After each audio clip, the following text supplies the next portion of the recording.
Ξεκινάω εγώ. Ναι. Ναι. Καλησπέρα, καλημέρα σε όλους. Θα μιλήσουμε για μισή ωρίτσα, μία σύντομη εισαγωγή, να σας εξηγήσουμε λίγο τι προσπαθούμε να κάνουμε με αυτό το συνέδριο, να πούμε δύο λόγια για το ποια είναι η πρωτοβουλία. Μας λείπει ένα μέλος σήμερα, ο Νικόλας ο Κοσματόπουλος. Ελπίζουμε να είναι μαζί μας σύντομα, ίσως και πριν τη λήξη εδώ αυτής της σύντομης εισαγωγής. Να πούμε δύο λόγια για το πώς ξεκίνησε η πρωτοβουλία, της οποίας βέβαια μέρος των δράσεων και της δουλειάς είναι και αυτό το συνέδριο που θα παρακολουθήσετε τις επόμενες 4 μέρες. Η αφορμή, για όσους δεν το έχουν ήδη παρακολουθήσει, προφανώς είναι η δισεκατονταετηρίδα, τέλος πάντων, της Ελληνικής Επανάστασης, οι εορτασμοί των 200 χρόνων, οι οποίοι είδαμε βέβαια κάποια στιγμή ότι συνέπεφταν μια σειρά από άλλες εξεγέρσεις, αν όχι επαναστάσεις, αλλά κινητοποιήσεις σε διάφορα μέρη του πλανήτη, μεταξύ των οποίων βέβαια και το Black Lives Matter. Και μέσα από διάφορες συζητήσεις που κάναμε μεταξύ μας, αρχίσαμε να βλέπουμε σχέσεις. Σχέσεις οι οποίες μας πήγαιναν πίσω από στην Αποικιοκρατία. Συνειδητοποιήσαμε λοιπόν ότι η όλη συζήτηση, οι πολλές ενδιαφέρουσες συζητήσεις που είχαν ξεκινήσει να γίνονται σε σχέση με την Επανάσταση και τον εορτασμό της, με διάφορους τρόπους, μεταξύ των οποίων και με πολύ ενδιαφέροντα συνέδρια βέβαια, δεν ακούσαν καθόλου το θέμα. Δεν βλέπανε πιθανώς κάποιες σχέσεις. Εκείνο που υποστηρίζουμε, εκείνο που βλέπουμε και μέσα από τη δουλειά μας, είναι ότι η Αποικιοκρατία είναι και εκείνο που με πολύ ενδιαφέρον τρόπο αναγνωρίζουν τα κινήματα εδώ και αρκετό καιρό, είναι ότι η Αποικιοκρατία η ίδια είναι ιδρυτική συνθήκη τόσο για τον καπιταλισμό όσο και την νεωτερικότητα γενικότερα, και σε άμεση σχέση με την ιστορία της ίδρυσης του έθνους κράτους. Θεωρήσαμε λοιπόν σημαντικό να στρέψουμε τη συζήτηση εκεί, να δούμε τι μπορούμε να πούμε, να δούμε ερευνητικά που βρισκόμαστε τόσο στην Ελλάδα όσο και στο εξωτερικό. Κάποιοι από εμάς διδάσκουν στο εξωτερικό. Ο Κοσματόπουλος, Νικόλας Κοσματόπουλος είναι στο Αμερικανικό Πανεπιστήμιο της Βηρητού. Εγώ διδάσκω στο City University of New York. Αλλά ασχολούμαστε όλοι με τον ένα ή τον άλλο τρόπο ερευνητικά και με την Ελλάδα. Το συνέδριο για το οποίο θα μιλήσουν περισσότερο εδώ οι συναδέλφισες είναι μέρος μόνο, ίσως μπορεί να πει κανείς, λίγο το πιο ακαδημαϊκό, ας πούμε, κομμάτι της όλης αυτής της προσπάθειας, που στοχεύουμε να συνεχιστεί να πάει πολύ παραπέρα από το συνέδριο το ίδιο.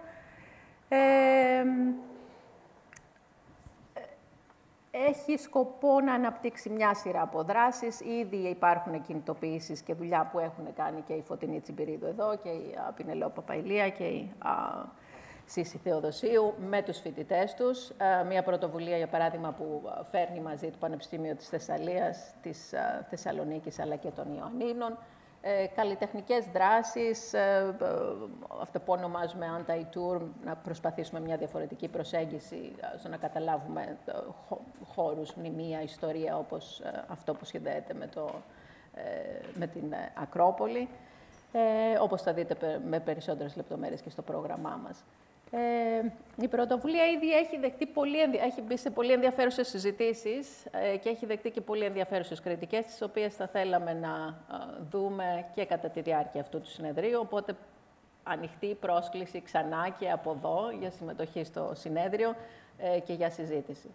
Η πανδημία το κάνει λίγο πιο δύσκολο, βέβαια, αυτή τη στιγμή όλο αυτό. Θα θέλαμε να είναι εδώ όλη η αίθουσα γεμάτη, δεν είναι ακριβώς γεμάτη.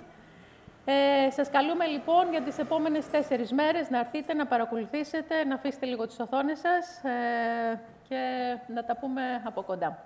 Αυτά από μένα, έτσι πολύ εν συντομία. Good morning. My name is Penelope Papelius, and I teach anthropology at the University of Thessaly. I want to welcome you to Decolonizing Hellas, Imperial Past, Contested Presence, Emancipated Futures, 1821-2021.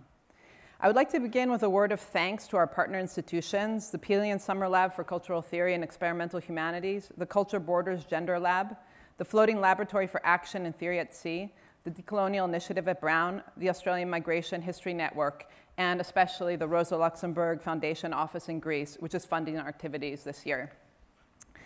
The foundation took a risk on our passionate, if vague, idea to attempt to open up critical and controversial discussions in and of the moment, and to do so in a more public way than we academics are accustomed to, by collaborating with artists, activists, journalists, members of our local communities equally concerned with these issues.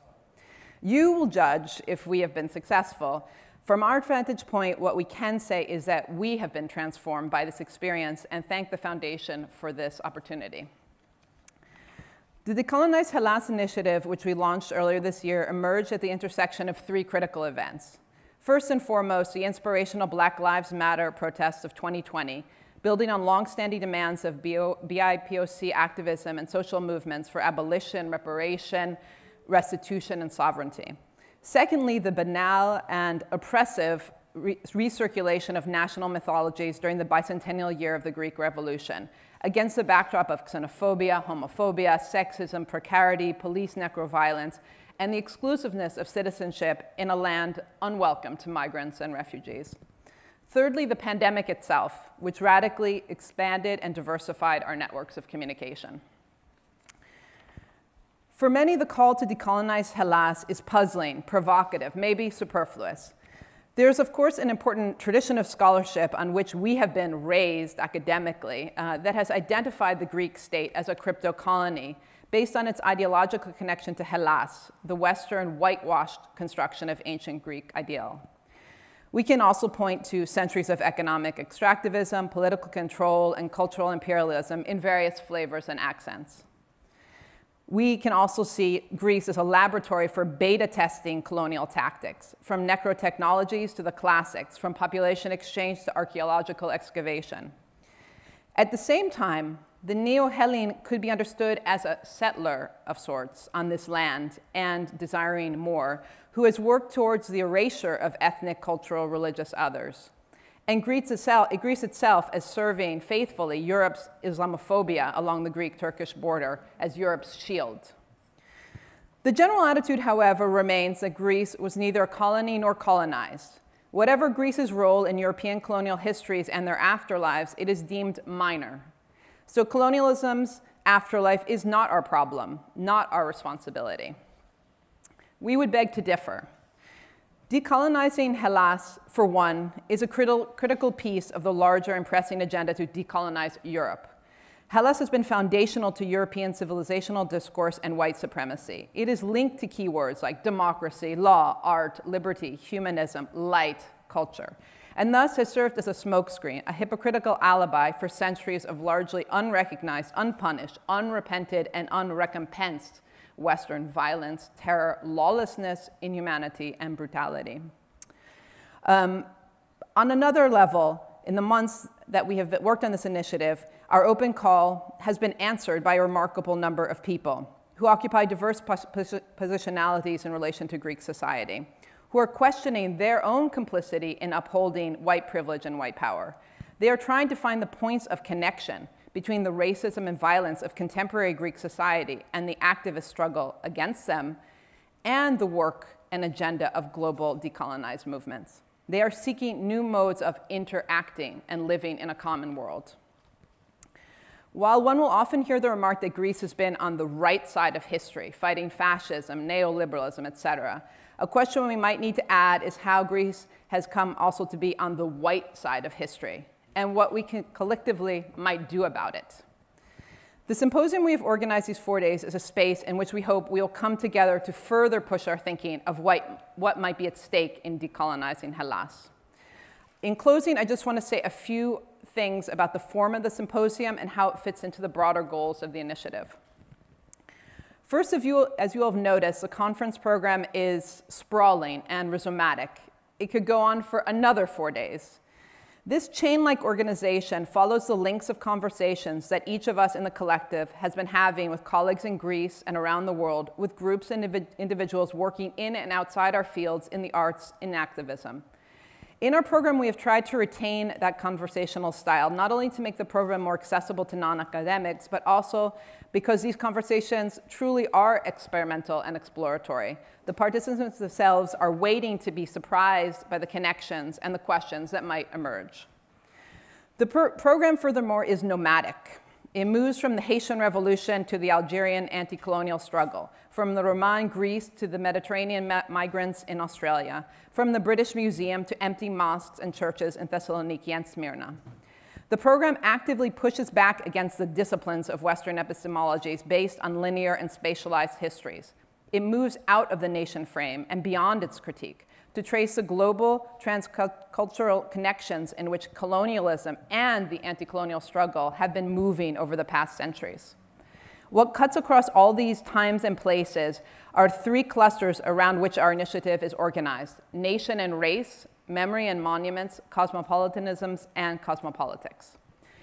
Even though it might seem that the goal of our initiative is this slightly insane marathon of a symposium, a bright flash of activity, I would like to note that much of what we are trying to do in the initiative is hardly visible.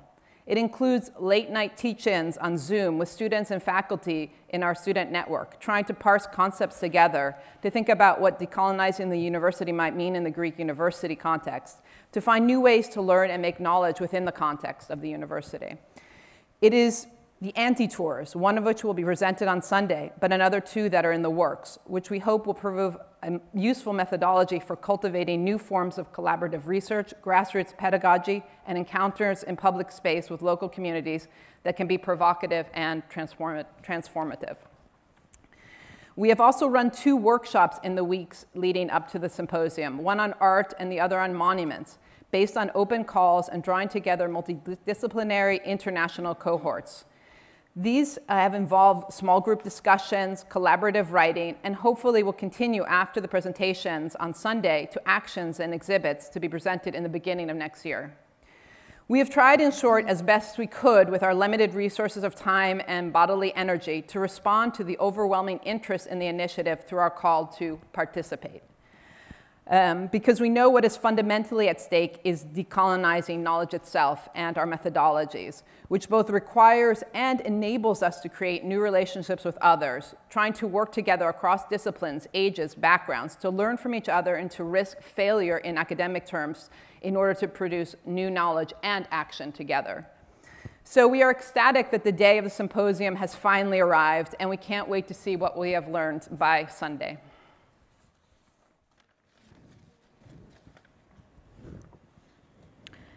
Καλησπέρα.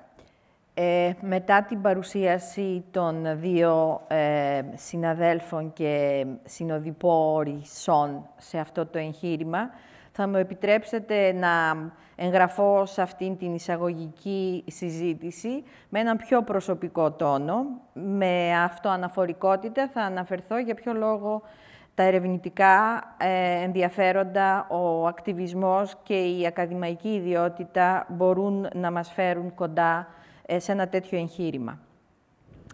Ως ανθρωπολόγος που από τα μέσα της δεκαετίας του 80 και 90 ασχολούμαι με θέματα προσφυγιάς και μειωνοτικής συνθήκης στη Βόρεια Ελλάδα, ομολογώ ότι ένιωθα αμήχανα όταν έπρεπε να εγγραφώ σε συζητήσεις περί ταυτοτήτων, εθνικισμού και μειωνοτήτων που αγνοούσαν τα κοινωνικά ζητήματα της τάξης, της ανισότητας και του φύλου.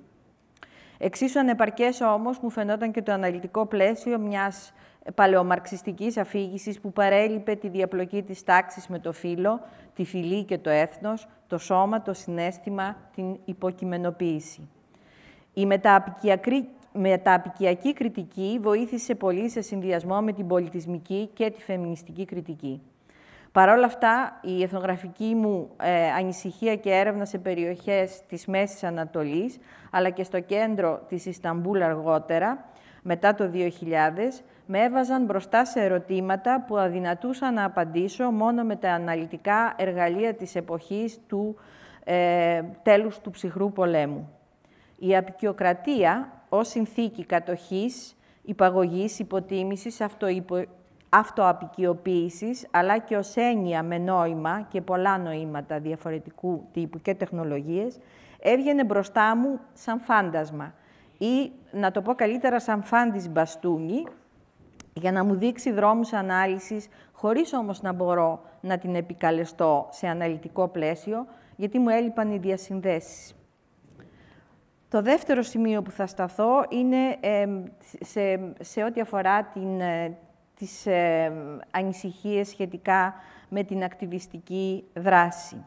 Λίγο πριν την εποχή της κρίσης, το 2008, της ελληνικής κρίσης, βρέθηκα στη συλλογικότητα του Κοινωνικού Εργαστηρίου Θεσσαλονίκης, που προέκυψε από το Παγκόσμιο Φόρουμ του 2004, αναζητώντας κατά κάποιο τρόπο καταφύγιο στην κοινωνία, προκειμένου να ξεφύγω από τα στενά πλαίσια της ακαδημαϊκής μοναξιάς, με τα ερευνητικά προγράμματα, τον ανταγωνισμό και γενικά τα αναλυτικά διέξοδα για τα οποία αναφέρθηκα μόλις προηγουμένως.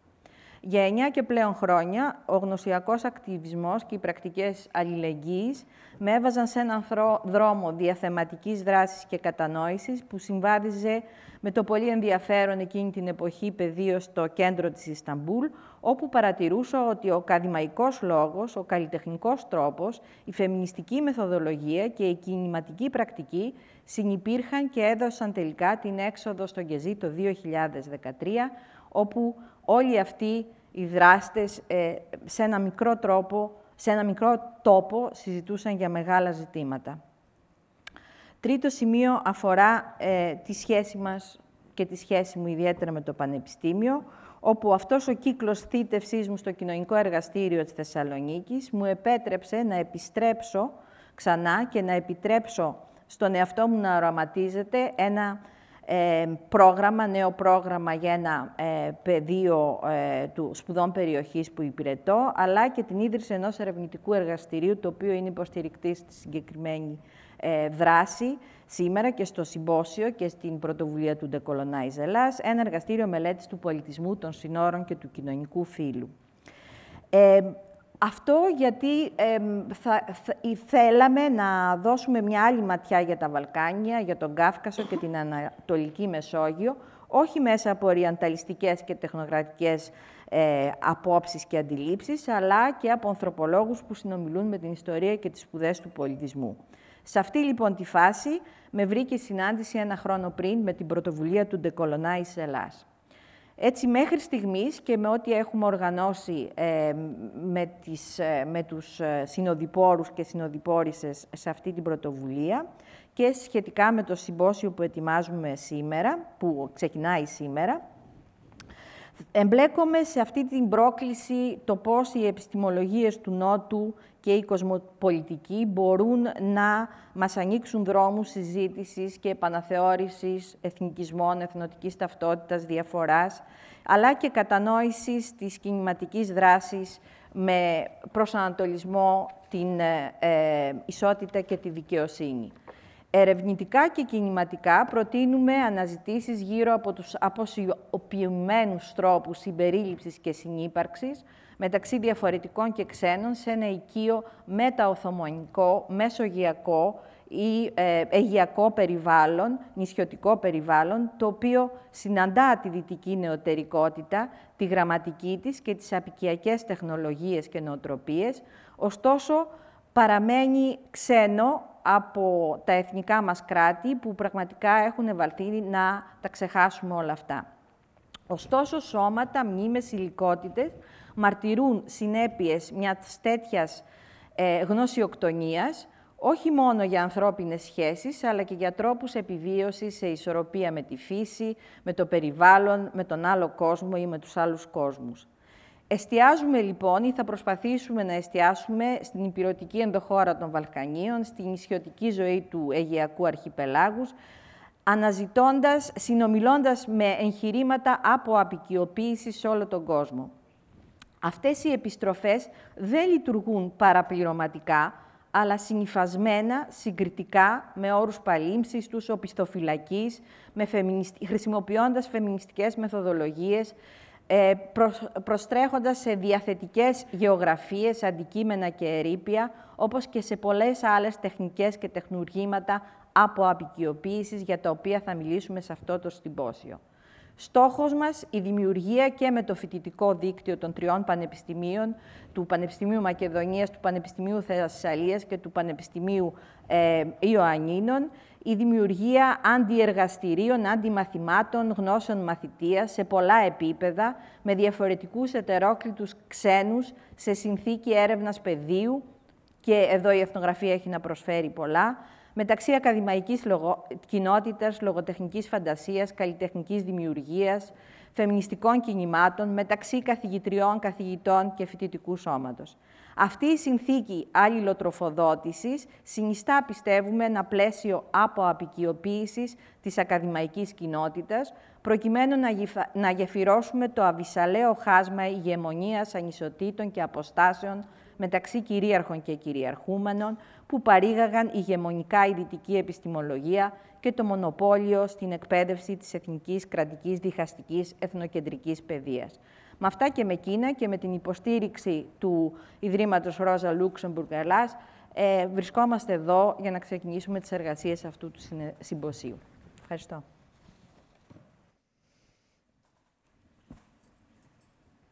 Καλησπέρα και από μένα.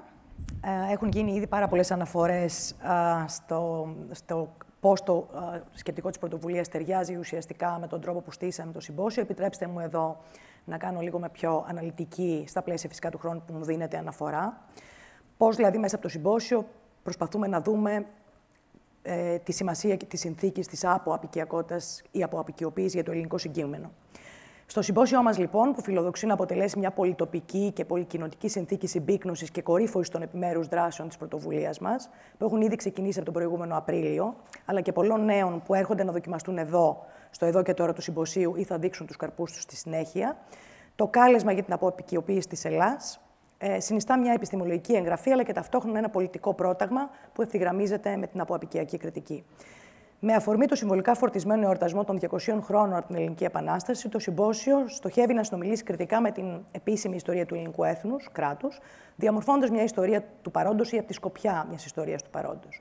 Επιδιώκει να αναπλαισιώσει την ήδη υπάρχουσα γνώση, αλλά και να βοηθήσει περαιτέρω στην αναζήτηση και τεκμηρίωση εμπειριών, πρακτικών, μορφών μνήμης, κινημάτων, γενεαλογιών και σχέσεων που συχνά βρίσκονται στο περιθώριο του εθνικού αφηγήματος, υποβαθμίζονται, αποσιωπώνται και συνολικά καθίστανται μη αφηγήσιμα μέσα στα πλαίσια των κυρίαρχων ερμηνευτικών πλαισίων. Και η αναζήτηση αυτή φωτίζεται και πρημοδοτείται από μια οπτική διαπολιτισμική, παγκόσμια και οπτική κοσμοπολιτικής νομαδικότητας, που απεκδίεται μια λογική γραμμικής χρονολόγησης και αυστηρής τοπικότητας. Ήρθε και ο συνάδελφος ο Νικόλας, έλα μαζί μας. Και έρχεται να αντιπαρατεθεί με τις πειθαρχίες της δυτικής επιστημολογίας, φέρνοντας στο προσκήνιο την τοπική, ακαδημαϊκή και πολιτική δράση, δίπλα με τους παγκόσμιους αγώνες για δικαιοσύνη, δικαιώματα και ισότητα, και επιδιώκοντας να συνδεθεί στεναρά και προγραμματικά, να αποσυνδεθεί μάλλον στεναρά και προγραμματικά από τη μονολυθική ιδέα ότι υπάρχει μία και πρωταρχική ευρωκεντρική νεωτερικότητα και άλλες περιφερειακές και εναλλακτικές αυτές. Τι αλλάζει λοιπόν όταν πει στην ιστορία των Ελλήνων αλλιώς, όταν τη βάλει στο ίδιο πλαίσιο με τους παγκόσμιους αγώνες για την απο-αποικιοποίηση των μουσείων, λαμβάνοντας υπόψη ότι αποτελεί μια λευκή περίπτωση ιδιοποίησης και λαιλασίας? Πώς η αποικιακότητα αλλά και η φυλή εγγράφονται στη συνθήκη γέννησης του σύγχρονου ελληνικού κράτους και στη συνέχεια έρχονται να πρικοδοτήσουν τον τρόπο που διαμορφώνονται πολιτικές ταυτότητες και η σύγχρονη κουλτούρα στη χώρα μας? Πώς η πολυσυζητημένη εθνική κοσμοκρατορία της εθνικής ελληνικής ναυτιλίας αναπτύσσεται στις αποικιοκρατικές θάλασσες? Μπορούν τα αιτήματα της ενσωμάτωσης και της συμπερίληψης του άλλου να συζητηθούν με άλλο τρόπο πίσω και πέρα από το πλαίσιο μιας λογικής δικαιωματισμού που συναντάται στα πλαίσια της νεοφιλελεύθερης εκδοχής του με την εξάσκηση πολλαπλών αποκλεισμών και την αποδιάρθρωση του πεδίου της πολιτιότητας? Σε ποιο βαθμό οι μεταπολιτικές συνθήκες ειρήνης μεταξύ Ελλάδας, Τουρκίας, Κύπρου κλπ. Ενέπνευσαν και εμπνεύστηκαν από μεταπικιακά καθεστώτα διαχείρισης της βίας και προσφυγικών πληθυσμών? Αναφέρομαι μόνο ενδεικτικά σε κάποιες από τις θεματικές του συμποσίου. Η επιλογή των κεντρικών ομιλητών, διανοητών που οι ερευνητικές αναφορές τους δεν αφορούν το ελληνικό πλαίσιο, αλλά συγκροτούν κομβικές συμβολές στην κατανόηση της μεταπικιακής τάξης πραγμάτων, συνιστά μια πάρα πολύ συνειδητή επιλογή που έρχεται να φωτίσει έκεντρα και να αποδιαρθρώσει το αφήγημα του προνομιακού ελληνοκεντρισμού, αναδεικνύοντας τους κοινούς τόπους ανάμεσα στο ελληνικό συγκείμενο και την εικονικότερη συνθήκη του παγκόσμιου φιλετικού καπιταλισμού, της έμφυλης και ταξικής κυριαρχίας. Η συνθήκη αυτή της εξωστρέφειας, ευθυγραμμιζόμενη κυρίως με την απο-αποικιακή κριτική, μας φέρνει εξάλλου προγραμματικά σε συνάντηση με ανθρώπους των κινημάτων, επαγγελματίες των εκδόσεων, δημοσιογράφους και καλλιτέχνες. Υιοθετώντας διάφορα μέσα που αποκλίνουν από τις αυστηρές ακαδημαϊκές περιφράξεις, αλλά και έρχονται να εμπλουτίσουν τη συμβατική ακαδημαϊκή συνθήκη εξωστρέφειας, οργανώσαμε εργαστήρια με ανοιχτές προσκλήσεις για την τέχνη και τα μουσεία, που θα μοιραστούν μαζί μας τη γόνιμη εμπειρία ενίκησης σε πιο πλατιές διαμεσολαβήσεις μεταξύ κοινωνίας, ενσώματης και καλλιτεχνικής γνώσης, κινηματικής δράσης και ακαδημαϊκής σκέψης. Πάνελς, διαλόγους και συνεντεύξεις, περιπατητικές αντιξεναγήσεις, όπως για παράδειγμα αυτή στην Οθωμανική Ακρόπολη και στις αντισυμβατικές θάλασσες, καλλιτεχνικά δρόμενα, και οφείλω σε αυτό το σημείο να πω ότι υπήρχε μια ακόμα πρόσκληση που υλοποιήθηκε και αφορά τις αντιχήσεις, ένα κάλεσμα σε δημιουργούς μουσικών ηχητικών έργων, και το οποίο μας έφερε πολύ ενδιαφέροντα αποτελέσματα, αλλά για λόγους πρακτικούς και που σχετίζονται με τη συνθήκη της πανδημίας και τις δυνατότητες μοιράσματος των έργων αυτών, με έναν τρόπο που να δείχνει τον απαιτούμενο σεβασμό. Δεν μπορούμε να τα παρουσιάσουμε αυτή τη στιγμή. Δεσμευόμαστε όμως να αναζητήσουμε την κατάλληλη συνθήκη και να το κάνουμε σε συνδυασμό με μια συζήτηση με τους ίδιους τους δημιουργούς. Τέλος, θα αναφερθώ στη συνέλευση του φοιτητικού δικτύου της πρωτοβουλίας, που προέκυψε, όπως ανέφερε και η Φωτεινή πριν, από την εμπλοκή και δικτύους 3 περιφερειακών πανεπιστημίων, Μακεδονίας, Θεσσαλίας και Ιωαννίνων.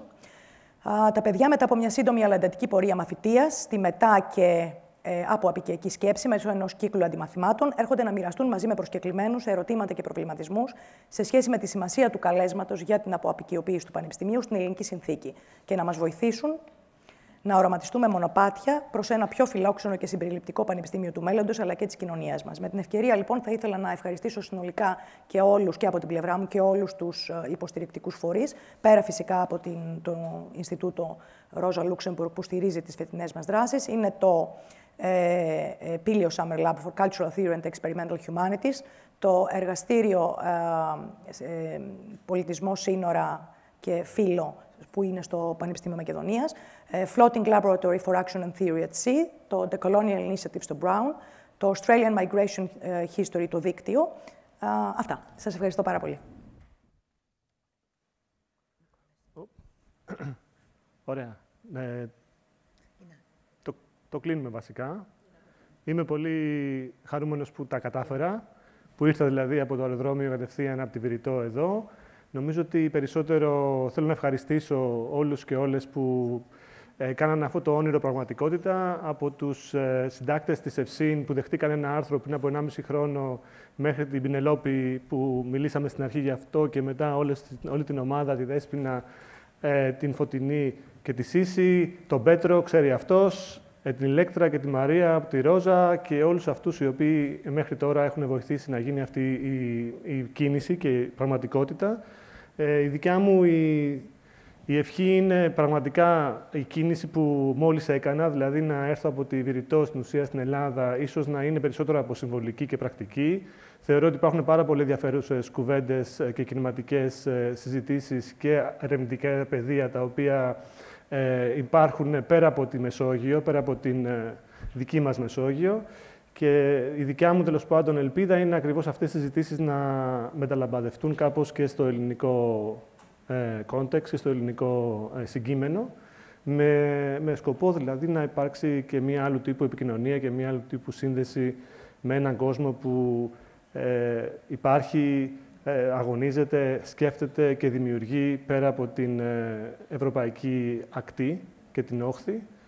Και με αυτά τα λόγια νομίζω θα το κλείσω και θα ευχαριστήσω πάλι όλους και όλες που είστε σήμερα εδώ. Ένα καλό συνέδριο να έχουμε, ελπίζω, με πολλές επιτυχίες και πολλές ωραίες σκέψεις και δράσεις.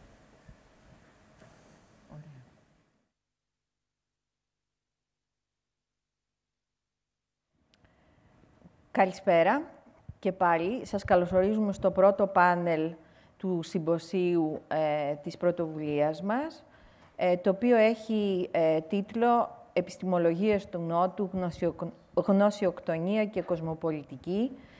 Είναι ένα πάνελ συζήτηση με τον προσκεκλημένο μας ομιλητή, τον Buenaventura de Sousa Santos. And I switch in English now. Hello, everybody. I welcome you to the first panel discussion of our symposium. The title of this panel discussion is Epistemologies of the South, Epistemicide and Cosmopolitics, a discussion with Buenaventura de Sousa Santos, who have the pleasure to have with us the dearest professor of sociology, Buenaventura de Sousa Santos, from the University of Coimbra, for whom we will speak, we will present him to the audience later on for this panel. Please allow me now to present the concept of this panel and the rest of the discussants who are participating to this discussion with Buenaventura. So we have with us me, I'm Fotini Tsibiridou from the University of Macedonia, a member of the initiative, and I have with me as a moderator a participant to this platform is Iris Likourioti from the University of Thessaly. With us, we have also the rest of the discussants who prepared their questions for Buenaventura de Sousa Santos. We have with us here in situ Penny Travlou from the University of Edinburgh and Emilia Vulvouli from the Aristotle University of Thessaloniki and the Open University of Greece.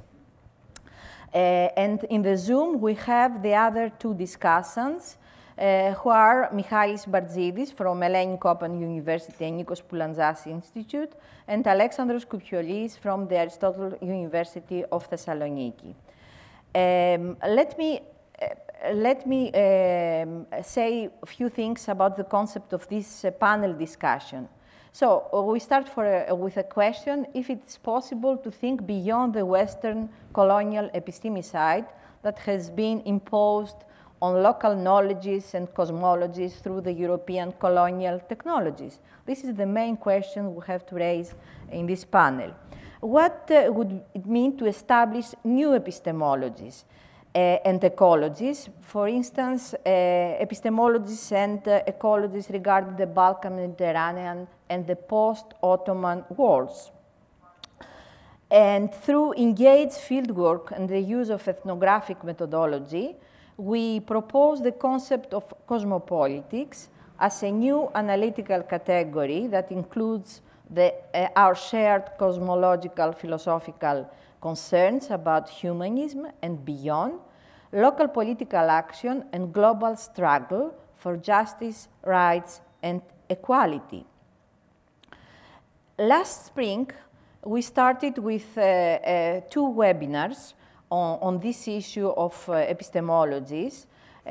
One was organized among academics and artists in the Balkan framework in May 2021, and the other was was organized in a Greek context among academics from Greece or academics who are academics and artists who are working outside Greece.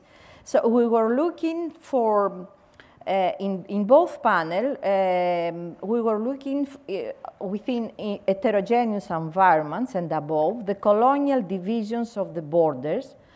We had started to look for the ecologies of knowledges in topi, such as I said, the post-Ottoman Balkan crypto-colonial framework or the Aegean archipelago's insular culture, in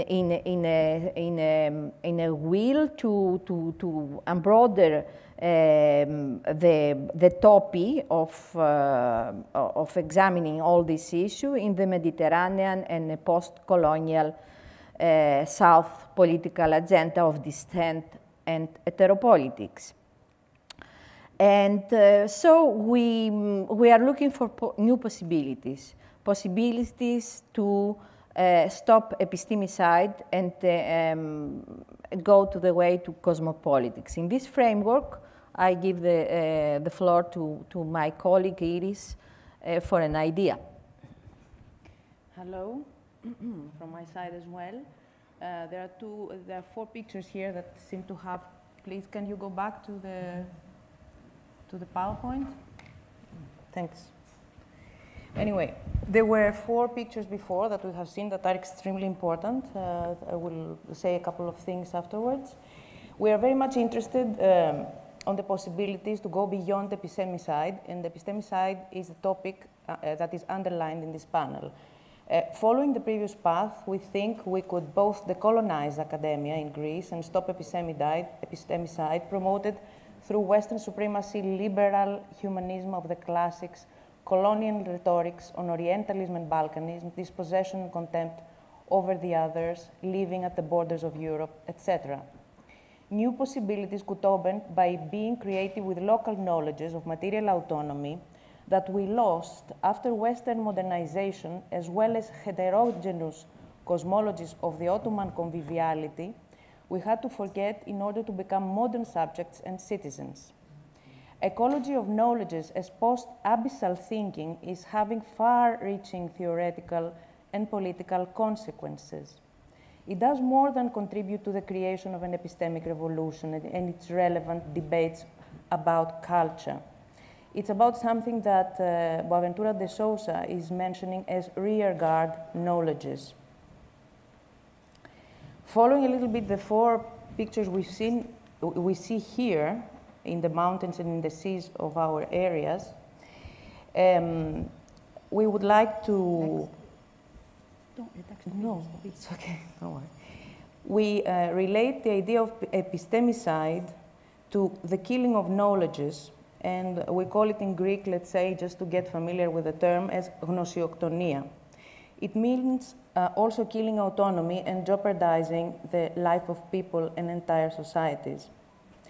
There are two worlds that are in a process of epistemicide in the Balkans and the Aegean archipelago at the moment.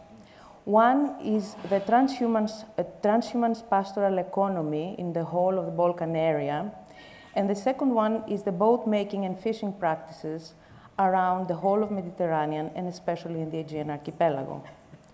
Epistemologies of the South are a valuable tool for reversing epistemicide. Material sustenance, material autonomy, thus political independence and justice, are based on knowledge. They are based on knowing how to make things. Knowing how to cut trees for boat making in the forests, casting iron tools for carving boats, cultivating and making cotton ropes for insulating them, are only very few of the knowledges in the ecology of boat making. By closing those slides, I would like to say a couple of words about a very dear person to me, Boaventura de Sousa Santos. But what can someone say about Boaventura? Words are too little. Boaventura is a fascinating thinker and a restless doer. He is a committed social scientist and a warm person.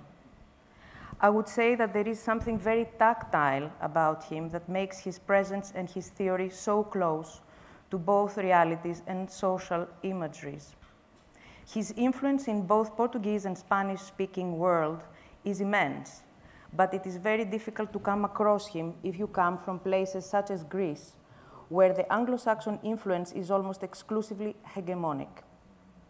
I came across him and his fascinating work in a very important moment in my life, related to the political turmoil that took place during the Greek crisis. It was a moment I was searching for explanations and alternative solutions. That moment, I happened to live in Spain and learned Spanish at a mature age. In Madrid, at that moment, our neighborhoods were filled with political action.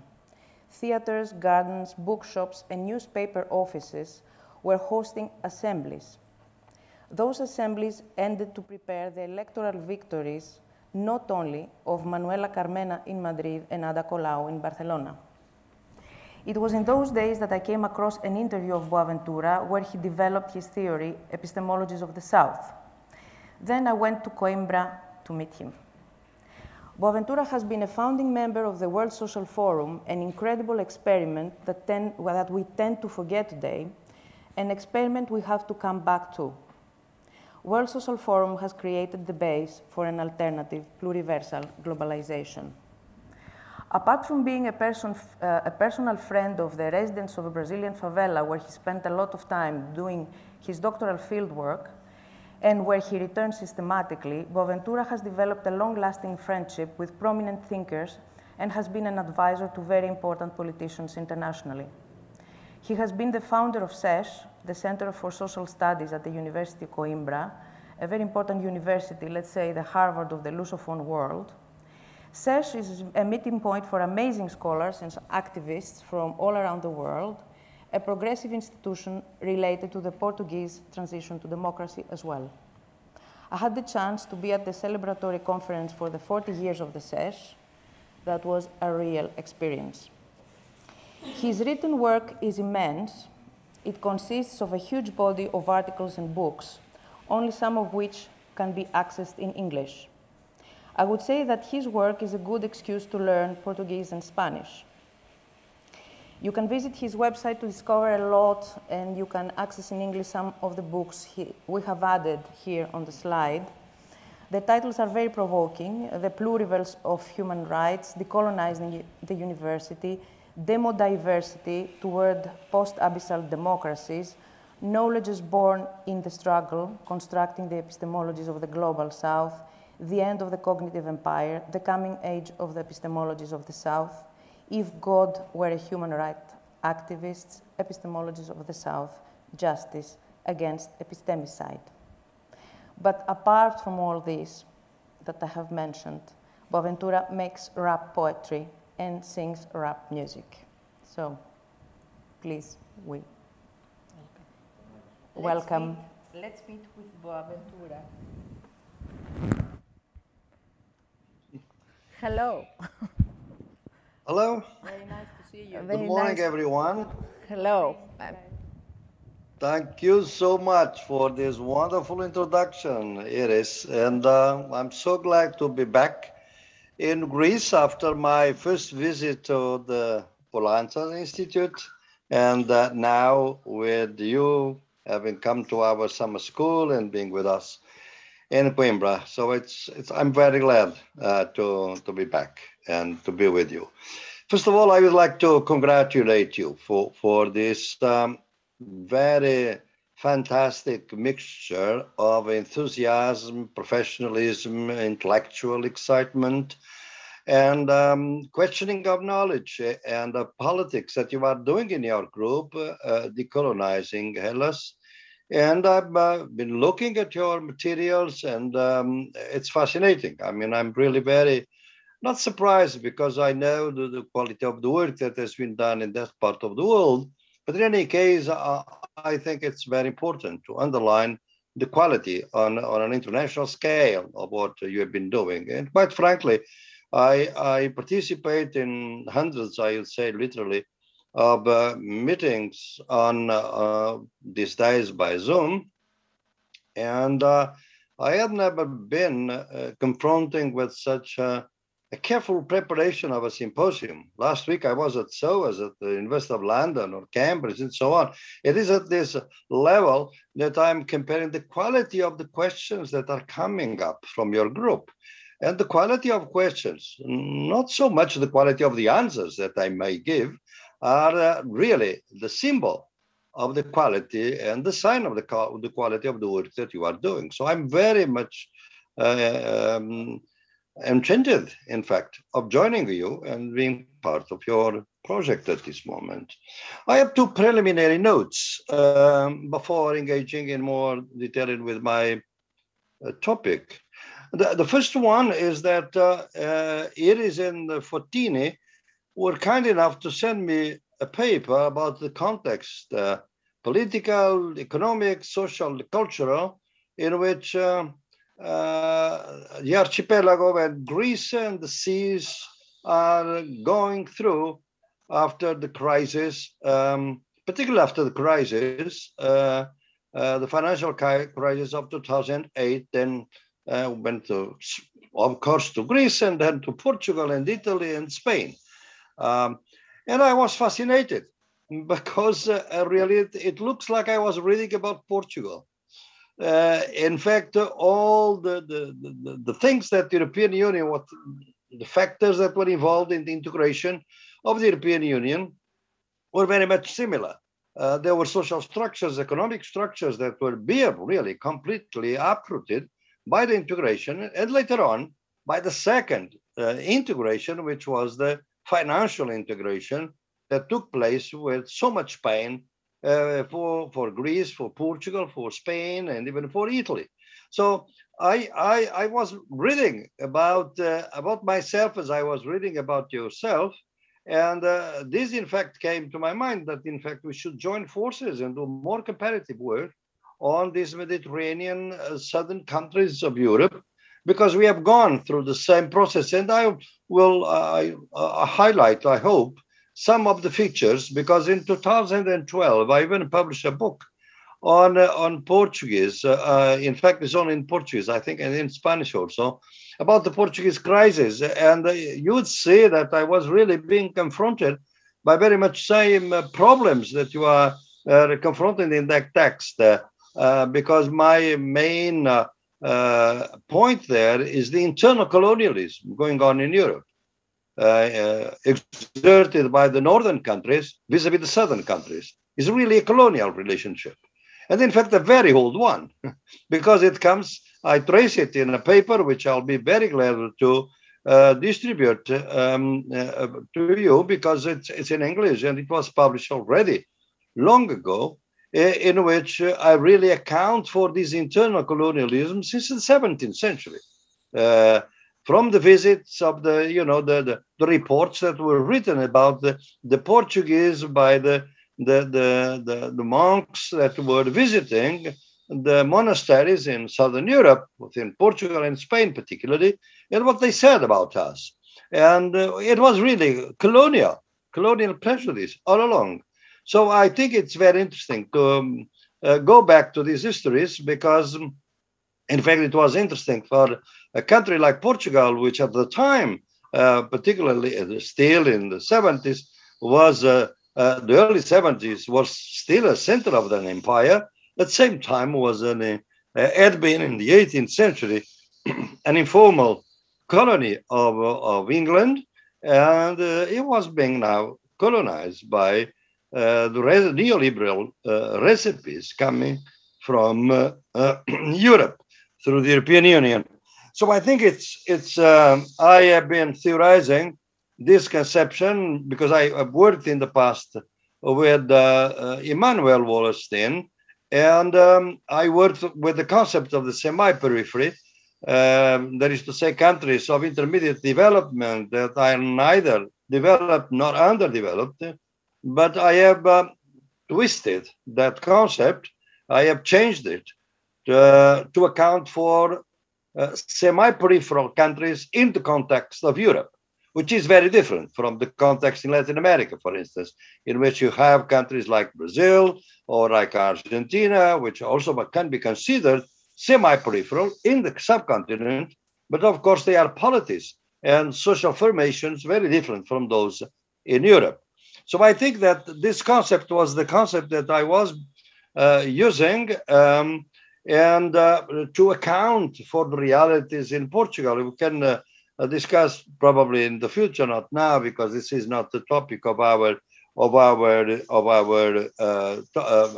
today's talk. But in any case, it's very interesting because it is in fact relevant, because in fact the last bout of internal colonialism is so recent, is what we call the Troika interference in Portugal and in Greece, is the Central Bank, European Union, and IMF recipes, and how much devastation they caused on our countries based on recipes that work very well and may have been working very well for the Northern European countries, but could not be adopted the same way, at least to our countries. And our leadership, political leadership at the time, was not able to present an alternative and fight for an alternative. So I'll send you a paper which it's titled, drawing from Shakespeare, between Prospero and Caliban. The Prospero, the civilized, Caliban, the barbarian. So I think that our countries have been in this intermediate position of being both Prospero and Caliban. This will allow us probably to see the complexities, the intertwinings of colonialism and, of course, of post-colonialism and anti-colonial struggles in our region. So the second note is the note about the pandemic. We planned for these meetings and for many others meetings before the pandemic. But I just finished, it will come out in English, it's already available in Portuguese, Spanish, and Italian, a book on the pandemic. And that the book is called The Future Begins Now, From the Pandemic to Utopia.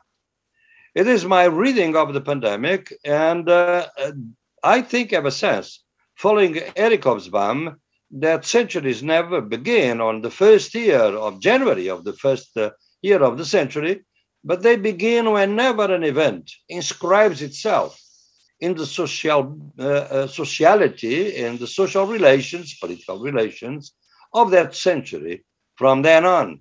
I think that the 19th century, at least in the European context, was the 1830 Industrial Revolution.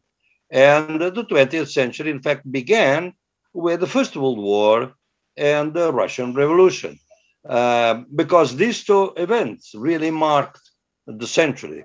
I think that we had already a financial crisis. We had the 9/11 Twin Towers attack. But I think that this pandemic is going to last, because I don't think that we are going to got rid of this pandemic very soon. I think that we are entering a period of intermittent pandemic, because the model of development that we have now in our societies is bound to produce the recurrence of virus that all of a sudden created this contradictory picture that at the point in which society or Western societies or developed societies are really on the eve of a major affirmation of the human hubris, of the technology potency without precedent of the fourth industrial revolution, with artificial intelligence, robotization, automation, internet among things, third dimension printing, all these kinds of things. They show the extent to which the human power to transform social reality. At that very same moment, we got the virus and the pandemic, and create a sense of fragility that took us back to the 17th century, to the 16th century, when the colonizers arrived in the New World, the Portuguese, the Spaniards, and later on the British and the French. When they arrived, they brought a virus, smallpox virus, and they were, of course, protected against virus because it has been present in Europe for a long time. But indigenous people were not immune, were not really protected, and they died by millions. In Mexico, literally millions of that. So all of a sudden, you saw even the most developed country like the United States could not protect the life of people. In fact, it was a disaster, a sanitary disaster, and a social disaster, as we know very well. So it creates a double and contradictory image of fragility on one side and potency on the other side. I think that these phenomena are going to inscribe in our century in everything that we are going to do. Having said that, I enter my topic, and I want first to start by saying that when we are really engaging in decolonizing Hellas and decolonizing societies and knowledge, in fact, we are, first of all, trying to settle accounts of our past. We have to understand where are we coming from before we can really figure out where are we heading for? Where are you coming from? And in order to do that, we have to decolonize history. It's almost the first attempt is decolonizing history. And when we do that, the first question is, what is the weight of history? Because depending on the weight, the tasks are different. And it so happens that the weight of history may be very heavy or maybe very light. It is very heavy for some generations, which I call the after generations. The generations that come at the end of something, and they have a sense of the end of something, as, you know, the sunset of something, reality. So in a sense for them, the past is closed. The past is accomplished. If they are dominant people in that history, there is a sense of triumphalism. If there is not, probably there is conformism, very often nostalgia. So they work with concepts like tradition and innovation, continuity and discontinuity, but in any case, the past is closed. But there are other generations, which I call the inaugural generations, the generations that feel that they are at the onset of something, at the beginning of something. And for these generations, the past is not accomplished. The past is a task. The past is a mission.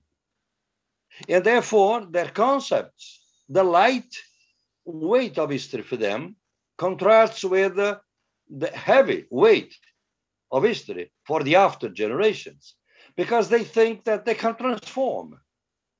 Probably all of us have read about such inaugural generations that you had in your country, I had in my country, the world had in different countries.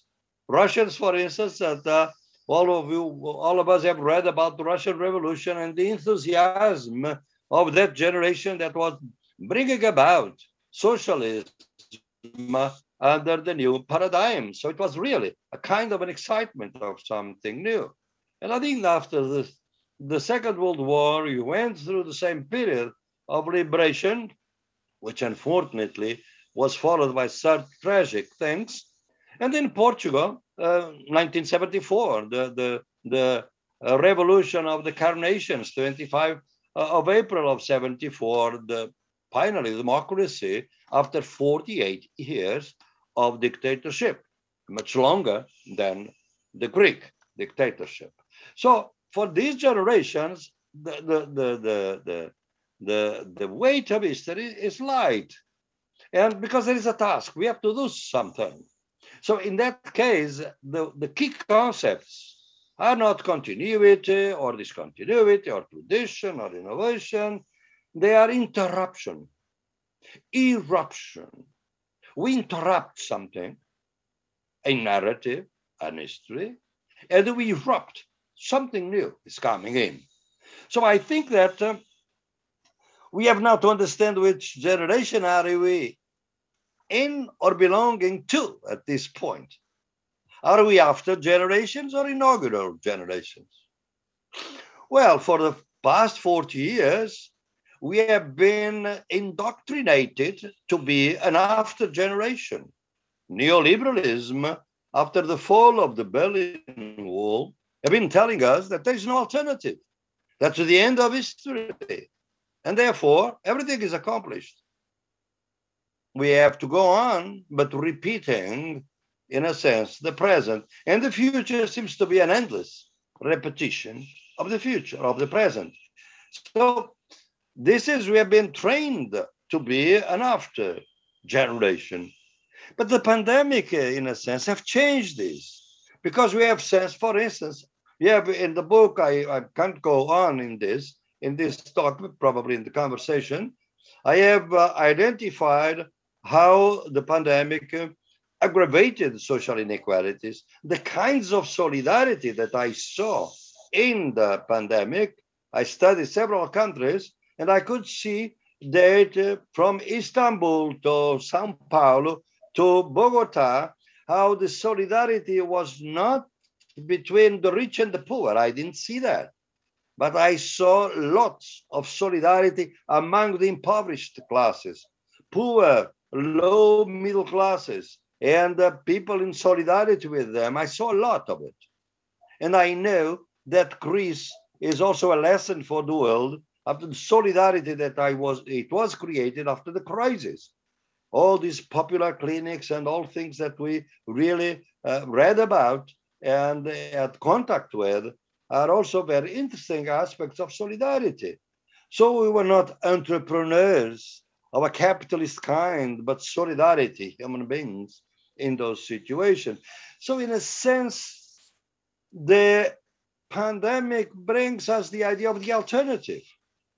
We can see the youth of the world claiming that we are about to end this species. Look at what is going on in Glasgow. On one side, we have Greta Thunberg saying, well, it's about the end of the world, while the politicians in the Glasgow meeting, they want just to continue the same type of movement, even in development model, even though they say fine words, nothing changes. Because in fact, in order not the world to end, it would be necessary to end capitalism. And their business there is to continue capitalism now under a green type of label. So this allows me to, for a wager, and I'd like to propose you a wager. Are we inaugural or after generations? What is your bet? My bet is that we can be, if you want, inaugural generations.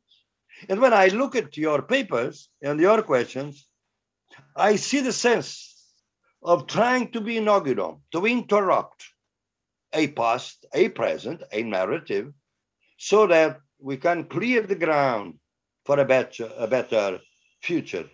So the keywords then for us are not triumphalism or nostalgia or conformism. On the contrary, they are rebellion, non-conformity, of course, and the sense of a task to accomplish this interruption and bring about this eruption.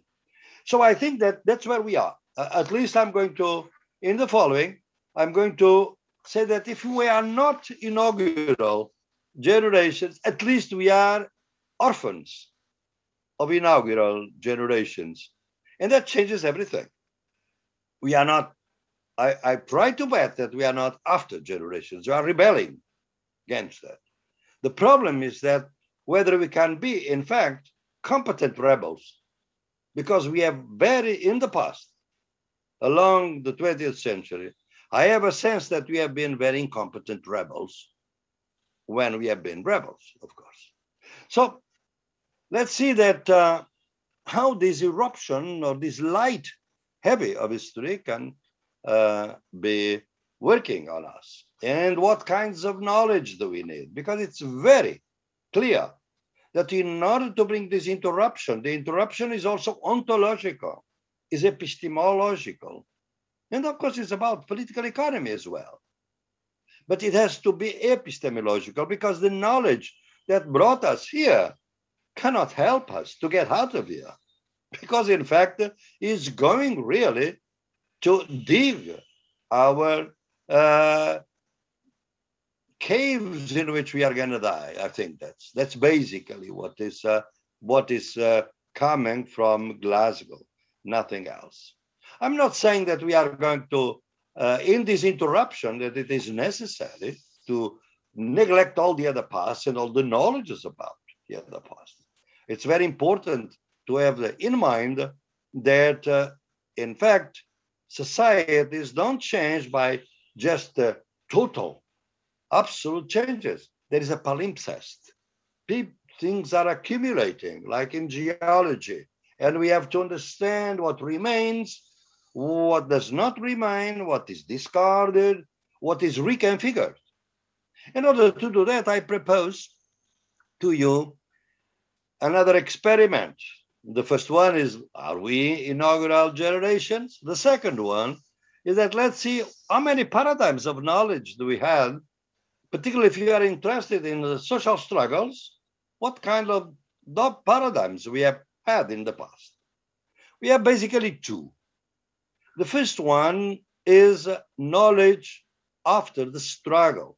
That's Hegelian knowledge, the Hegelian epistemology. The owl of Minerva flies at dusk. That is to say, after the struggles, social struggles, historical struggles, things are calm, and we can start to reflect on. We can do research, we can produce knowledge, because knowledge is separate from the struggle. In struggle, we cannot really produce knowledge. We just struggle. That's the idea of this paradigm. And it is the dominant paradigm, by far the dominant paradigm in our universities. All of us have been teaching according to this paradigm. What is the problem with this paradigm? Is that at the end of the struggle, the only knowledge that still resists and is there is the knowledge of the winners. The knowledge of the losers is gone, disappeared. And therefore, we are bound to teach, to do research on the knowledges of the winners. The history is told by the winners. And that's what we have been doing basically at our universities. So this is by far the dominant paradigm. There is another paradigm. It is the Marxist paradigm, which has had a very important influence and still has. I call myself a decolonized Marxist because that's what I think I am now. But this paradigm is just the opposite. It's knowledge before the struggle. Because what Marx wanted is to produce a Marxist science that would train the working class to become a revolutionary class. Because in itself, it is not revolutionary. But für itself, it can be, and it will be the revolutionary class. But for that, you need an alternative science, the Marxist, the proletarian science. So knowledge before the struggle. Well, this paradigm has been very important for all of us. But it has also caused us some frustration because, in fact, in a sense, both the Hegelian and Marxist paradigm are separate from struggles. And the people, in fact, in the broad world beyond Europe, because after all, Marx is as German as Hegel. In fact, it was very much influenced by Hegel. The world is today much larger than Europe. When both Hegel and later on Marx wrote, 95% of the world was under the direct influence of Europe as colonies or as zones of influence. And in fact, later on, China, which was not, was submitted through the wars, the Opium Wars, to submit it to the Western order. So today the world is much larger, and it's always been. But in fact, now it's more visible because Europe has shrunk and the world has expanded. And we cannot go on with the theories that were developed when the world was an European world. It is not today. We can see now with the new Cold War between the United States and China. Well, we are a junior partner of the United States. That's where Europe is. It's nothing beyond that. China has an ally, a junior partner, which is Russia, and the United States have another junior partner, which is the European Union. So the world is different now. So that's why I propose a third paradigm. Is paradigm the knowledge is born in struggle. That's the epistemology of the South. Because in fact, the epistemology of the South have always been there. They are, I named them in 2009, but in fact, they have been there all along. They are ancestral, traditional knowledge, popular knowledges, feminist knowledges, indigenous, urban, all the knowledges by which most people in the world carry on their lives. They don't carry, they may have their cell phone, but the everyday life then goes to their own knowledges that they abound. But these knowledges have never been credited. So I think that the knowledge born in struggle create a different epistemological paradigm, which, by the way, will also be ontological one. And very briefly, there's a paradigm brings, because it's always looking from the struggle. And that's very important to concentrate on the struggle, because what we have been doing very much in our knowledge is that the struggles are very easy, or it's not even necessary or possible to struggle because powers are so powerful that we cannot struggle against them. But it is neither of these positions is really the right position from the perspectives of the epistemology of the South, because the people that have been excluded, the precarious bodies, the racialized bodies, the racialized, the endangered territories, the sexualized bodies, the suppressed knowledge, the negated cultures, all of them have resisted. And the fact that they have resisted, they are with us now, claiming their voice. And they have resisted for many, many centuries. So they are very resilient.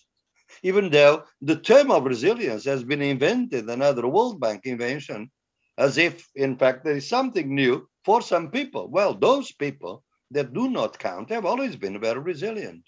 So the first thing is that for the people that are in struggle, in these struggles, for these bodies and territories, it's very clear that we live in societies that are capitalist, colonialist, and patriarchal. That's where we can see there are many other struggles in the world these days. If you are in India, the caste system is a form of domination. If you are in the Middle East, probably political religion is a form of domination. But the main dominations for 4 or 5 centuries now have been these three. And what is amazing to me is that once you look from the struggle, they are always integrated and articulated. There is no capitalism without colonialism. There is no colonialism without patriarchy, and none of them operates without the other. They change in different countries, combined and uneven, as Trotsky would say, but they are always there and they are articulated. I was recently analyzing the economic political crisis in Brazil. As capitalism became more aggressive, immediately the genocide of the Black youth in the cities rose again. That is to say, colonialism under the form of racism became stronger. And the feminicide and gender violence also increased.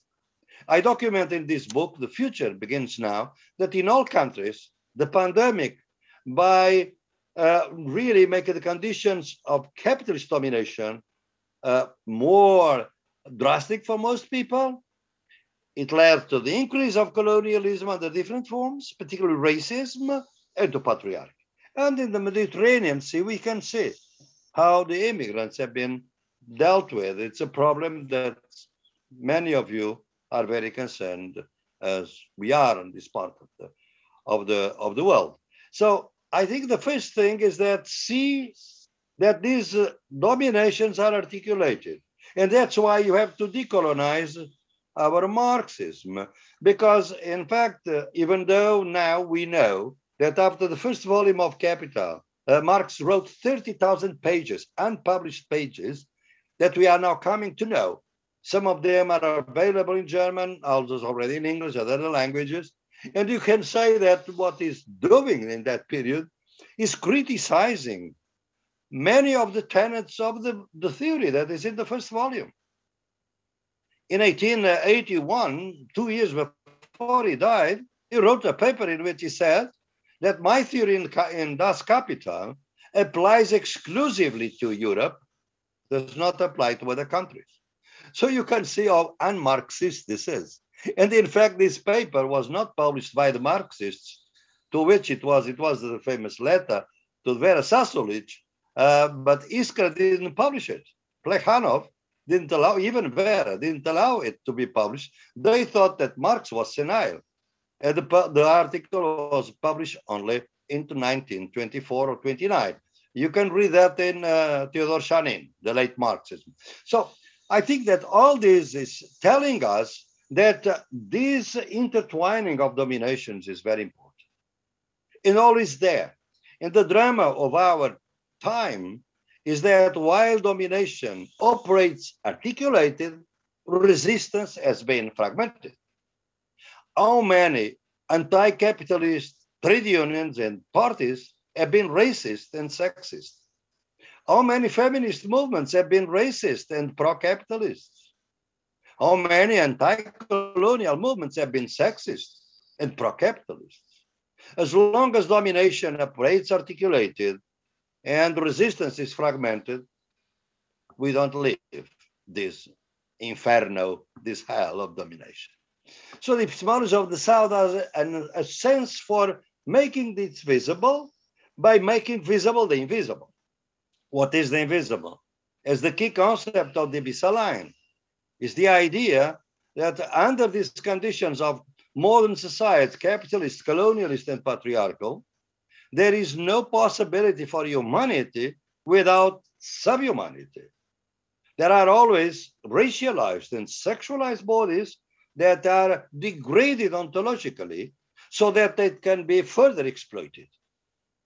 And I can't give you a Marxist reading for this, is that free labor, as propounded by Marxism, cannot sustain itself without highly developed labor or non-paid labor. Who is producing this labor?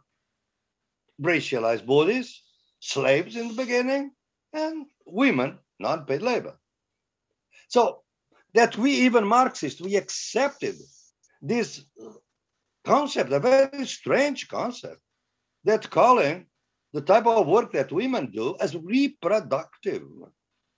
This is highly productive work. Taking care of children, of men, cooking food, preparing the house, sewing, doing all kinds of things, highly productive. But we have been accepting that this is reproductive. And if it is reproductive, it's not included in the exploitation.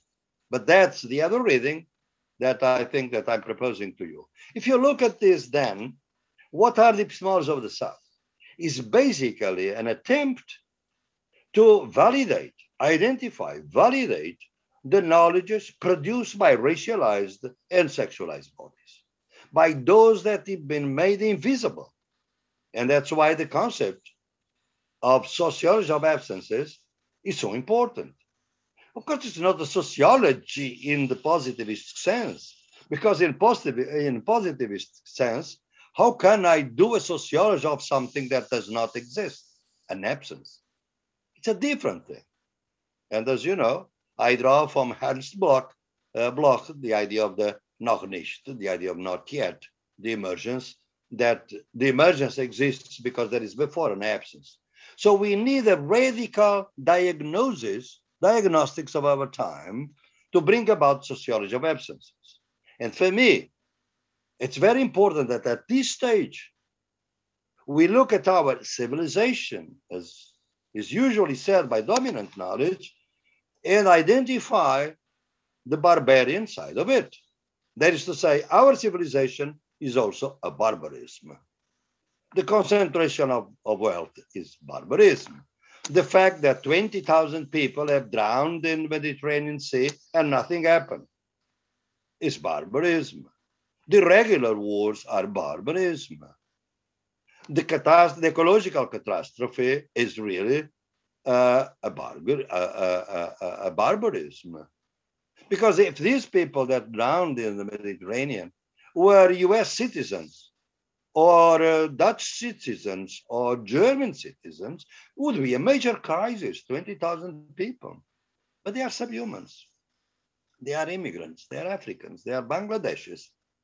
They are people ontologically downgraded, degraded. So I think that if you look at this, then you can see that the richness of experience that is wasted by this kind of knowledge that produces 5 monocultures. I can't go into that, but it's very important for you in the Decolonizing Hellas to see how these 5 dimensions of the monocultures of knowledge, the monocultures of classifications with hierarchy, men and women, nature, society, profane, or lay, secular, and the sacred. All these binaries, they hide hierarchies that are naturalized. The monoculture of the linear time, a very exceptional conception of time, because most people don't go by linear time. The conception of the dominant scale, the idea that the global and the universal is always superior to the local and the particular. And the monoculture of capitalist productivity, that you have to analyze productivity of people, of land, in a single cycle of production. While we live in multi-cycles, while land lives in multi-cycles.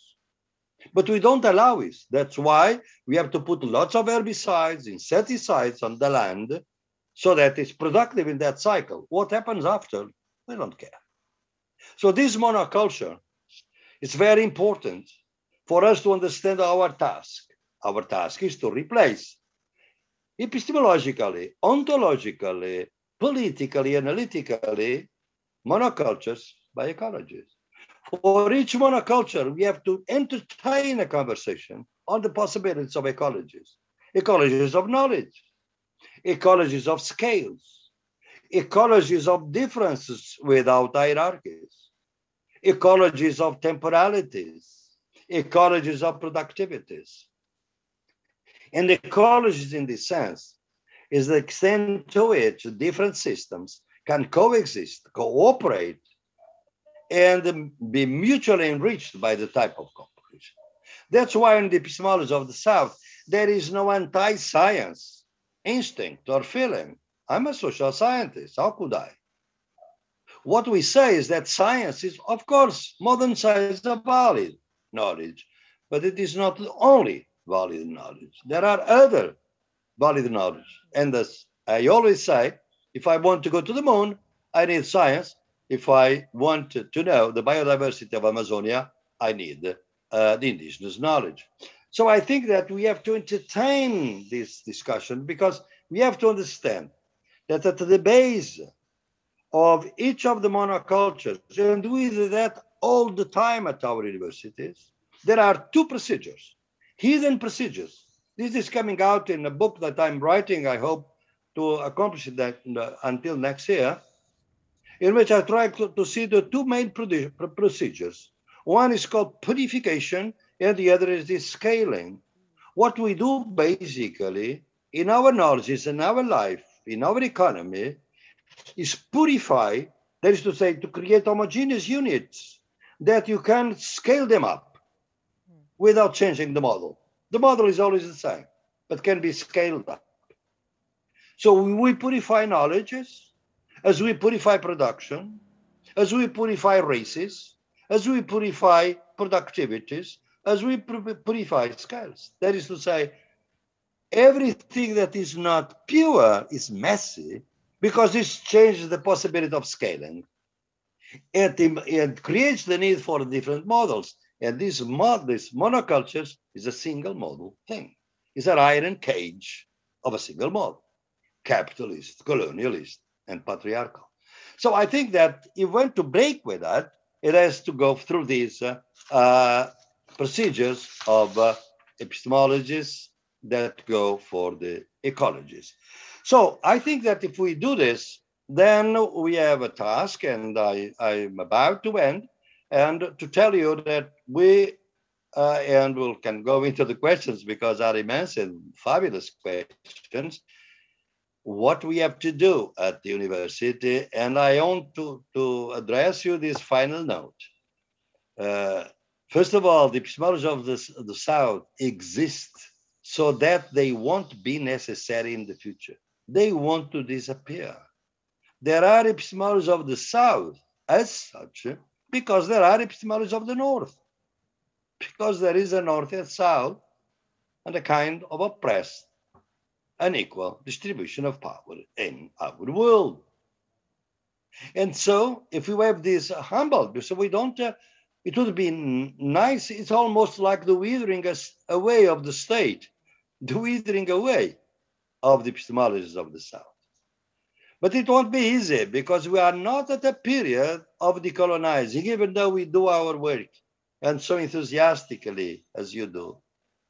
We have to understand that we are a countercurrent, and even more so today, because we are in a period of active recolonizing of our institutions. And since this recolonizing always operates through patriarchy and capitalism, read this recolonizing when, for instance, your university is concerned about rankings. It's concerned when how much output production you do. In English journals belong to 5 companies that account for the global production that we have to produce in a non-native language, according to criteria that you are not, even though you are responsible for the people in your community across the street, but you are writing far away for some other people. So I think that we have here a very difficult task. But I think that if we really do this, we'll see, that's my final note, the epistemology of the South is replacing knowledge about by knowledge with. If that's so, then they cannot be accomplished solely at the university. Fighting at the university level is important, but we have to be in the struggle. We have to be with the struggle, in solidarity with struggle in different ways, of course, different in different continents. So the epistemology of the South will never be, or should never be, a discipline in our universities, because what they want to change is the way in which the knowledge that we produce is a different knowledge, a different teaching, and of course, different educators. And we have to educate ourselves, which is probably a very difficult task, but that's where we are now. Okay, thank you very much. Thank you very much, Professor Boa. We are very glad to have you with us and to give us all this feedback about your knowledge you collected from your fieldworks around the world, watching the struggles and bringing this kind of knowledge to our attention here. So let's pass to the couple of questions we prepared for you. And we sent it already because our discussants prepared this question for you. The first set of questions is about, one is about culture as race, and the other one is about the concept of hybridity between modernity and global South. So let me pay a little bit, let me focus on my question about culture, is because usually in the liberal discourse and the discourse connected to the human rights discourse and all this debate, we have the use of culture as a continuity from the concept of race. So do you think that how we can figurate knowledge and epistemologies and ecologies beyond culture and its abyssal dividing and non-inclusive rationality? This is my question, my first question, and I don't know if we'll have with us Alexandros Koupiolis to... so I give the floor to Alexandros, εσένα. Ναι, και τι να ρωτήσω. Ναι. Can you hear me first? Yes. Can you hear? Okay. So I will just formulate my question that I have already submitted. Ναι, την πρώτη. Okay. So my question would be that in most colonized or crypto-colonial countries, such as Greece, according to some anthropologists, there is a strong and inextricable mixture, hybridity of epistemologies, ontologies, and politics of the colonized and the crypto-colonized countries, with the colonizers, the countries of the center of the north, and it's a condition of influence, imitation, resentment, and opposition to Western modernity that has deeply informed local cultures and histories. If this is the case, if we have this kind of a hybridity and mixture, inextricable mixture, then which particular logics, epistemologies, practices, and politics of critique and new creation could enable such colonized or crypto-colonized localities, societies of the global South, to build their own paths in the contemporary world beyond the state of the covertly or clearly colonized, countries and societies by Western capitalist modernity. Alexandro, yes, I read your question, and it was the first question that came to me. So I printed them, and I printed the document. I put together all the questions, and my colleague, if you allow me, but I have by the order, and in fact coincides. So Alexandros, you know, there is no pristine epistemological options in our world after 5 centuries of such, 5 centuries in this world which we are more familiar with, because Eurasian contacts were for millions, thousands of years, very important. I mean, after the reading of history by Jack Goody many others, we can see how the Eurasian region was so rich before this modern period, as we call them. So there were so many contacts that, in a sense, everything is hybrid, so to say. Hybridity is constitutive. When I look, for instance, at the Mediterranean region, which is probably one of the richest regions for contacts, because you can see for this Eurasian type of Portugal was very far away periphery. The Mediterranean was absolutely central for this connection, east-west connections.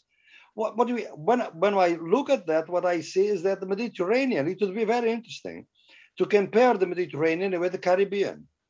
The Caribbean is the other region in which, that's the only region, in which the decolonial thinking has accepted the concept of hybridization, of creolization, as it is called, creolity. Because when we read Glissant, when we read Sarbi, we read all these people that have been working in the Caribbean, you can see how for them the encounter of cultures is so complex, East and West, Chinese, Japanese, and so on, that in fact there is no original type of culture to which they can report, which is different from Latin America, in which indigenous people still claim being the original and originary people there, even though they come through Siberia from other parts and ultimately from Africa. And they displace eventually other people that were there. So I think that we have to, if you really start from the concept of the struggle, it is clear that all the struggles, when they are initiated, who determines the terms of the struggle? Any struggle. Is the dominant powers in reality or in epistemology? What is the struggle? Is the way in which you can change the terms of the rules of the game. So what we are doing here is an attempt to change the rules of the game. What is the valid knowledge? What can we discuss? And our colleague already raised the questions of culture. Is culture that separate type of reality that is not connected to the political economy? Or on the contrary, is really part of the political economy, as it is today for the cultural industry of the entertainment. But we, in our concepts, lag behind all these things that are happening in that area, and dominant knowledge still conceives of culture as something completely different, and particularly when the distinction between culture and civilization was also advanced. So I think that, Alexandros, our South is not a geographical South, it's an epistemic South. Because in fact today, I teach, now I've been teaching a lot in England, for 35 years I taught in the United States as well. But when I go around for Latin America, Africa, and Asia, the Northern epistemologies, even the most positivistic type of conception, which does not even integrate quantum physics and the principles of uncertainty of Heisenberg or the Bohr, for instance, that now we include in any kind of epistemology about modern science, are not present. That is to say, they are even more northern than the northern epistemologies. We, in the Catholic world, we say that they are more papists than the Pope, popists than the Pope, because they are really more conservative in a sense, I would say. So I don't think that it is with the geographical South, because I identify epistemic South in the North, and of course the epistemic South in the South, geographical South. But they are different, because I can see that Europe, there is an epistemic South. Our immigrants, our generations of immigrants, sometimes second generation, third generation. They have been here in Europe. And still there is resistance to call them Europeans because the color of skin, because of something, because of different cultures.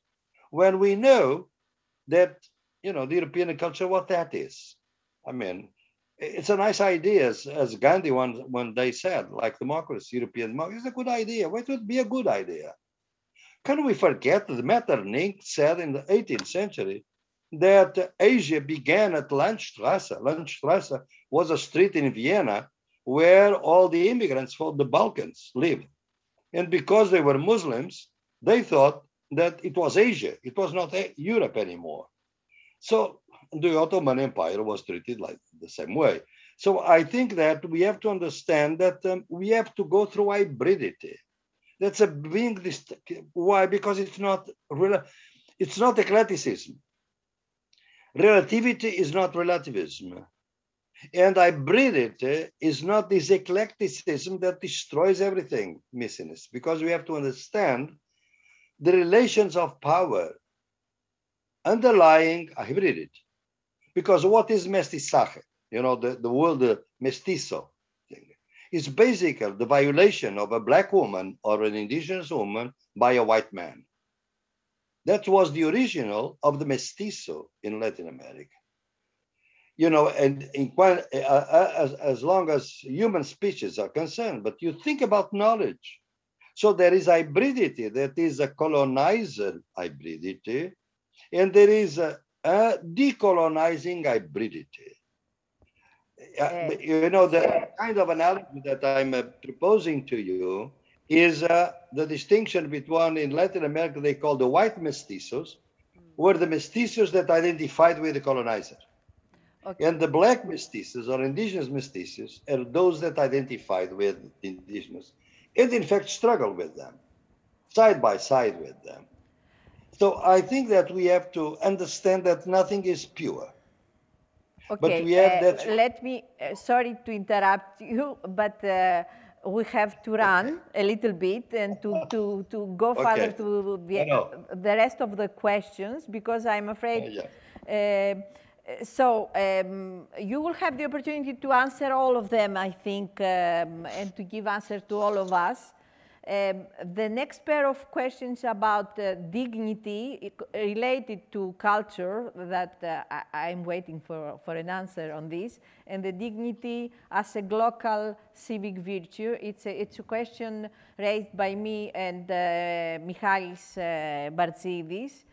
And another question is that of Emilia related to orthopedic thinking. Okay, Emilia, go with your question, and well, I can, you know, since I got the questions in writing, I'd sign. So, colleague, you are Fortini, right? Yes, Fortini. And you are talking about the questions you did with Michalis. Yes, yes. I have identified it very, very well. So, I think the question also came about the dignity. Let's start with that. Well, I think that you, Fortini, you probably know why I came across so intensively with the concept of dignity, because when we were, and I think I told you the story, I told some people the story that when we were organizing the World Social Forum in Tunis in 2013, it was the Arab revolutions. Fortini also, because you wrote the book on the Arab revolutions. So the idea that everything would be on human rights. And our African friends said, well, no, in North Africa, we don't want this name for the World Social Forum. And for good reasons, because human rights were brought to North Africa by Napoleon in 1798, when he arrived in Alexandria and said, you know, they say that we are invading you. We are not invading you. We are bringing you the human rights. Well, human rights is a genealogy of invasion. So it was not apt. Then we went on for discussions, a kind of an intercultural discussion for hours. And we came across the idea that, in fact, in Quran, there are several times in which the word dignity appears. And the indigenous people also use the concept of dignity. And we came up to the conclusion that human rights is a dignity narrative, like any other. So dignity would be the name, not human rights. Would be a name that would allow us to encompass the struggles for a better society by dignifying subjects, cultures, and territories, and people and populations. So dignity is as at this point, this kind of intercultural type of genealogy that we like. But I would add something to your concept as you put it forward. And the concept I would add is respect. I don't think that we can really restrict to dignity. Dignity is almost a kind of an ontological condition, but we have to have a kind of a more active concept. How you really bring about dignity. You bring it about by respecting others. And I get this from the indigenous people. In fact, the two concepts. Once I was in a kind of intercultural discussion on socialism, liberation, and etc. And we came across and to the conclusion that probably the two words for them were not socialism or communism or whatever. They were, as they told us, they are white man's trap. But we were in agreement on these two concepts, dignity and respect.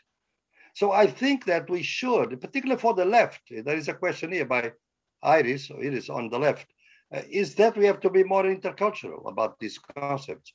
So dignity and respect are two key concepts which I would go along with. So these are the questions. For Tini, your question, which was one of the first questions to come. There was also another question by Iris before, but I don't know if you want me about the left, because Portugal now is going through elections because our leftist government is gone, was defeated by the budget, so we have a problem here, but I don't go into that now. And so the question is that what we mean by nature, Fortina, is by culture. I mean, we come from a paradigm in which culture is opposed to nature. Suppose that nature is part of our culture. The proposal that I'm making these days in the paradigm, in this work I'm doing, and I'm glad to share it with you, is that nature does not belong to us. We belong to nature. If we belong to nature, there is no culture without nature. So there is no culture without political economy, with life and sociability. So culture has to be completely refounded on these ideas, because in fact, if we do that, it also entails an ontology. And that's our ontology is also incapable of helping us in this epistemological and cultural transformation. Because I think that you have to move from an individualist type of ontology to a relationist. And I get that from Ubuntu, from Africa, and we should get from them. I am because you are. I could not answer your questions if you didn't make the questions, ask the questions. So my response is as much yours as my own, because you ask the question, you direct my attention to a specific problem. If we do that in ontological terms, and I've gone through all the African philosophy very intensively to see what are the conceptions of ontology, why the I of Descartes, the ego, I am because I think because I am. No, it does not exist, that word, the I does not, because it's always, I'm here, I'm from, I'm with my family, my clan, my territory. So we have really to revisit all these ontologies, not because we want to be Africans or indigenous people, it's not that. It's that their ontology is a contribution to the epistemologies of the South that are useful for the world in itself, not just for them. It's really a mistake to consider that is just for them. Emilia, I don't know if it is with someone also in these questions, I don't know, I think it was Fortini or Michalis, that quoted a good friend of mine, Veronica Gago from from Argentina, Lucy Caballero. Of course, I'm very familiar with her work, and I know about the neoliberalism from below. We have done the research in that respect. That's why we don't have, Michalis, everyone that is involved in the struggles cannot have a romantic view of the struggles, never. I have seen many indigenous leaders corrupt, selling to nature products, like one of these cosmetic companies, selling land for a Mercedes-Benz car that they cannot use because they are in the forest. I have seen all these kinds of things, but I don't become pessimist because of that, because why should the indigenous be pure and corruption is a privilege of the white man? No, it's not a privilege. In fact, they are much less corrupt than we are. So, but you cannot have a romantic view of that. Emilia, about the orthopedic concept, thank you so much for that question, because I think I answered it, but that allows me to is precisely your orthopedic thinking is the result of purification and scaling. Because the orthopedic, this reduction type of thinking, has to purify the piece before it can apply it. And that's why purification and scaling, they are the two really forms of life. And in fact, you point to new things like the peer-to-peer type of relationality.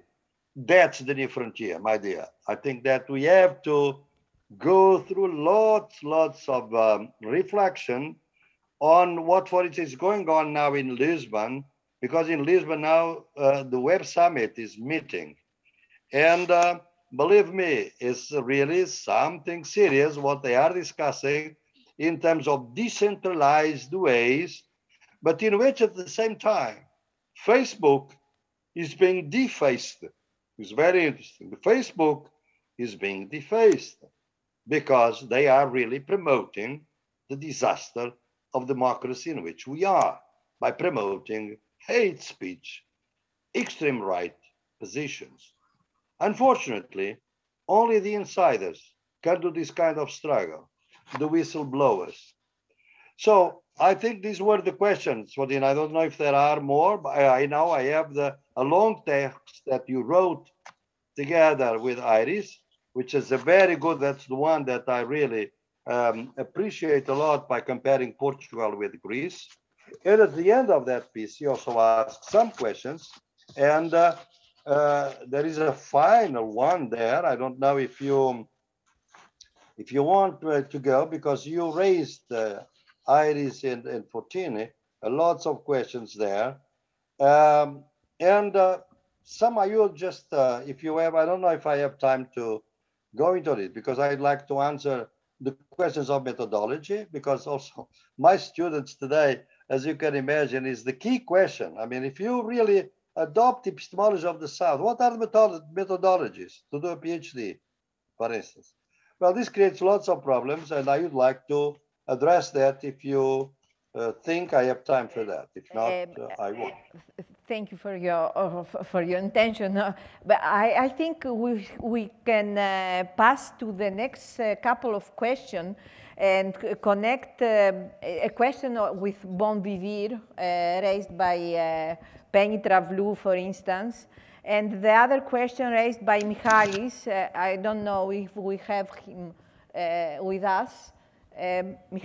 Yes. Okay. Yes. I'm here. I'm here. Okay. And I had to add something on the question on dignity and articulate it with my question on humanness, etc. Okay. Do that. Brief. Be brief, please. Short. I have the. So, yes, I think that my question on articulating knowledges, dominant knowledges, and new epistemologies, or the other knowledges, my dear Prof. Boaventura, I think that you gave us today an answer in your lecture on this mode of articulation between resistances, articulation through the struggles. if I understood well your new proposition. And I think that our conception of dignity in this question with Fotinits in Periodo, we received dignity as a result of struggles. After Puerto del Sol, indignados, after Syntagma Square, aganactismeni, after struggles and resistances in Tahrir Square with Al-Karama. And of course, all the previous struggles and resistances in Latin America, in you know, in Chiapas, etc., on the label on dignity. And I think this is it's a easy and great paradigm. What we mean that we have an idea to articulate the previous dominance or Western knowledges with the new knowledges or knowledges that have lost, etc.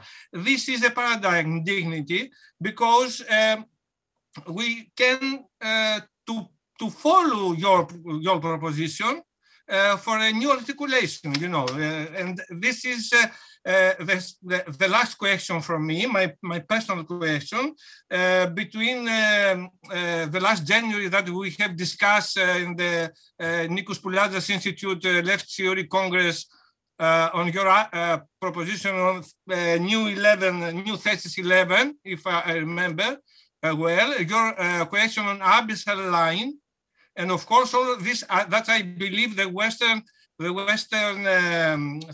thought on that the other is not simply the different, but asymmetrical from Cartesian to the other. And I think there will have a very, very interesting discussion between your notion abyssal line or this asymmetrical understanding of difference in all this Western philosophy and thought. This is let me to formulate finally my question.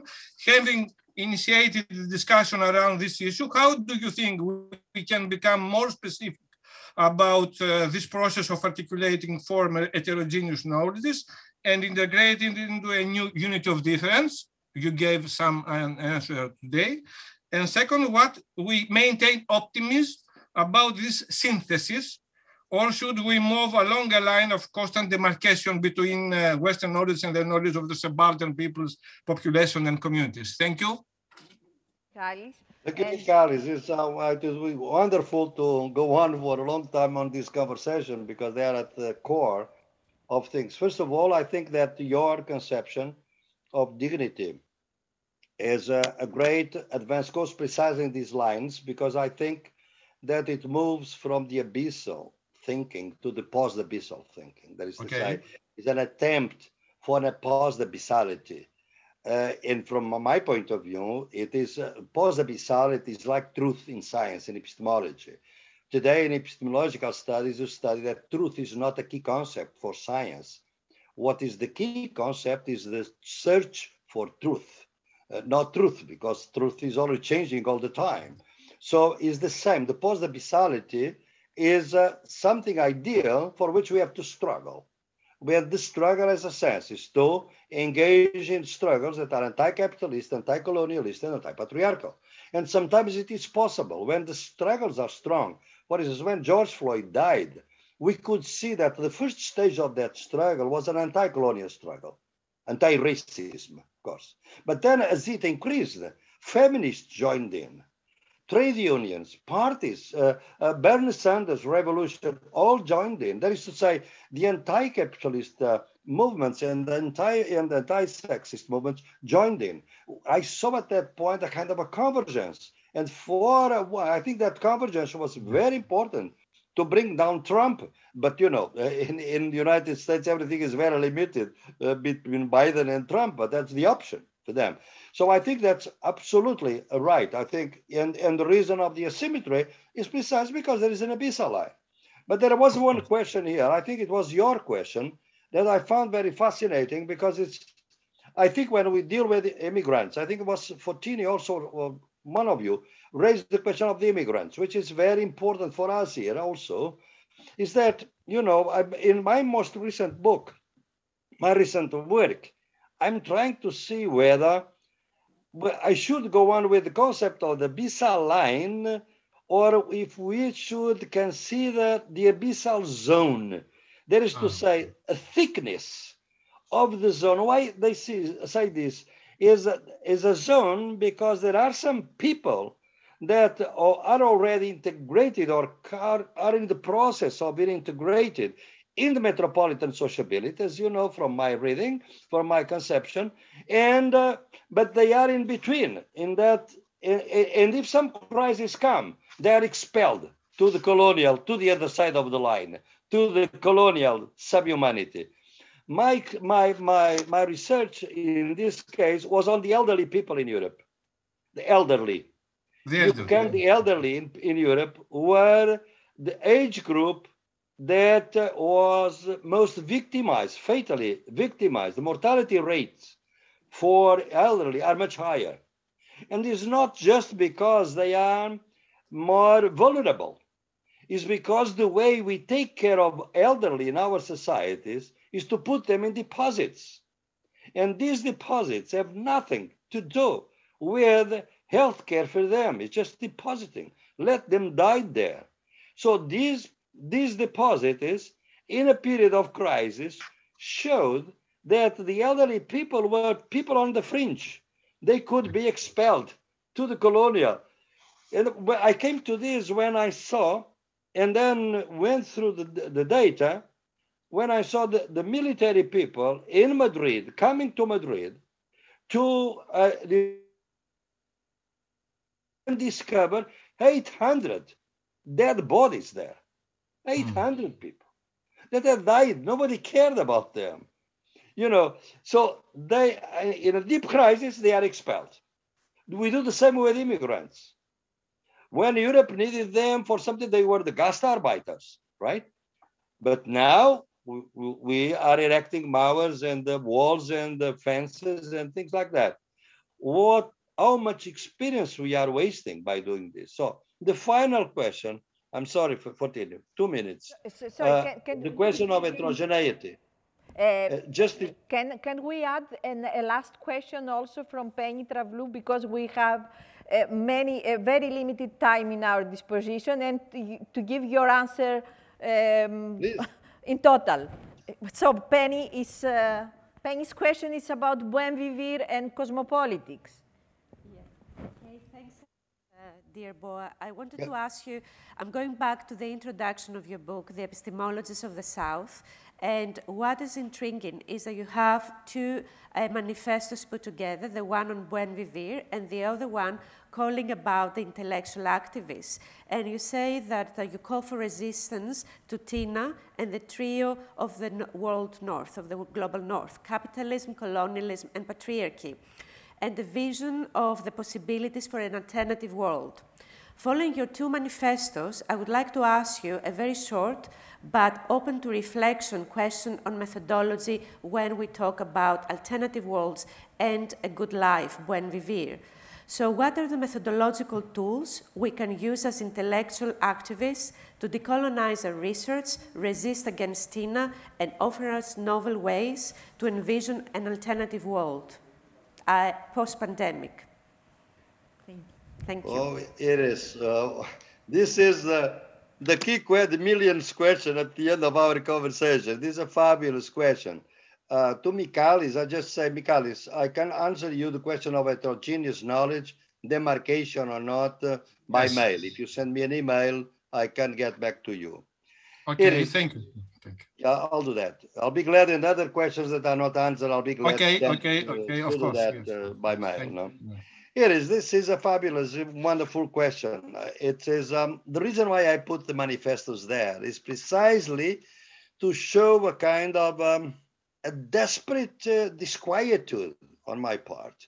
But what we can do, particularly if you look at university or if you are at university, and I think that's why I say, and I remember you, I'm sure that you remember that when I say, well, and it's true today, even with the Zoom world in which we live, that I spend 50% of my time with university, people like here, and 50% with social movements that are also resorting to Zoom, and we discuss all kinds of things also. Particularly the social movements are in a period of very difficult situation because social movements are about presence, co-presence, and how to revive co-presence after all this. I mean, there is all these traumatic type of things that are going on, mental health problems, desperation, you know, giving up, resignation, and so on. So I think it's very important to focus on methodologies. And I think that the idea of a good life, which of course comes from summa causa, the catch-all word for, you know, buen vivir, good living, which is not living good in the sense of accumulation of consumer, but living in harmony with others and with nature. Because as you know, I've been saying that all the time, 75% of our biodiversity is in indigenous territories. So they have been guardians and they have been laboring the forest. Yesterday, I was in a live transmission with a great Brazilian leader in the Amazonian region. He was explaining how the Amazonia is fully populated. This idea of a rainforest without people is you know, a myth of the West. There are lots of people working there, but they are guardians of the forest. They don't destroy the forest. So I think that the good life is basic an idea of reconceptualizing also culture, nature. It's conceptualizing this idea that there should be no private property on what we call nature. I mean, this was Rousseau in a sense, but much before Rousseau, it was theorized already by people in India and in China. It is the idea that is really ridiculous because, as Karl Polanyi also told us, it's not a commodity because it's not, you know, land or labor are not produced in the market, and therefore they are not commodities. They are imperfect commodities or whatever. You know that discussion. What I think is that that's why I was insisting on the methodologies. How you see our methodologies are driving us to create objects by separating subject, the researcher, and the object of the research. So the researcher has the knowledge and the object at the most as information, not knowledge, when you are interviewing something. But if you move to the epistemology of the South, from knowledge about to knowledge with, then we are not relying on subject-object. In fact, we are wanting to create subjectivities on the other side, contribute to subject-subject interactions. How we do collaborative methodologies. So you know that in the end of Cognitive Empire, I explained that, and some later on we can have a full discussion. I have one, if you want to follow up next week in Seville. We are organizing an epistemology of the South seminar on methodologies. And if you read the chapter 6, 8, and 7 of the end of the Cognitive Empire, the reason why I dedicate those chapters to the methodologies is because it's really very important. It is very important for us because how we work with some people. So we have to immediately have a different view of what counts as rigorous knowledge. Is rigorous knowledge always the written knowledge or the oral knowledge? So you know that following my Ugandan colleague, I use the concept of orature, you know, versus literature, because it's not oral literature, it's orature, it has a different logic. So we have to develop a different logic of interaction with orature. Second, you have to demonumentalize knowledge, written knowledge. How you do that? You are familiar with Alice, my project. Go to that project, the webpage, which is alive, and we are converting the project into a program. And we have there my 12 world conversations with people.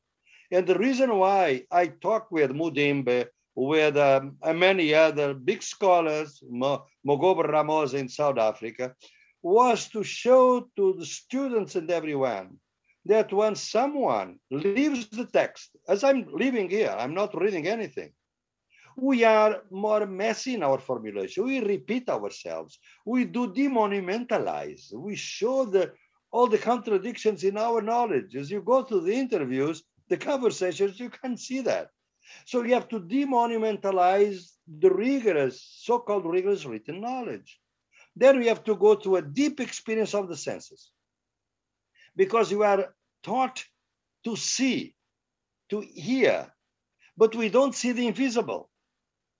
If you are doing an interview with an immigrant and you just see the visible, what he is saying or she is saying, you are not getting it. Most of what he thinks about his ancestors, for instance, are invisible to you. His trajectories, her trajectories, they're hiding them. So you have to have a strategy of trust. It's not a methodological trust. It's a trust. Trust is something else. It's not a technology. Is that trust is something that develops when people think and come to know that you are on the same side of their struggle.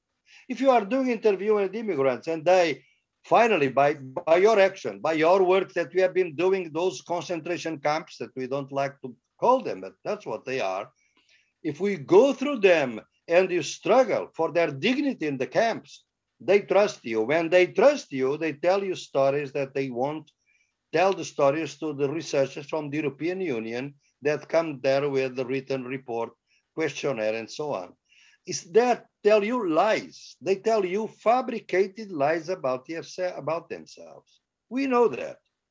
But they have to do that to defend themselves. But if you develop a trust relationship, then you have to listen, not to hear, but to listen to.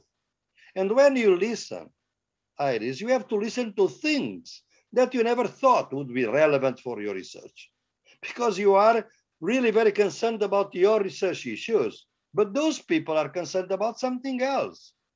A friend that they left in Bangladesh, someone that is about to give birth, things like that, and they want to tell you the story. And you have a limited time for your interview, because the research project tells you that you have to move on. Our research is really live research in many respects. So if you go back to those chapters, Iris, you can later on have a discussion. It is really a learning process for ourselves. We have to unlearn a lot before we can learn. Thank you. We learned so much from you. Thank you, dear professor. So, Iris. We have to conclude, unfortunately, due to the lack of time. So I am to conclude in a way. And we wanted to thank you deeply for this wonderful discussion with us. And we hope that we will be able very soon to continue this discussion that seems to be very fundamental for the whole project and for many things that are being developed right now in the country. So I would like to make just a very small phrase that I think is one of the most important contributions of epistemologists of the South and has to do with this idea of rearguard theory. I think that it is a theory, epistemologists of the South, that aspires to be a rearguard theory, not an avant-garde theory, where all types of knowledges, traditional and scientific, are perceived as intertwined paradigms of equal validity that can be used to make life worth living. So in that line, I would pose a question, rather a rhetoric question. How important could a renewed decolonial perspective be for a new progressive political project? Let's hope that we can continue this discussion anew in the next meeting of ours from that question. Thank you very much. Thank you very much. Thank you very much. Bye-bye. Thank you. Thank you. Thank you. Thank you.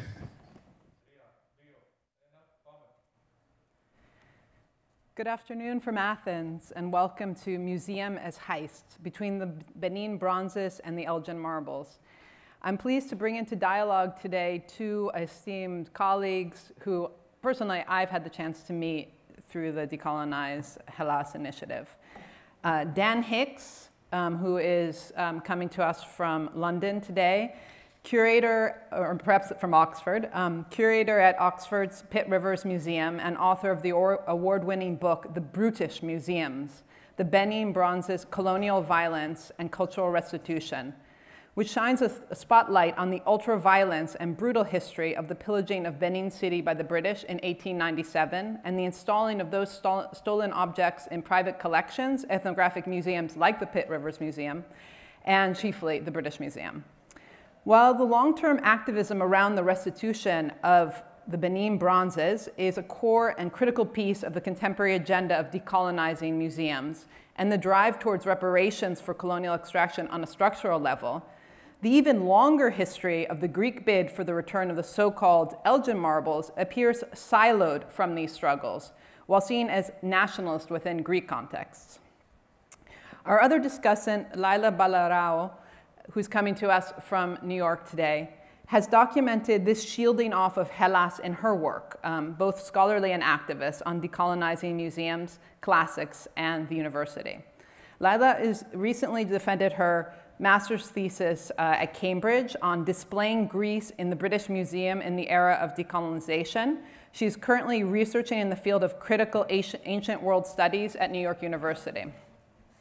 I'm very grateful to Esther Solomon, who is here with us today, for accepting my invitation to moderate this discussion on colonial histories of cultural looting, epistemic structures of white supremacy, prospects for the decolonizing, maybe the abolition of the British Museum, and the place of Hellas in all of this.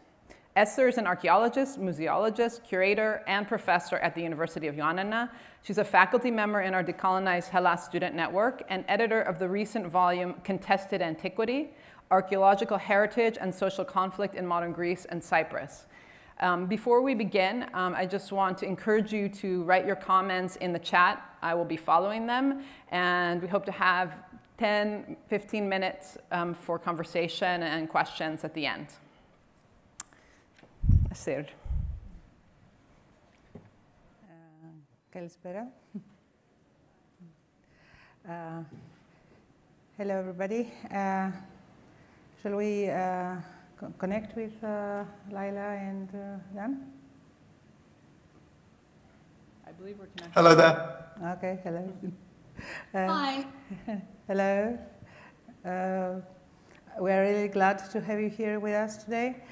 And as you have probably read on the website of Decolonized Hellas, museums are a very central theme of the whole initiative, and all these critical discussions, also aim to analyze the way museums have been involved in European colonialism, and also to make us think new ways of approaching all these issues, and to interrogate ways of museum decolonization. So we're really glad to have you with us today. And so we thought, instead of having a traditional panel structure, just to start not with an introduction or brief presentations, but with the actual questions I have prepared for you, and then we will be glad to receive questions from all the other participants. So the first thing I would like to ask you is to explain how issues regarding museum decolonization have covered a great part of your work. So I would like to start with you, Dan, and explain a little bit the place of these issues in your work. Of course, yes, it's really wonderful to be here. And also, I mean, not only speaking to this group, but also over at the moment, social media via the Spaces function on Twitter. So hello, everyone who's also hearing us there. So yeah, I think the decolonization question is one which has been addressed so far in the context of anthropology museums. So this is a really interesting conversation to be right at the start of in terms of how this relates to sort of Europe, to the art and architecture and heritage of the classical sort of past, and where does Greece really fit? And so obviously the Elgin marbles fit into the wider conversations over returns, but how can we see them as part of a conversation over what some are calling the decolonization of our museums, or indeed our universities, because this is about knowledge as well, but which I would prefer to see as the unfinished work of anti-colonialism and really anti-racism. So for me, the decolonial conversation, remembering that here in Europe, we don't have the same nuance that's there in a North American context, where the decolonial, is about land, is about actually conversations happening on stolen land.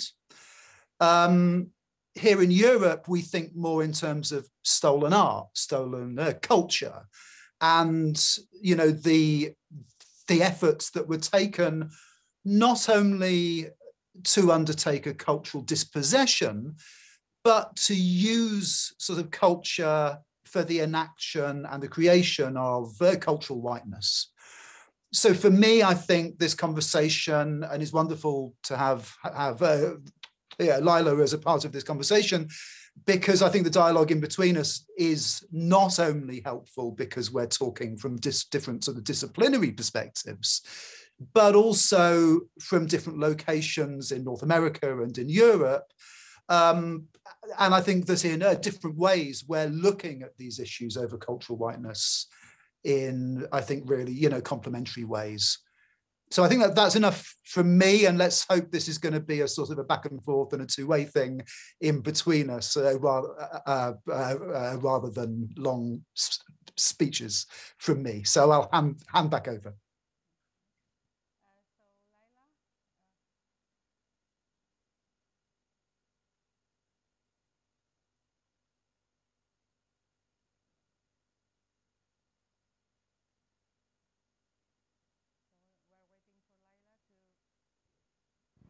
To answer the question. Hi, Lila.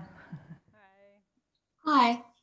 Yes, I'm coming to you from North America, although, as you can probably tell by my accent, I'm not North American. Before I get started on my thoughts, I'd just like to say thank you to the Decolonize Hellas organizers for inviting me to speak today, especially as a young PhD student who's just starting to come up in the field. I appreciate being given the space to contribute to this conversation and to share the stage with much more established academics. I am just starting to learn about the different ways that decolonization manifests in North America, as opposed to how we understand it in a more British or European context. And as Dan said, decolonization emerged amongst Indigenous scholarship in North America and also in Australia and New Zealand about the return of land. And I always like to remind people of the Tuck and Wayne Yang article called Decolonization is Not a Metaphor. And I think it's very important to be mindful of what they caution us against, which is turning it into a fix-all for our problems in society. And I think that decolonization has become a term associated with a societal movement in Britain and in the rest of Europe. And I think that's perfectly valid, but we do have to remember that it has its roots in a more land-based repatriation setting. But there's also the distinction between decolonization, which is about land, and decoloniality, which has become a school of thought in its own right, kind of like post-colonialism, and that emerged from Latin American scholarship. And I think that decoloniality is more what we're striving for, because decoloniality aims to untangle our society and our production of knowledge from Western European superiority and this idea that Western knowledge can be exported throughout the whole world. And I think that where mine and Dan's interests intersect is in that entanglement between these ideas of Western knowledge, and particularly how they get projected onto the material culture of other parts of the world in Africa or in the Eastern Mediterranean. So in my own work, I'm very interested in how we can use this idea of decoloniality to untangle heritage sites and sculptures in the Eastern Mediterranean from the ways that Western European imperialism had an impact in that region. And I think that I mostly focus on Greece and Turkey, but I think that what is going on in Greece and Turkey is also partly a projection of what people see going on in the rest of the Eastern Mediterranean with Syria and Iran and Iraq. And I think those dynamics have an impact on people, on how people view the importance of classical heritage in Greece and Turkey.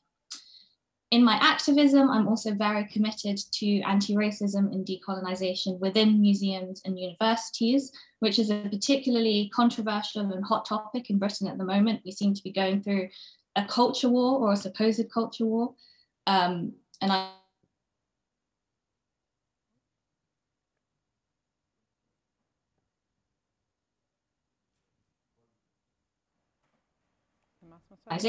do think that, I like to think that there's a difference. I like to think that there's a difference, and I think that decolonization is not just anti-colonialism. It can be a more constructive form of thought, where we also think about how we can construct new methodologies and new ways of doing things. So, hi, good. So let's go a little bit further and tackle the issue of Hellas and ask you, what would Hellas mean to you, and you relate all this to the whole decolonization issue, museum decolonization issue. Dan? Yeah, absolutely. Thank you so much. So really just to build on and acknowledge everything Lila just said, which was absolutely spot on. You know, I think we can take this further and say, so what is it that is going on when we see the polishing of the Elgin marbles in order to make them as white as possible in, 1938? What is going on when we understand the museum in the 19th century in Europe as a museum of bodies? These are bodies in terms of human remains, the racist displays of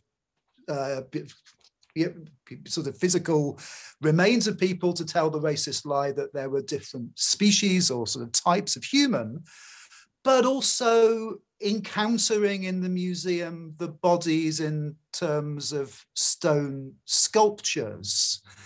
And that sense that the museum became a space to which you bring your own body and encounter other bodies. If you read the early descriptions of the British Museum in, say, the 1840s, these are very corporeal spaces. They're full of humanity being enacted in different ways and different kinds of humanity. So I think to think about Hellas in this context, we can start maybe with the Sylvia Wynter observation, the key Jamaican thinker on the question of what she would call the liberal humanism that came about in the wake of Darwin, in the wake of emancipation and abolition. There's a crisis for whiteness at this point in the middle of the 19th century in Europe, whereby the work of abolition and emancipation is said to be over. Now, of course, we know today that work is not over, and maybe that's one way that we can frame this conversation. But the argument at the time, or the argument that Wynter would sort of put, would be that, okay, there's a fading away of the biological notions of human difference. But as we learn also from Frantz Fanon in his essay on racism and culture, what Fanon described as the vulgar racism that emerged at first, that came very soon, he said, in the 1950s. It came very soon in the 19th century to be accompanied by what he identifies as a cultural racism, the use of art and culture to enact human difference. Now, we know in anthropology museums that, of course, is the racist lie of the primitive, of the notion of the barbaric. It turns into, over the long course of the 19th century, a set of stories about improvement and cultural stages. And of course, that means it's also about the notion of the civilized, of civilization. So it turns out, I think what we're learning at this point in conversations around the decolonization of knowledge and the decolonization of our museums, which are central spaces for that work to happen, we're learning that art and culture was central to a form of racism that is with us in the present. And it isn't just, this conversation we're having now isn't some sideshow to the so-called real work of anti-racism. These institutions were central to the creation of a set of myths, which were the cultural supremacist myths of essentially, late 19th century empire, with which we are still living. They're starting to fail. And we're seeing them, and they're actually, in some ways, they are resurgent at this moment because they are losing their grip. So the culture war that Lila rightly mentions is, in fact, a war on culture, a war with culture, the weaponization of culture that starts with the display of the Parthenon marbles, or indeed, as we might say, the Elgin marbles, because I think we need to continue to call the Elgin marbles until their return to the Parthenon. Let's center Elgin in this conversation, not to center a dead white man in the conventional way, but to center him in the way that we center Edward Colston when we pull him down, or we center Rhodes in the Rose Must Fall campaign. So I think looking at these figures, looking at Elgin as one example, as he is confused with the marbles themselves, as antiquity itself is used to form a sort of timelessness and notion of civilization, which is so hard to get past, hard to refuse. In doing that, let's see that actually the image of Elgin is like what Winter describes as, that model of man, which it turns out isn't a universal human. It's a male, it's a cis male, white, sort of European, of course. So that's what we're trying to dismantle here, I think, in some ways. And there's a whole nexus of intersections in between masculinity and whiteness and art and culture. So, thank you, Dan. And Laila, we're really looking forward to hearing you. I think I'm going to stick a bit more closely to the idea of Hellas and the word Hellas and understanding what it means. And this is probably me doing what classicists do. I decided to look into the etymology of the word Hellas. And I discovered that Hellas is first used to refer to Greece as all the lands inhabited by the Hellenes, the Greeks, by Herodotus, and almost exclusively used in that context by Herodotus. But by ancient authors, it's more often used to refer to a part of Greece, normally northern Greece. And in modern Greek, Hellas doesn't mean Greece. The word for Greece is entirely different. So then what is Hellas if it isn't Greece, the country? I think that Hellas is a concept. It represents the ideal of Greece. And that ideal was one that was shaped by the Western European powers when Greece was still under Ottoman rule. And that is the ideal that drove them to go to Greece and help Greece get independence, because they idealized classical Athens and saw it as this ideal civilization that embodied the values that they came to see as European values and modern values. So in that way, Hellas is a concept that emerged in Western imagination, but it therefore also became the expectations of a modern Greece. It represents an ideal civilization. It represents the ideal civilization that Western European powers wanted to see put into place in Greece when Greece gained their independence from the Ottomans. So it's a concept that was not necessarily created by Greeks. It was created by Western European powers, but it was a concept that was then applied onto the new nation of Greece. And I think it's a concept that has also become embroiled in Greek nationalism, both in the 19th century and also today, because I think that modern Greece is still trying to achieve this ideal of Hellas. And in my work, I spend a lot of time trying to understand that and trying to untangle the Elgin marbles from getting caught up in that ideal representation of Greece. Thank you. So, going a little bit further and let's say inside the British Museum and start talking about the display itself of the Elgin marbles. So I would like to ask you to comment on the relationship of the display with all these issues about white supremacy. Yeah, of course. Thank you so much. So yeah, I mean, I think let's say at the outset, I mean, you've asked me to come into this conversation because of my work on African cultural restitution.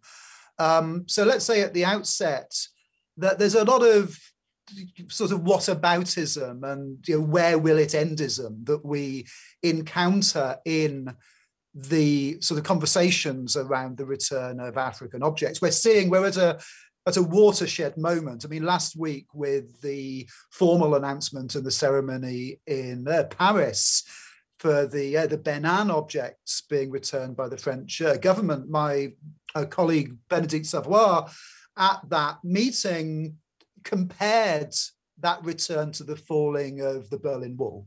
And I think that is not hyperbole. This is the significance of this moment that we find ourselves in now, with the willingness on a case-by-case basis, but at scale and at pace, to see the return of African objects when they are demanded, to start to understand what's in the collections, not only on display, but in the stores.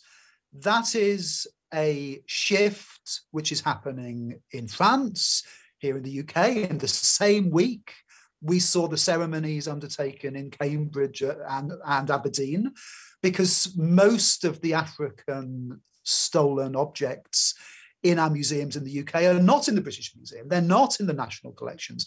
They're in the regional collections. They're in Aberdeen and Cambridge, but they're also in Exeter, in Bristol, Birmingham, Belfast, Ipswich, I mean, you name it. Most of the cities of our country, because empire and the cultural dispossession that went hand in hand with the extreme violence of the later 19th century on the continent of Africa, that was embedded. It was deeply part of actually the civic institution of the museum in the regions, not only in the metropole. So exactly the same as in the Greek context, we have to be very careful to take apart restitution from nationalism. It's the same in the UK. We have to make, this is not, I mean, my book was about seeking to decenter the British Museum.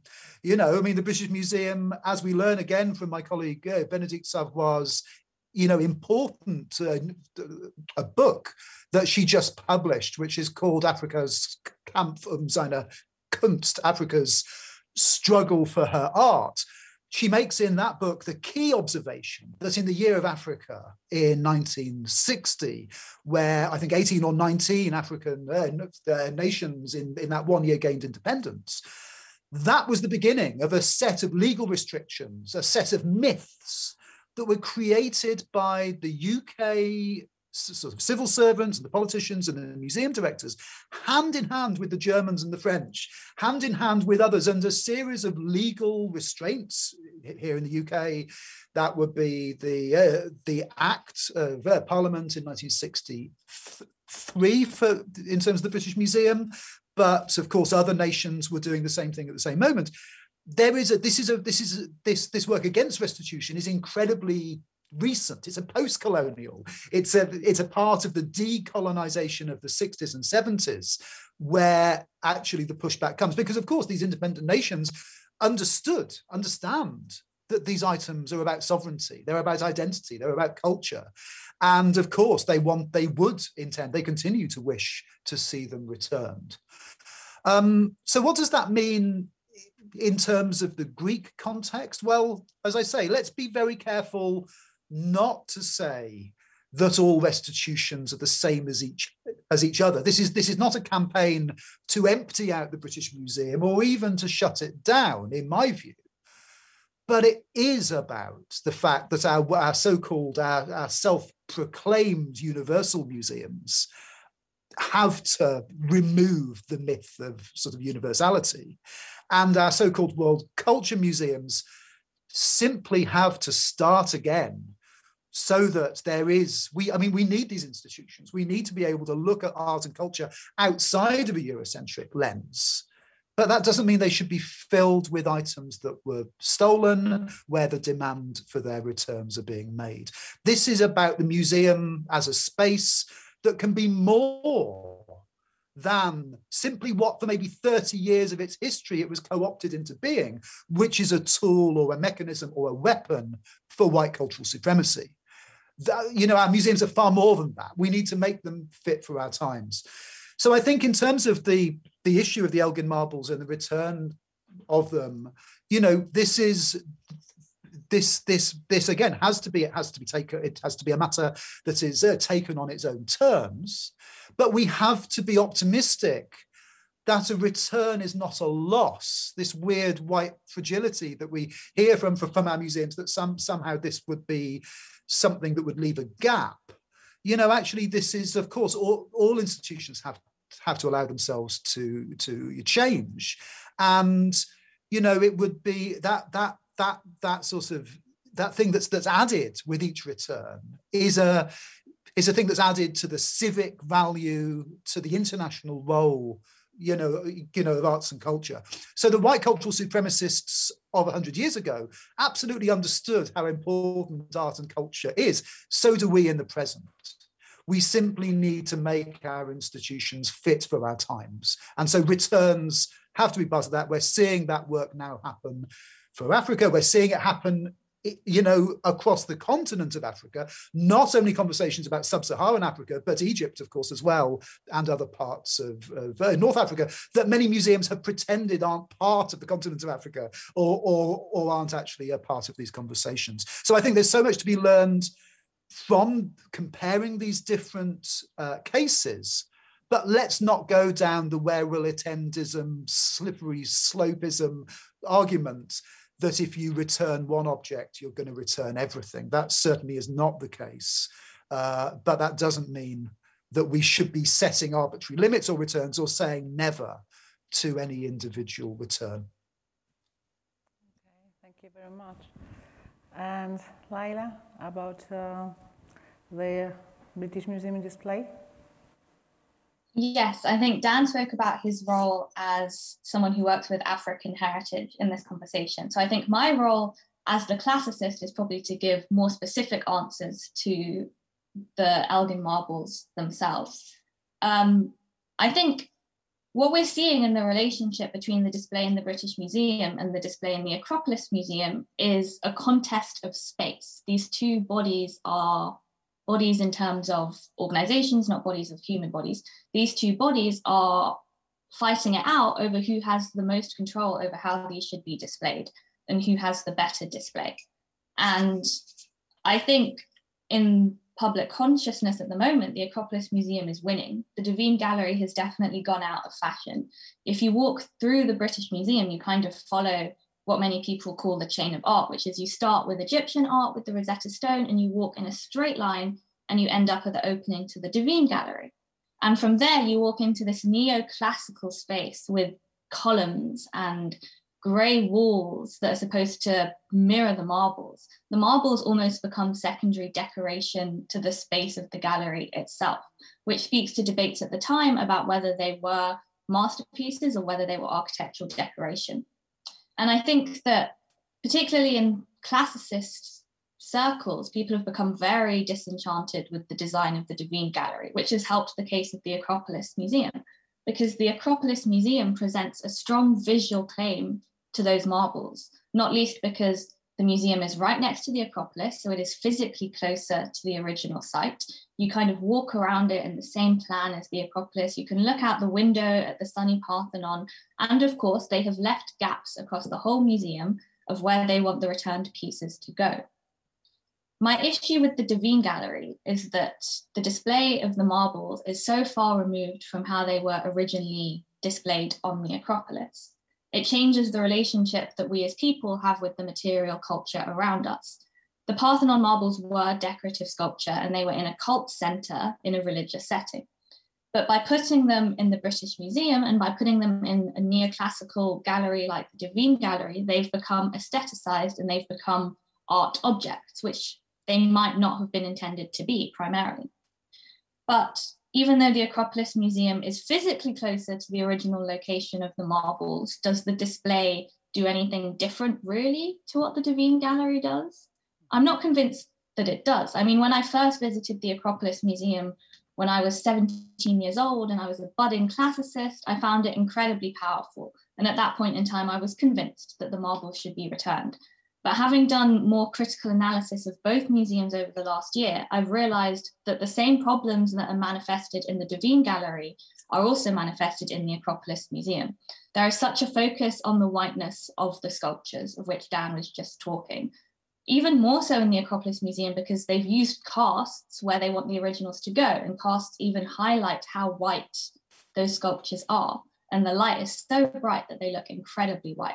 It also sticks to this narrative of the Parthenon marbles being the best art ever produced, which they've done to kind of contribute to their narrative that they should have the marbles back, but it presents the same problems as the display that the British Museum follows.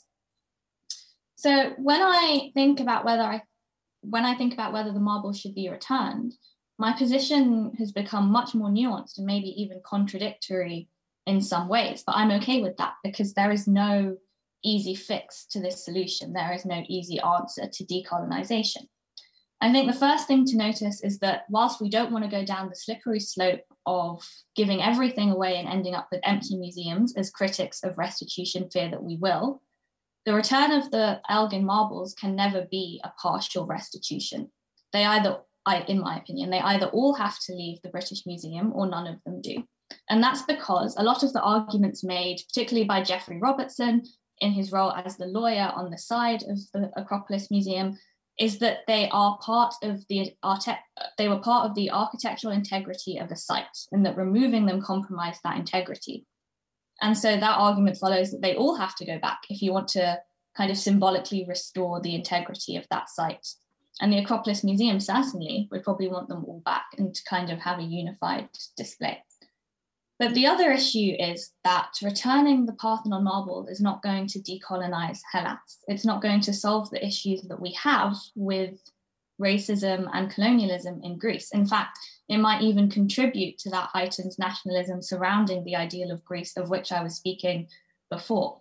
So I think that I'm coming round to the idea that perhaps they shouldn't be returned. And maybe the best thing is to keep them where they are, but really center a critical discourse around why they're there, how they got there, and how we can contribute to the conversation going forward. Yeah, that's really interesting, and I think it opens up a very exciting discussion about museum decolonization without involving necessarily the return of the exhibits.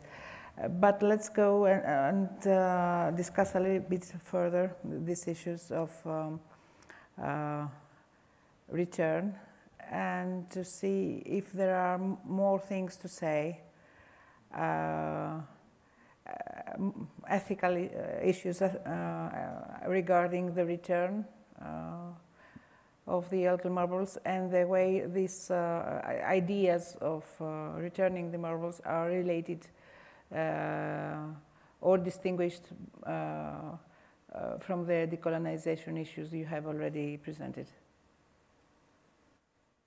Sure, absolutely. So, I mean, I wonder whether I could frame that as a question for Lila, actually, in some ways, which is how we are able to join the dots between this conversation we're having about art in museums and the wider questions over the decolonization of the disciplinary knowledge of ancient history, the notion of the classical past. And I ask that in the context, of course, of the comments that I'm sure everyone has seen of the Prime Minister of the UK in relation to the fall of Rome and the role of sort of borders and immigrants, you know, in that process. We're seeing a set of white nationalist sort of myths, which are not kind of from the past to be, you know, debunked. They're very much in the present. And the discipline of ancient history, the notion of the classical past is absolutely red-handed, right? It's at the heart of this. So we have a classicist, you know, as the Prime Minister, you know, which of course here in the UK reminds us of other classicists, most notably Enoch Powell, of course, and their role in extreme right sort of narratives of nativism, of exceptionalism, and the overlap into, you know, all these racist myths. So what's our role intellectually? What's our role, you know, when you're undertaking your research as a doctoral student at NYU? How can we join the dots between the conversation we're having over displays in museums and the urgent conversation to decolonize the absolute plain as day sort of uses and misuses of these narratives to, you know, to further racism in the present? Firstly, on the Boris Johnson clip, I'm taking a course on societal collapse in the ancient world, and I played that clip in my class on Monday just to see what the reactions of all my classmates would be. And they were all, I mean, we all laughed, but it's also horrifying that he can, one, appropriate Roman history like that for such racist and right-wing supremacist means, but also that he can do so with incorrect historical information. You really have to be someone very special to get away with doing that, I think. So this question that you pose about how museums relate to the academic disciplines, I posed the exact same question in my master's thesis at Cambridge. I said, how much can museums actually change if the academic disciplines that surround them don't change at the same time? And I think there are two approaches to this. Either you could say the disciplines have to change first for the museums to change, because in most cases, the people that work in museums have studied in an academic discipline and they use the skills and knowledge that they have gained from that academic study in their jobs. And I think that a real limitation of museums, or these so-called encyclopedic museums today, is that they maintain the same academic boundaries of British academia. So kind of in British academia, we have this either geographical or chronological separation. And you see that maintained in museums, which I think is a barrier to us having thematic displays or cross-cultural displays, because no one really has the skills to do that if they've been trained in the academic systems that currently exist.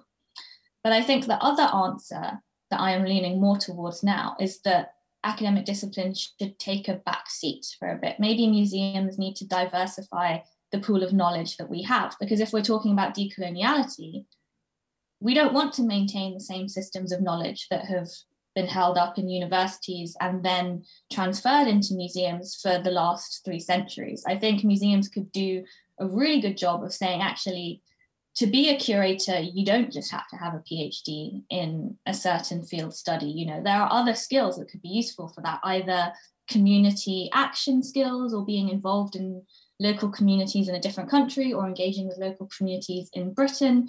And also maybe, you know, having worked in the policy sector or having worked in other areas of art. I think that really to begin to decolonize knowledge, you have to also make it less elite. And the current system of having to kind of get a PhD and then go work as a curator maintains those elite systems of knowledge that we are trying to challenge. Can I jump in with a question? And also, we have a small audience here in Athens who might want to ask a question. You can prepare those if you have a question. I have one question for Dan. And something I found really interesting in your book was the emphasis on looting, on the violence of looting. And you made a critique of how in anthropology we have so many theories of the gift. It's almost like we're covering up this extensive histories and practices of theft. And I'm wondering, I mean, something that we're interested in this other workshop we're doing on monuments, like how do these objects, can they be deployed to reveal this violence of sort of desacralization and looting and a kind of, in your work, you really do make it seem like they're like like a gang of, sort of ruffians doing this instead of the idea of sort of this pristine, whatever, classicists doing, like the emphasis on custodianism, like going from that to who's a good custodian to the looting. So that's one thing I would be interested to hear about. And I would like to push Lala more, also based on reading your thesis. I think would be really interesting for a Greek audience, because one of the reasons I wanted to do this, this discussion is that in the Greek context, I mean, really, because of a sort of, I would say, a strong anti-blackness, like the Benny Bruns discussion, is never sort of, isn't really present even in sort of public debate. And I'm just wondering, like, how the way that the Hellas was in the museum was where there's all this activity on decolonizing the museum in other departments and other parts of the museum and exhibits that are sort of trying to move in that direction. It's almost like this sleepy corner, it sounds like, I don't know, where they were continually producing, like the recent exhibit at the Louvre in Paris, a totally Orientalist, totally, I mean, I don't know, I'd like your opinion. I feel like this would never be able to be done to another, like an African country that could present such a really racist kind of discourse, but it's just sort of like a sleepy corner. So it's like, how can we bring, like the critique into that wing? That would be like also seeing how they're sort of just protected and not questioned within this paradigm of decolonizing. Okay, thank you so much. Yeah, so maybe I'll go first with two really, really interesting questions. So the question for me was about violence and looting. So I think for a Greek audience, what I'd say is let's question the relationship of Greece to the colonial powers of Europe.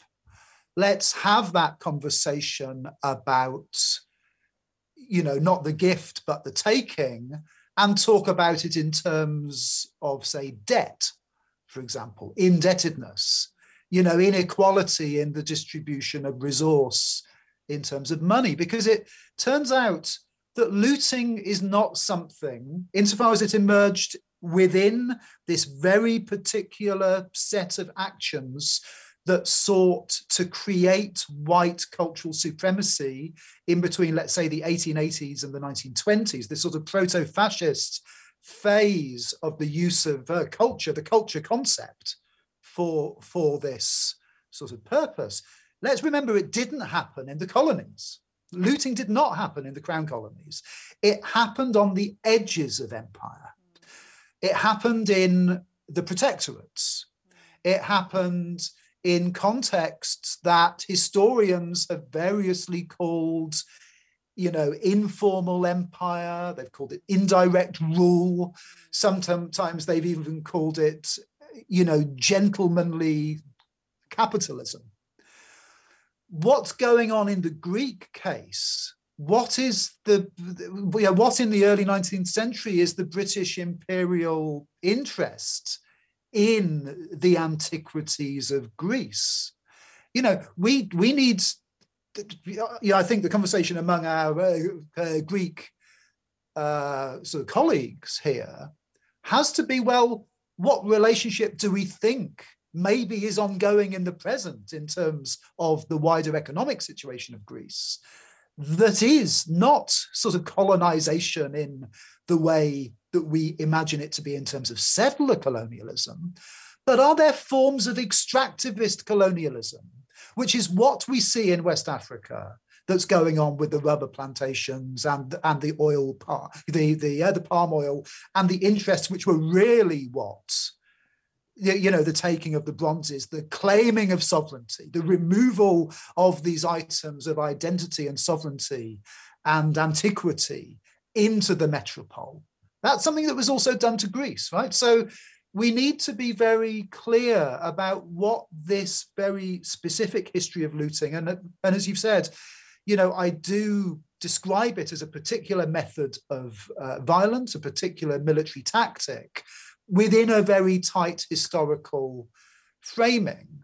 You know, the Elgin marbles is a bit of an outlier because it's early, but they are, you know, they're still there in the 1880s. They're still there in the 1930s when they're being used even more directly for the purposes of your white supremacy. So at the heart of this then really is that sense that we, you know, here in Oxford in 1884, the year of the Berlin Congress, where Africa was carved up in between the European nations. Here in Oxford in 1884, in that same year, the Pitt Rivers Museum, where I'm sitting now, the Museum of Anthropology for Oxford, was built. But so was another museum of archaeology and art, which is called the Ashmolean Museum, which, of course, if you go onto their website, they say they're a 17th century foundation. And it's absolutely right that some of the collections were in Oxford at that time, but on its, in terms of the location, the building it's in now, that's also opened in 1884. So the modern Ashmolean and here at the Pitt Rivers, they're both creations of the same moment of time. The physical enaction of the West and the rest in two museums, you know, of art and archaeology. So this in the book is what I call the notion of the chronopolitical, the use of time in order to pretend that one set of individuals, of human beings, is in the past, you know, one is in the present. These are methods through which we also see, of course, in the creation of the border. So the motto of the British Museums, actually, when I was writing it, was something that came directly out of the work I had done on displaced people and the so-called refugee crisis that we did with the work around the Calais jungle. And so that motto was, as the border is to the nation state, so the museum is to empire. So the museum and the border are both 19th century technologies for making distinctions in between human beings. And so using culture in order to do that. So that's what we're, I think, sort of dealing with here. And so for a Greek audience, you know, let's see this conversation about returns not as simply kind of nationalism versus, you know, realpolitik. Let's see it as a reckoning with a particular set of histories in which our disciplinary structures and our museums, our sense of the past itself is implicated in forms of violence that are maybe still going on. The debts are still outstanding. And for Greece, that maybe takes a different form. Maybe it's a wider question of resource. But actually, if you look at the Nigerian debate, if you look at the Ghanaian arguments, if you look at the reparations debates in the Caribbean, there's no sense in which this isn't also about resource, about money. So let's think about the Greek role in the wider European project. Let's look at the role that it plays as a border in Fortress Europe at a time at which so many people every year are dying in the Mediterranean. These distinctions between different types of human have never been more important to break down and to resist. And art and culture has been part of how we built the notion of Europe, the notion of civilization. And that is a part of what we need to be dismantling now.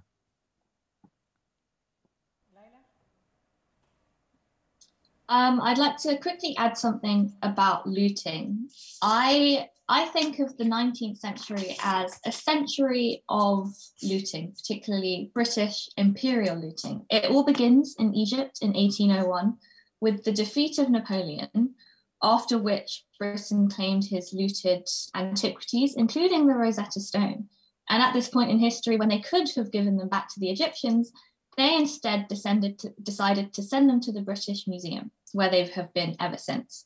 And that was the first public collection to enter the museum. And it inaugurates this century of looting.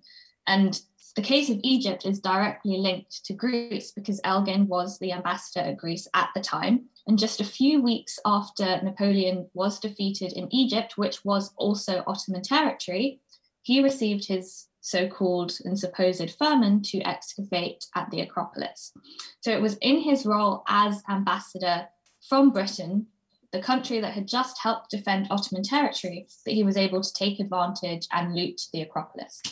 And I think that whilst the Acropolis is an early case, it's important to remember that this does begin in Egypt, and it begins as a war between two imperial powers that then becomes a war of antiquities that defines the 19th century and also much of the 20th century as well. And, you know, it begins in Egypt and it goes all the way up to Benin and Dan's focus. And it continues, I also would argue, in kind of the post-First World War, when all these nations come together to try and form an international body to legislate and oversee the heritage of the world. And I've just finished writing a chapter on the role of UNESCO and its agenda in the Eastern Mediterranean, particularly thinking about the controversy over Hagia Sophia and why it matters so much to them that it's gone back to being a mosque. And I think I'm going to use this to segue into answering Penelope's question about anti-Blackness, because I find it very interesting and I need to learn more about how anti-Blackness manifests in Greece, because I don't know as much as I think that I should yet.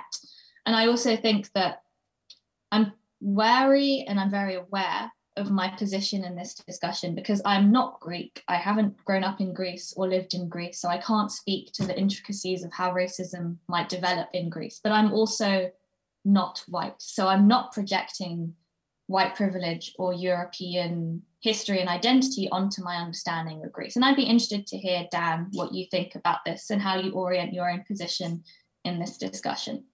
So I think that I do have an understanding of the impact of racist narratives on heritage, but mine is very much a British perspective. And Greece occupies this interesting position in my understanding where they are both orientalized by the powers to the West and orientalizing the countries to the east of them. And I think that we see this in recent history, actually, when I was researching for this chapter that I've just written, where refugees who have ended up living in relocation camps in Greece have been taken on trips to visit the Acropolis. And these are refugee children, a lot of them girls who wear hijabs, and you can see in the photos all these pictures of hijabi women walking around the Acropolis. And to me, it sends a very unsettling narrative of what are we trying to say, that the Acropolis represents Europe and that now these refugees must kind of adopt these European values and a European way of life. And it creates this kind of dichotomy between the countries that they've come from that have been, you know, they've been ruined by war that has been caused by European neocolonialism, and they've been forced to flee their countries and come and live in Europe.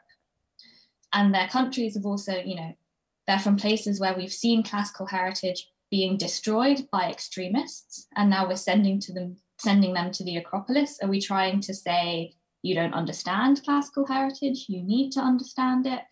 But that also ignores the fact that they come from a culture that has rich classical heritage and that members of their own community have died trying to protect it. So I see a very orientalizing narrative taking place in that practice of taking refugees to the Acropolis. And in the news items, you hear about the Greek foreign minister and other people who attend the event talking about how, you know, the Acropolis represents our European values about democracy and freedom and liberty. And we're kind of caught in this conundrum of seeing European values as that and seeing anything else, particularly Islamic society, as very other. And I feel that in the conversation over heritage, this is just becoming even more the case, and people are, you know, it's becoming even more polarized because of what a few extremists are doing in a certain part of the world. And they don't represent the religion at large, but the impact that they have on heritage it's kind of controlling the conversation, I think. And to link this back to anti-Blackness, Islamophobia and anti-Blackness, I think, are becoming more and more of an issue in the Eastern Mediterranean because of the refugee crisis and these large forms of migration. And I think that in thinking about the Acropolis and thinking about how it serves the local community, we have to begin to realize that the Black community and the Muslim community is a new constituent in Greece who also have to form their own relationship with heritage and whose interpretations we would like to value rather than kind of dictating to them that they must appreciate the classical beauty of the Parthenon. I have a comment here to read, which from Safo Papandonopoulou. She says, it's important to note that the process of stealing, in quotes, the marbles from us, in quotes, the very us who was stolen from us was constructed. The Greek response to colonialism was nationalism, which reproduced the very discourses and practices of colonialism in order to respond to it. One of your fans, Lala, has said that this is exactly what you were saying, but I think it's also a good point to just, emphasize that if returning them, the marbles isn't about critiquing Western white supremacy, then indeed I agree with your point.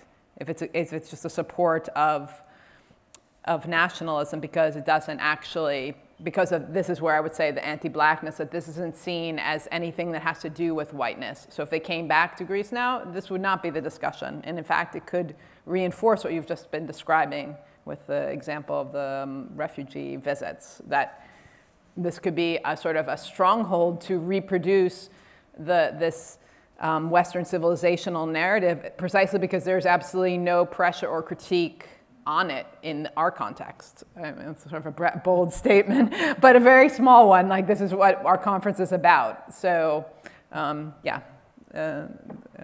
was...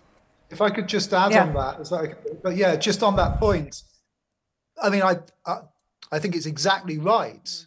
But of course, let's remember that precisely what you're describing is already happening right now in London, right? These are displays that are put to work for precisely the cultural supremacy, the white cultural supremacy that you're describing. It's happening with these items in London. So if we're talking about returns, absolutely, let's put at the heart of this, this isn't a false choice.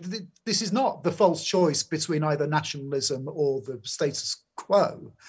It is possible, as in the Nigerian case, for returns not to be about the role of the nation state as the inheritor of essentially imperial sort of violence, right? I mean, precisely the same issues over the nation state, are at stake in other contexts, in indigenous contexts, in African contexts.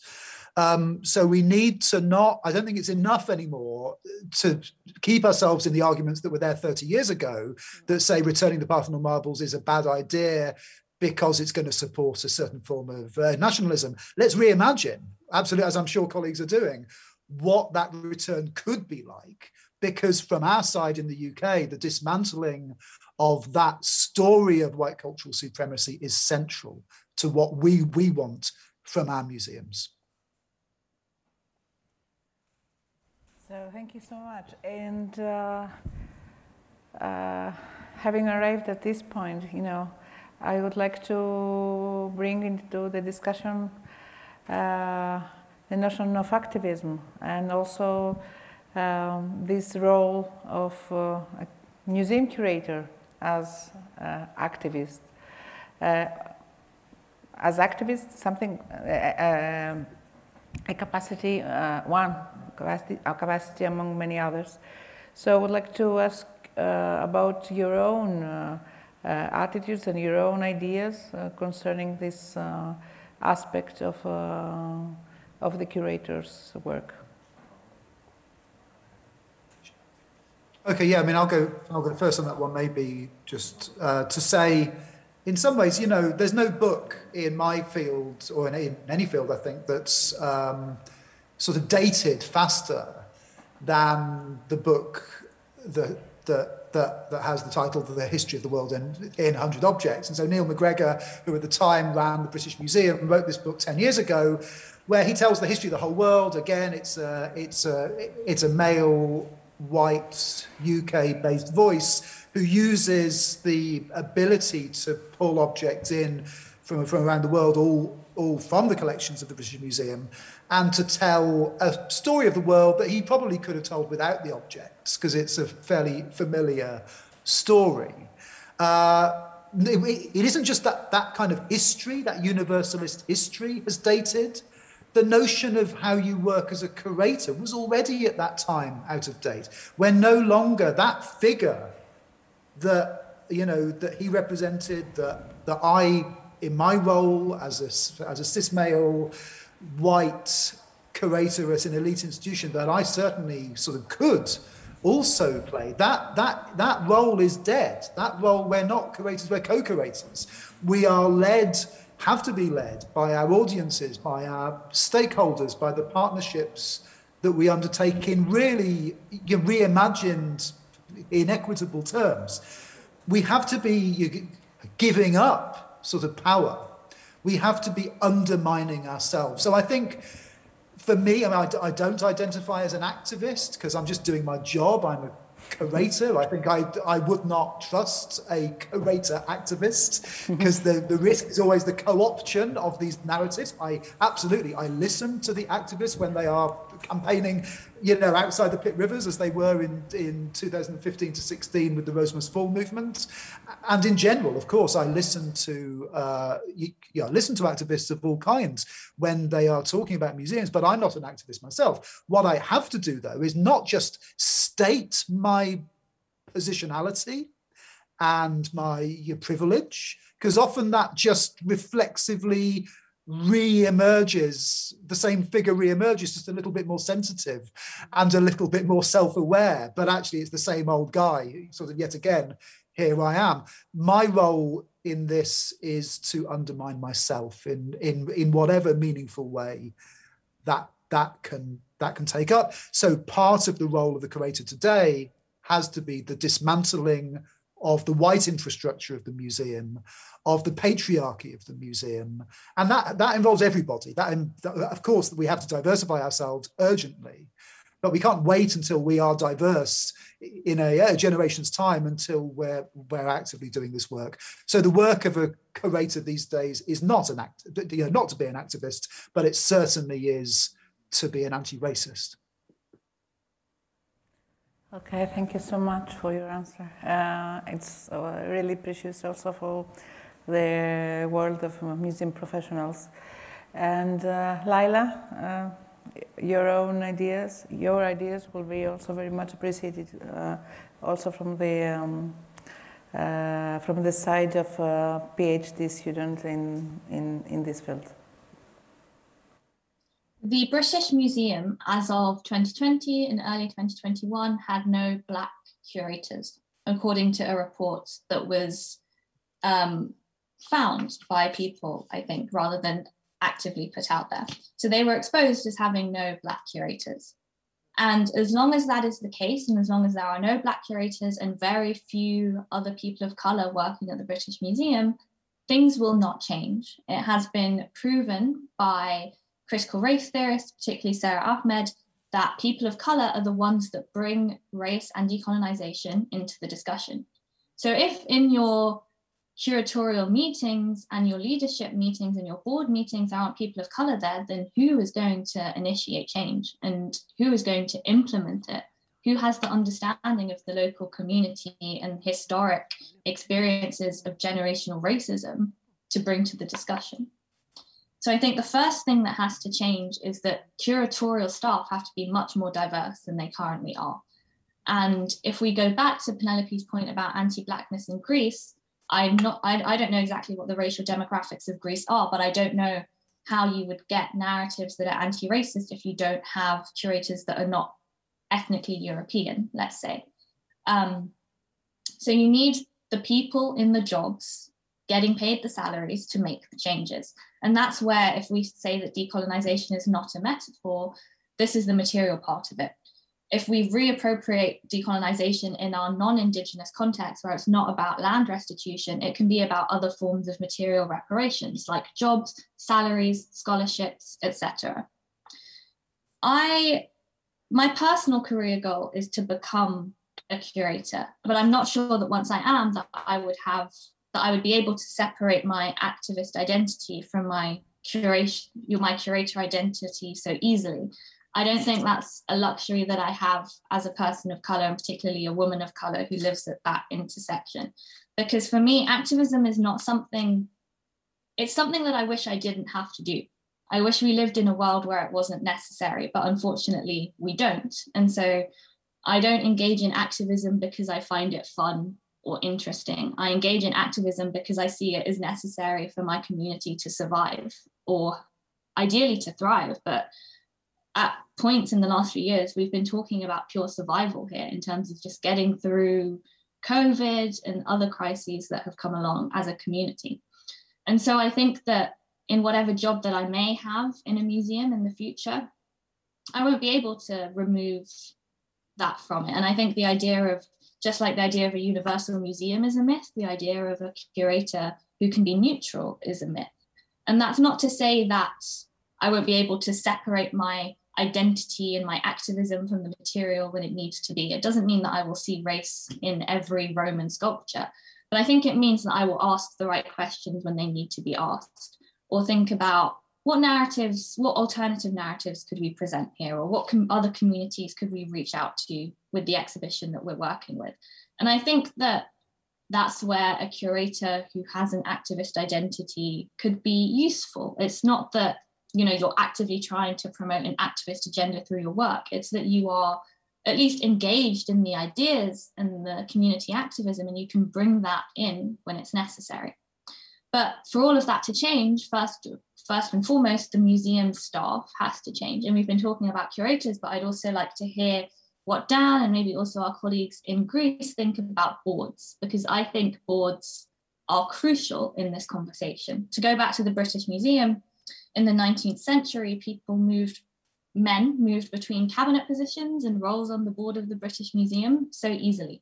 And I kind of look at the person who was recently appointed chairman of the British Museum, and I think, what has changed there? Is that not the exact same dynamic that has persisted 300 years, 200, 300 years, that people are moving between high-level cabinet positions and leadership positions of our museums? And how could our government and top academics ever claim that museums are neutral and are not political spaces when that has always been the case? So I think that that is something very interesting to bear in mind, but also donors and boards, because the British Museum has a big issue with BP as a sponsor at the moment. And I also think that just as decolonization exists alongside anti-capitalism and forms of Marxist and socialist theory, a decolonial museum cannot be a museum that is invested in enterprises like oil and that is reliant on the support of big corporations either.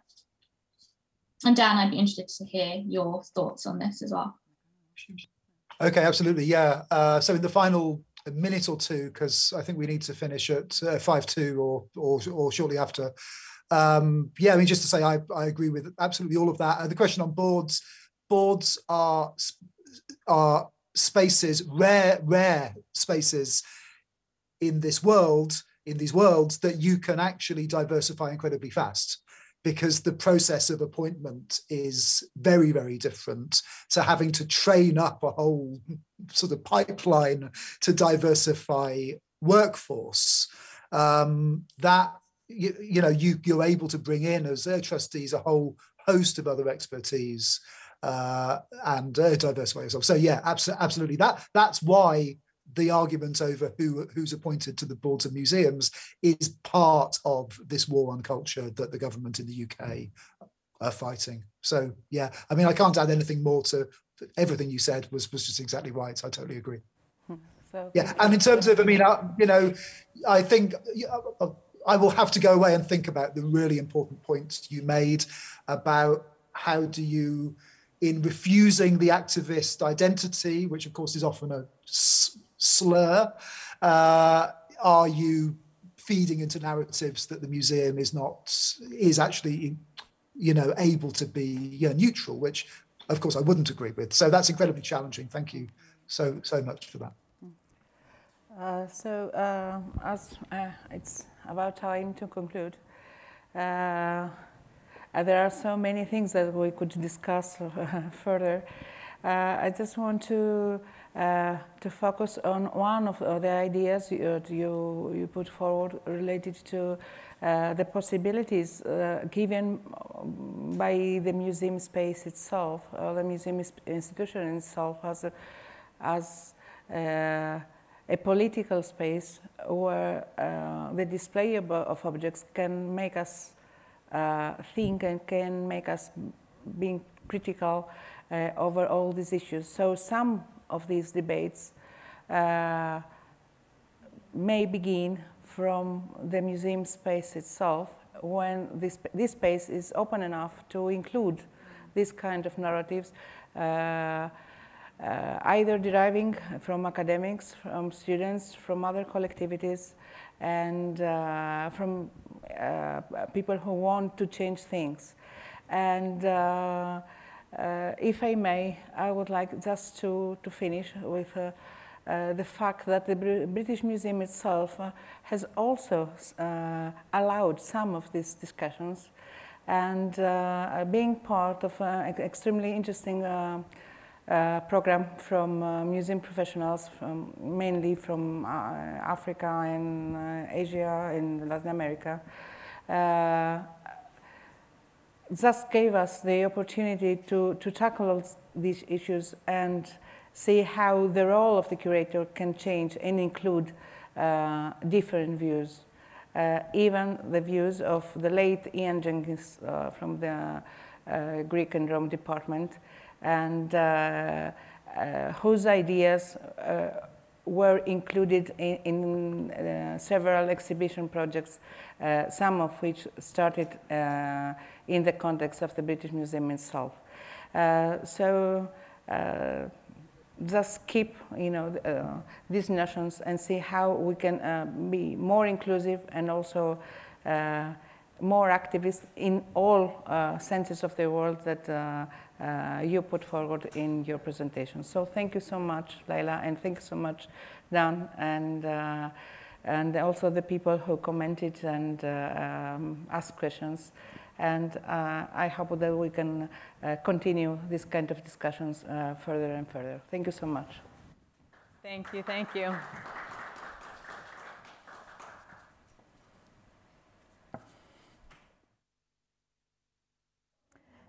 Καλησπέρα και πάλι. Ζητούμε συγγνώμη για την καθυστέρηση. Οφείλεται σε τεχνικούς λόγους. Ελπίζω όλα καλά από εδώ και στο εξής. Βρίσκομαι εδώ για να παρουσιάσω την βίντεο εγκατάσταση που θα δείτε αμέσως μετά, που ονομάζεται «Κενή χώρη» ή αλλιώς «Decolonizing Empty Spaces».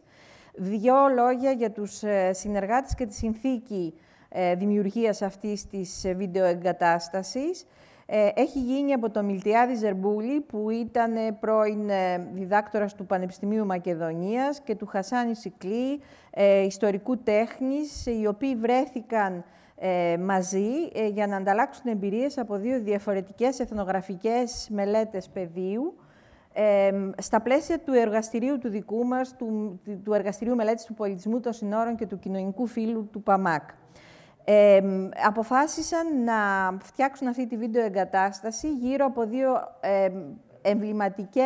εμβληματικούς χώρους της δικής τους δουλειάς εθνογραφικής πεδίου στις πόλεις, αντίστοιχα της Θεσσαλονίκης, γύρω από το Χαμζά Μπέι Τζαμί, πρώην Αλκαζάρ, και την εκκλησία του Αγίου Βουκόλου στη Σμύρνη. Με το βίντεο αυτό θέλουν να διηγηθούν δύο ιστορίες συμβολικά, αλλά στην ουσία θέλουν να ευαισθητοποιήσουν γύρω από το γεγονός της μνημειοποίησης αυτών των δύο χώρων και του αδειάσματός τους από τις δραστηριότητες καθημερινές με τις οποίες εμπλέκονται οι άνθρωποι της γειτονιάς σε αυτές τις δύο πόλεις. Θεωρούν ότι με αυτό το βίντεο μπορούν να ευαισθητοποιήσουν για να αρχίσει μια συζήτηση, για να ενταχθούν και πάλι στον ιστό της πόλης αυτοί οι δύο εμβληματικοί χώροι, είτε στην περίπτωση της Σμύρνης, είτε στην περίπτωση της Θεσσαλονίκης. Εγώ να τους ευχαριστήσω θερμά και να πω ότι οι συντελεστές επίσης της δημιουργίας αυτού του βίντεο με την υποστήριξη του Rosa Luxemburg Foundation Ελλάς είναι ο Κενάν Ισάν που έκανε τη μουσική και ο Εμβρέ Σινσέκ που έκανε τα οπτικά και ηχητικά εφέ. Καλή παρακολούθηση.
Welcome, everybody.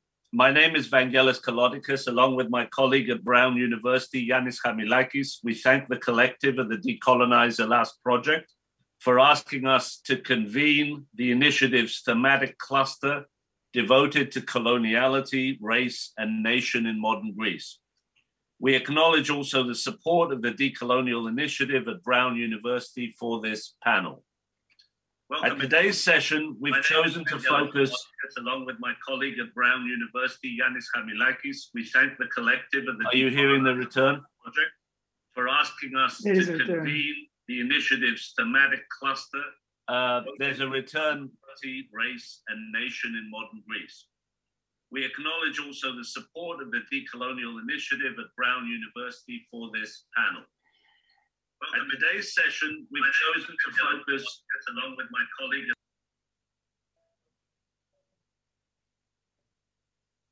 Okay. I hope we'll overcome some of these problems. I think we have a technical issue here. Hopefully we'll overcome it. I'm aware that one of our speakers today, who's graciously agreed to be part of our discussion, our colleague here at Brown, Professor Barrymore Anthony Bogues, Assessor of Humanities and Professor of Africana Studies, and Director of the Center for the Study of Slavery and Justice, has to depart from the meeting at 11:45. So I'm going to propose that I hand over the floor to my colleague Yannis to conduct an interview with Professor Bogues, drawing from his rich research on the intellectual, political, cultural, and artistic legacy of Haiti and the Haitian Revolution, its reception and meaning globally. I think I will pick up after the interview and offer you my introduction. Yannis. As Vangelis said, we have invited our colleague here at Brown, Professor Barrymore Tony Bogues, to participate in a discussion on the issue of Haiti. We chose to do that because, as many of you know, there is already significant discussion, especially in Greece, on the connection between Haiti. Haitian Revolution was the key event, not only for the Atlantic world, but also for European societies, especially European colonial powers, and for the world as a whole. So could you start by telling us what was the event that we call the Haitian Revolution? Thank you all very much for inviting me, and I hope we can sort out our technical problems. This is part of living in a Zoom world, so it's, I understand. I think it's important to understand the Haitian Revolution as a world historic event, as an event which happened in 1791 to 1805, in which rearranged, I would argue, the way in which the European colonial as well as the Atlantic world was organized. Anna Arendt makes the point in our book on revolution that revolutions are really about new beginnings. I always like to add that not just new beginning, but revolutions themselves pose new questions. And that within the Haitian Revolution, what makes it world historical is that it posed the question of the social in a very profound way. Because racial slavery and colonialism are not just political and economic arrangements, they're also very much social arrangements. They're about how our society is organized. And so what the Haitian Revolution did was that it created a breach in the world in the 1700s, in the 18th century world, created a breach against colonialism and against racial slavery, because that's how the Atlantic world was organized. Many scholars, as you all will know, will point to the French Revolution as the kind of world historical event of the period 1789.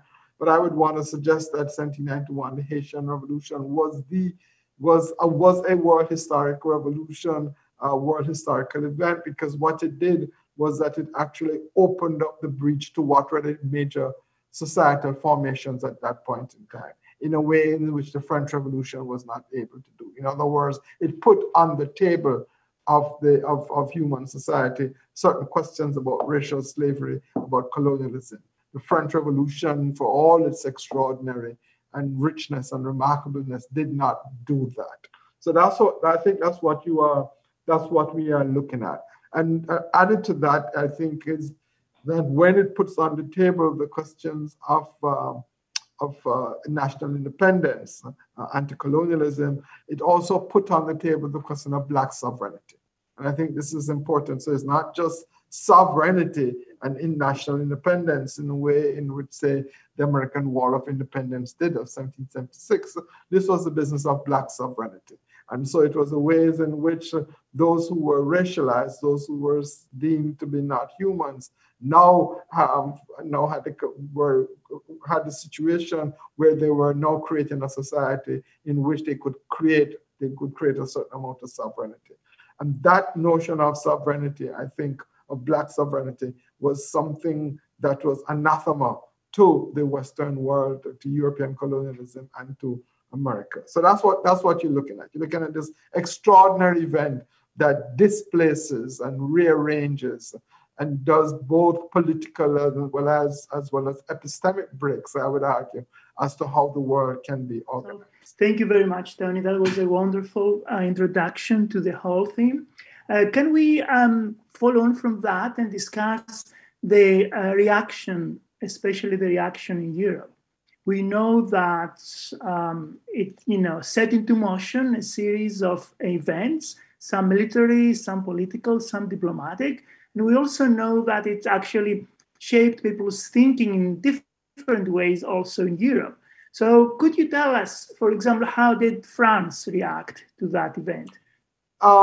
Because it is a world historic event and because it breached the ways in which the world was organized at that point in time, there was, there's, as you say, there was really different ranges of reactions.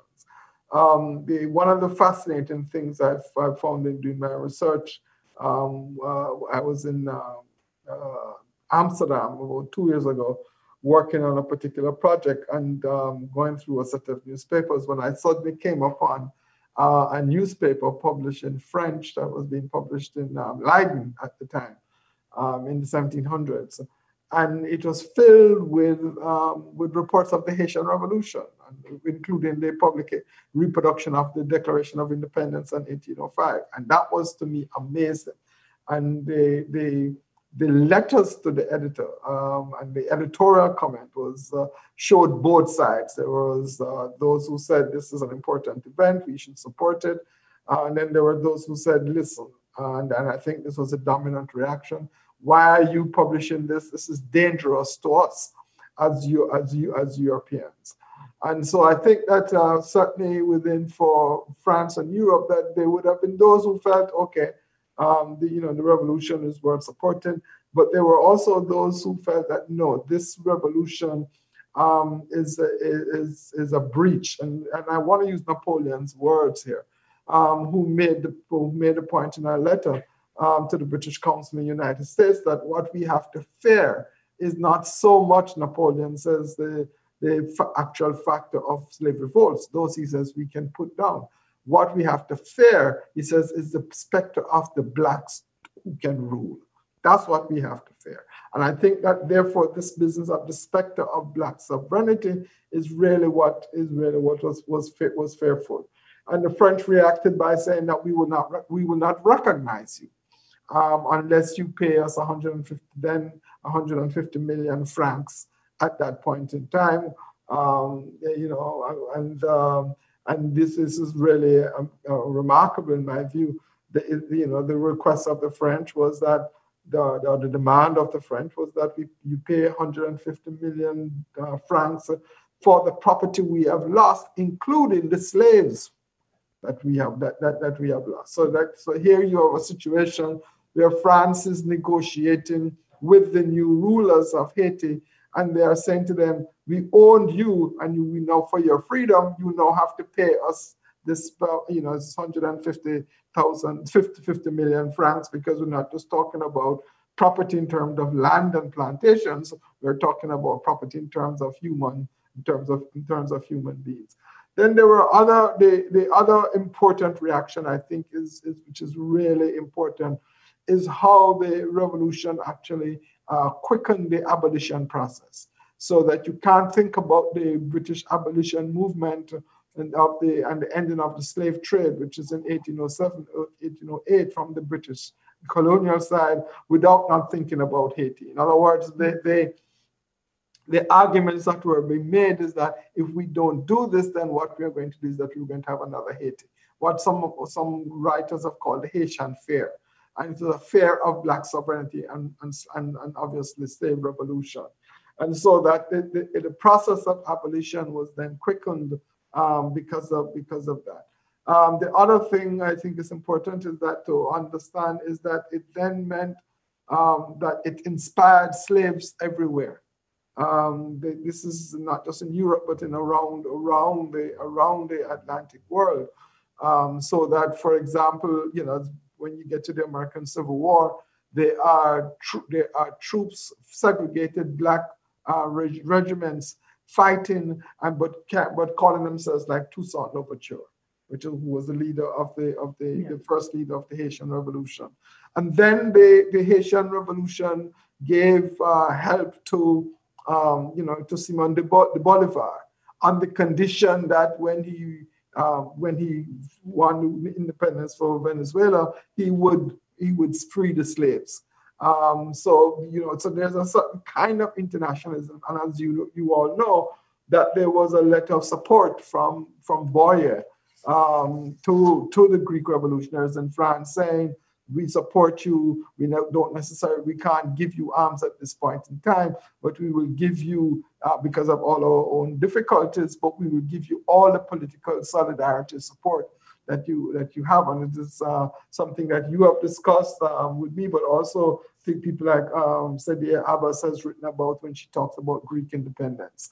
So that there is what I would think is to think, when I think about Haitian Revolution and international reaction, what I think about is how the Haitian Revolution practiced a certain kind of Black abolition internationalism at that time, and how that Black abolitionist internationalism, which included Black sovereignty and anti-slavery, obviously, how Europe reacted to that. That's what you're looking at. But so it's not just a reaction to the revolution and Black sovereignty, but to a certain kind of Black abolition internationalism that they practice. I mean, it is one of the things that C.L.R. James points that C.L.R. James makes in Black Jacobins, his remarkable book on the revolution, is how, in fact, Toussaint was thinking about creating an army, a naval army that would go to Africa and actually stop the slave trade. So that there is no doubt that you are looking at a world historical event that has international repercussions, but also simultaneously practices a certain kind of radical internationalism, which we don't mention, but which I think is really important to think about middle 19th century world. That's wonderful.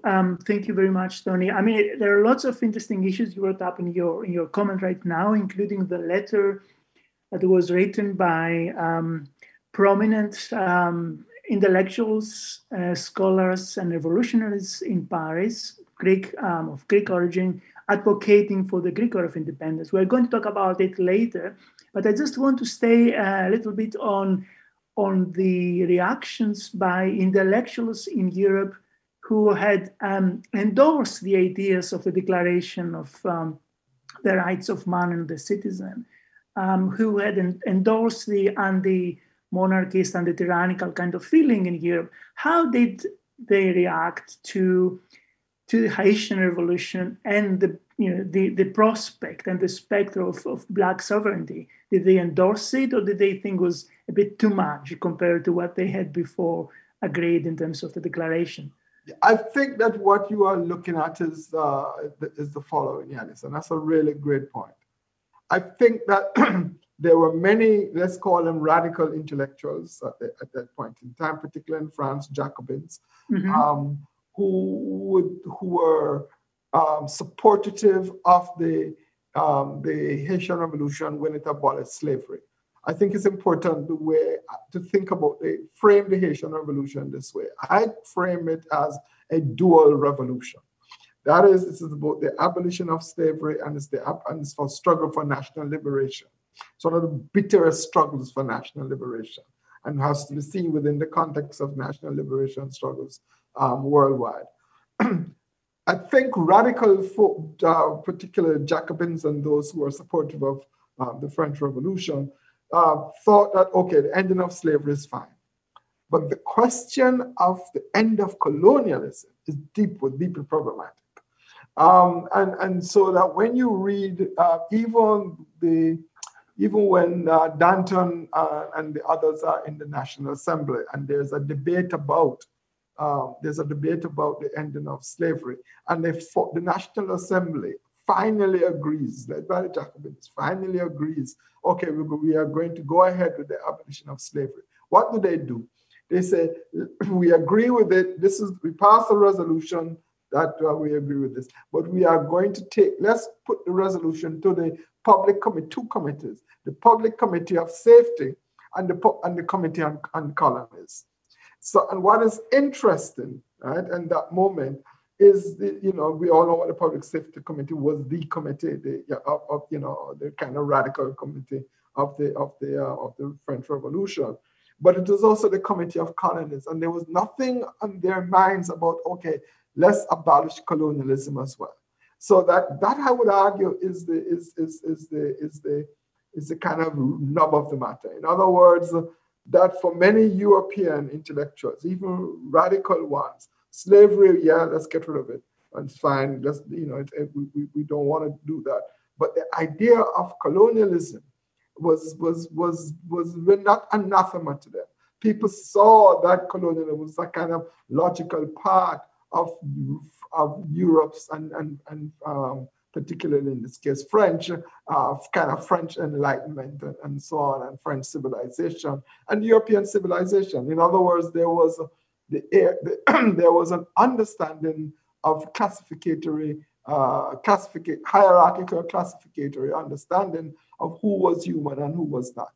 Yes, we do not want to have slaves, but colonialism, now there are two things with that. One, there is the commercial aspects of it, which I think a lot of people would be worried about, that because that means we will lose our colonies, and colonies were prestigious things, even for radicals, I would argue, at that particular moment in European history. But also the idea that somehow to be part of a colony was an overseas colony, was that you were on what I like to call, you were on the ladder of civilization. So that therefore if you're a colonized subject, you could be civilized over time. All right. So slavery abhorrent, but colonialism, no. It also had a civilization project, and part of the even radical intellectuals. But let's continue the civilizational project. Right. Thank you. That's great. I think it relates to lots of our discussions, both in this panel and also in the conference as a whole. The fact that the issue of colonialism and also of property and of the extraction, of course, and the exploitation that was going on in the colonies was central, and even radicals could not really let go of that as an idea, that we still have a vested interest in the colonies as economic asset, as a production, as a kind of wealth that we cannot relinquish. I know you have to go soon, so I want to pose the final two brief questions, I hope. The first is to do with the concept of white slavery. We discussed it briefly together a couple of days ago. And I was telling you that one of the concepts we are seeing emerging in Europe, but also you tell me in North America, following the Haitian Revolution, is the idea that, hey, here in Europe, we have another cause, and that's the cause of white slavery. So perhaps we should focus our efforts in helping, let's say, people in Greece liberate themselves from the slavery of the Ottoman Empire and not so much worry about what's happening in the Caribbean. So I want to ask you to develop that kind of notion a bit further. What was that about? And how does it relate to what was happening in other parts, let's say in North America? Yeah, I mean, I think that's really an important question, because there are several things. Firstly, I think one wants to make a distinction, a very careful analytical distinction in understanding that racial slavery that I'm talking about, which emerges through the Atlantic world and parts of European colonial project, is grounded in anti-Black racism. That's the first thing, that it is not just slavery in a Black skin. It is slavery that is very much grounded in in a certain hierarchical understanding of who's human, who is not, and the ways in which Blackness is understood as inferior, lack, and disposable. Okay, that's the first thing. The second thing I would want to put on the table is that it seems very clear to me that in 18th and 19th century political language, that there was people made a set of distinctions in which to be colonized was also to be slaves. So that, but it was a different kind of slavery. It was slavery that was attached to lack of political representation, lack of a certain kind of political participation. It wasn't racial and chattel slavery in the way that I've tried to carefully demarcate in my first comment. And so that when you look at the Indian-American Revolution, so you take, for example, one of the most important pamphlets, one of the most popular pamphlets, written by a man called Hopkins from Rhode Island, who was one of the first chancellor of this university, and it's about the rights of the colonists, and what he's arguing for is that the American who are here, people who have become Americans, have a right to independence, and that if they are not independent, they are going to continue to be slaves to the King of England, and use the word slaves. He himself was a slave owner, but he doesn't talk about the people who owned the slave. He didn't see them as human beings. What he saw was that the word slavery then became a lack of what? Lack of political liberty. And lack of the capacity of the Americans to have to say, so it was, or to tax themselves, because part of the slogan of the War of Independence was about what? No taxation without representation.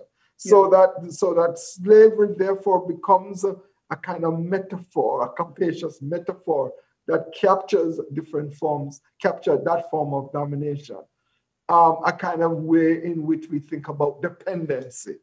So because if you don't have representation, political representation or forms of political equality, then there's a certain kind of dependency. We have to make that distinction when people talk about that and say white slavery and a kind of racial slavery, which is a system of almost total domination. The distinction that I would want to make is a distinction that Du Bois makes in his book, Black Reconstruction.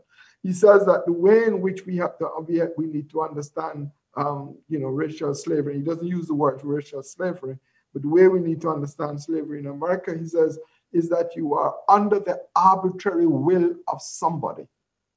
So you're not now, it's not about political representation, it's that your entire life is under the arbitrary will of somebody. And somebody can wake up on the wrong side of the bed this morning and say, you must do this and you have to do that. Somebody can wake up on this morning and say, I thought I saw you doing something wrong. I'm going to beat you to death and whip you, and you have no recourse. So this business of arbitrary will and the exercise of the arbitrary will as a form of domination over a human being is, I think, at the heart of this thing, because, and tied to that, I would argue, is that then this person becomes a thing. This person becomes an object. Yeah. And this person then is both, is what I would like to call, is what I call in my writings, this particular black body experiences double commodification, because he or she is a thing bought and sold in this business of the commerce of human beings, but he or she also produces a set of commodities which is then bought and sold on the market. Yeah. So I think we have to be really very careful and nuanced to understand that, you know, the question of slavery, of racial slavery, is a distinctive form of human domination that we mustn't confuse with and conflate with other forms of domination and servitude. That's great. Thank you very much. And I think this is crucial for us as we discuss the Greek War of Independence, when the idea of slavery has been used very freely, and as you say, without reference to the distinctions that are key to be made. And I hope I'll say a word or two in relation to that in a minute. But I want to finish with a final short question. What would it mean today, in the era of Black Lives Matter, to rewrite the history of the world, especially the 18th and 19th century, from the point of view of the Haitian Revolution? Because as you said, and as we know, it was written starting from the French Revolution or the American Revolution. What do we need to decenter that discourse and say, let's rewrite it from the point of view of Haiti? Yeah, I mean, that's a great question. And the way I would, if I could answer it in two ways. First way is the question that I ask myself in my work. What would it mean to tell the history of the world and the history of capitalism, which I am concerned with, not from the point of view of Manchester, but from the point of view of the slave ship? Mm-hmm. What kind of new kind of historiographies would we need to begin to think about if we do that? And so if by extension we begin to tell a history of the world as well from the 18th and 19th centuries about questions of political modernity, which is what one is talking about, from the Haitian Revolution, point of view Haitian Revolution, then how will the world look? And I would argue that what the question that is put on the table very much by the Haitian Revolution, the dual Haitian Revolution, is a question of freedom. And it's not a question of political liberty or a political equality. It is a question of what does freedom look like, or what can it look like? Because one of the things that happened in the Haitian Revolution, and we don't dual Haitian Revolution, and we don't have time for that, is that how internally the revolution becomes complicated because it does not answer that question. There are all sorts of reasons, such as, it has external problems and people are faced, this might be invasion here and so on. The Americans occupy, from in the beginning of the 20th century for 15 years. So, I mean, they're all those kind of questions, all those kind of issues that face it. So this is not a kind of blank critique about, what is it that people could and should have done. But and revolutions are never smooth. And if you have a revolution as world historic, that's creating that kind of breach, it is going to face all sorts of difficulties. But it's just part of the social process of human life. But certainly the question that was posed, I think, by the Haitian enslaved men and women was, what kind of freedom do we have? Because what they wanted to do was to get rid of the plantation itself, not just to be freed from slavery, but to get rid of the plantation itself, and to then begin to think about, okay, what kind of alternative forms of economic activity can we have, and different forms of association can we have? And to me, that is that those are kind of thinking about practices of freedom.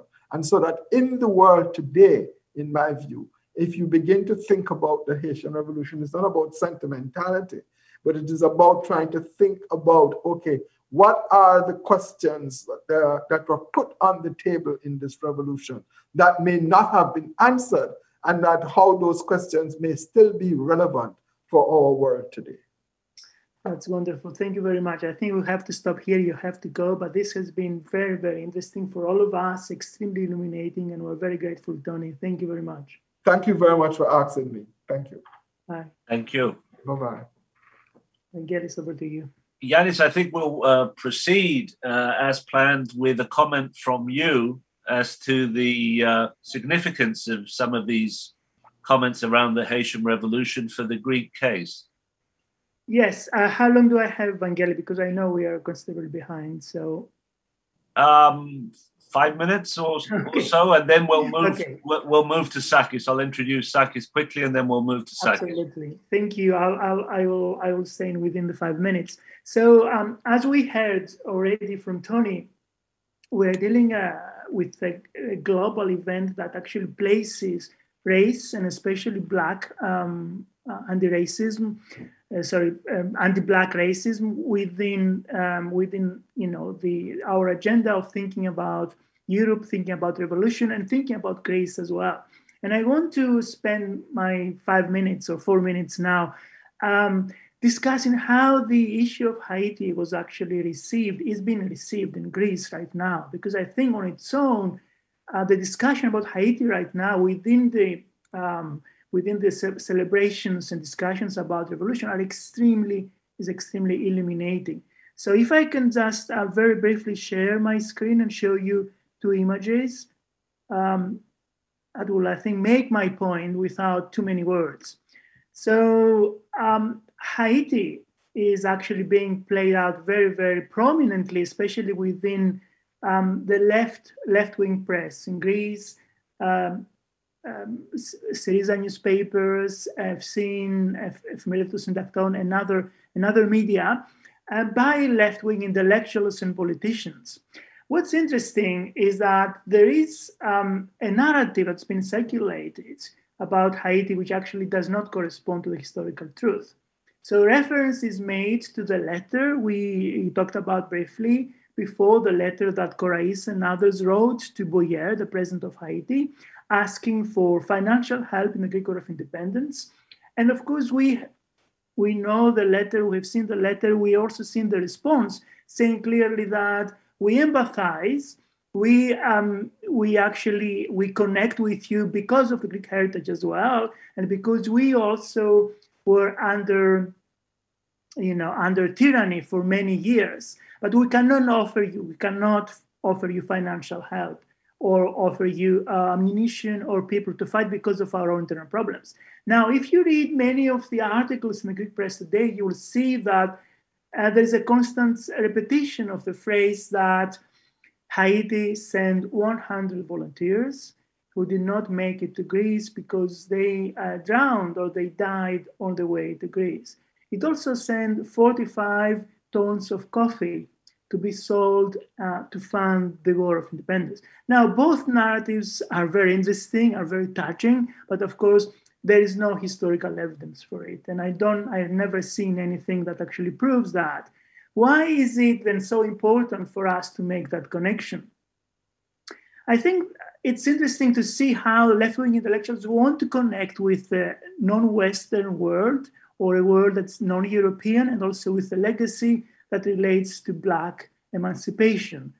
But at that point in the discourse in the Greek War of Independence today, on the War of Independence today, becomes less a discussion about slavery and race, and more a discussion about the impact of the Greek War itself, how important the event in Greece was that actually encouraged people in Haiti or touched them to send this support.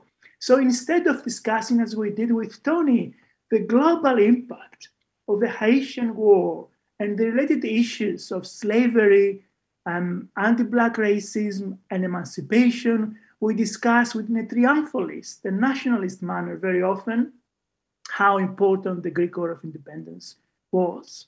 So that's my first point, very brief point. My second point, however, is that race, irrespective of Haiti or not, should be a central issue in the discussion about the Greek War of Independence. And unfortunately, it's not at the moment. It's been discussed, as we said, only in those terms. It is important and crucial because we take it for granted that Greece was a white country. And we forget, of course, that it was a country in connection with the world, what was happening in many other countries in the Eastern Mediterranean, what was happening in Northern Africa and other places. We know that the Ottomans had moved populations from many parts into Greece. We know that there was extensive slave trade in Greece. We know that there were many African communities and Black communities living in Greece during the war, at the time of the War of Independence. All these things are things that are not really debated and discussed. And it is key to see how the intellectual, discursive, and political processes that actually fed into the War of Independence resulted in not only in the Europeanization of the country, but also in the whitening of the country. At a time when Black slavery, at a time when emancipation was at the center of attention in Europe and the world as a whole. And I made a reference in my discussion to Tony to white slavery. This is in fact a term that has been used by a number of people, including by Philhellenists, especially by Chateaubriand in his writings.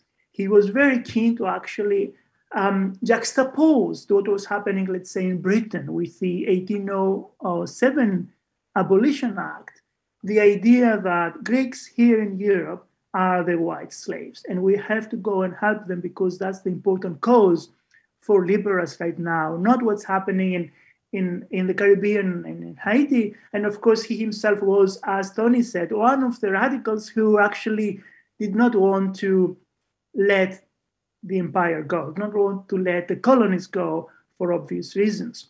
So that's what I wanted to say. I think it's key for us to introduce notions of race, racism, anti-Black racism into the discussion of revolution, not see it only as a political process of emancipation from the Ottoman yoke, as it's been called. Thank you. Let us move now to Professor Sakis Gekas, who's Hellenic Heritage Foundation Chair of Modern Greek History at York University in Toronto, Canada.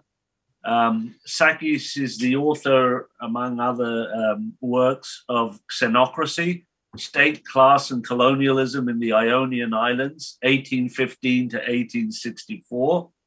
Indeed, his monograph has been translated into Greek and appeared in print from EAS, the Hellenic Open University Press, just this summer. In it, Sakis surveys a white colony in the Mediterranean, the Ionian state, like Malta, Gibraltar, and later Cyprus, where the British shared sovereignty and administration with the Ionian locals. Did this ordeal, Gekas asks, engender dependency and anticipate the neo-colonial condition with which the Greek nation struggles until this day?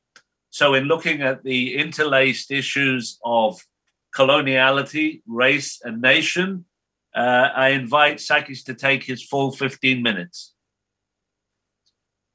Thank you, Vangeli and Jan, for the invitation and the organizing committee of the collective. It's a wonderful panel already, and I look forward very much to listening to you and Konstantina as well. I would start a little bit differently than what I planned, following from what Yanis said about, and Vangelis, about the white colony. The British devised a system of registering goods, people, generally colonial information, statistical information, as I understood it at the time, in the so-called blue books of statistics. So while they were doing that, they included the Ionian Islands, though they sent the same books and same pages in the Ionian Islands as well for people to fill in. But of course, the category colony and the columns slaves or whites were left empty.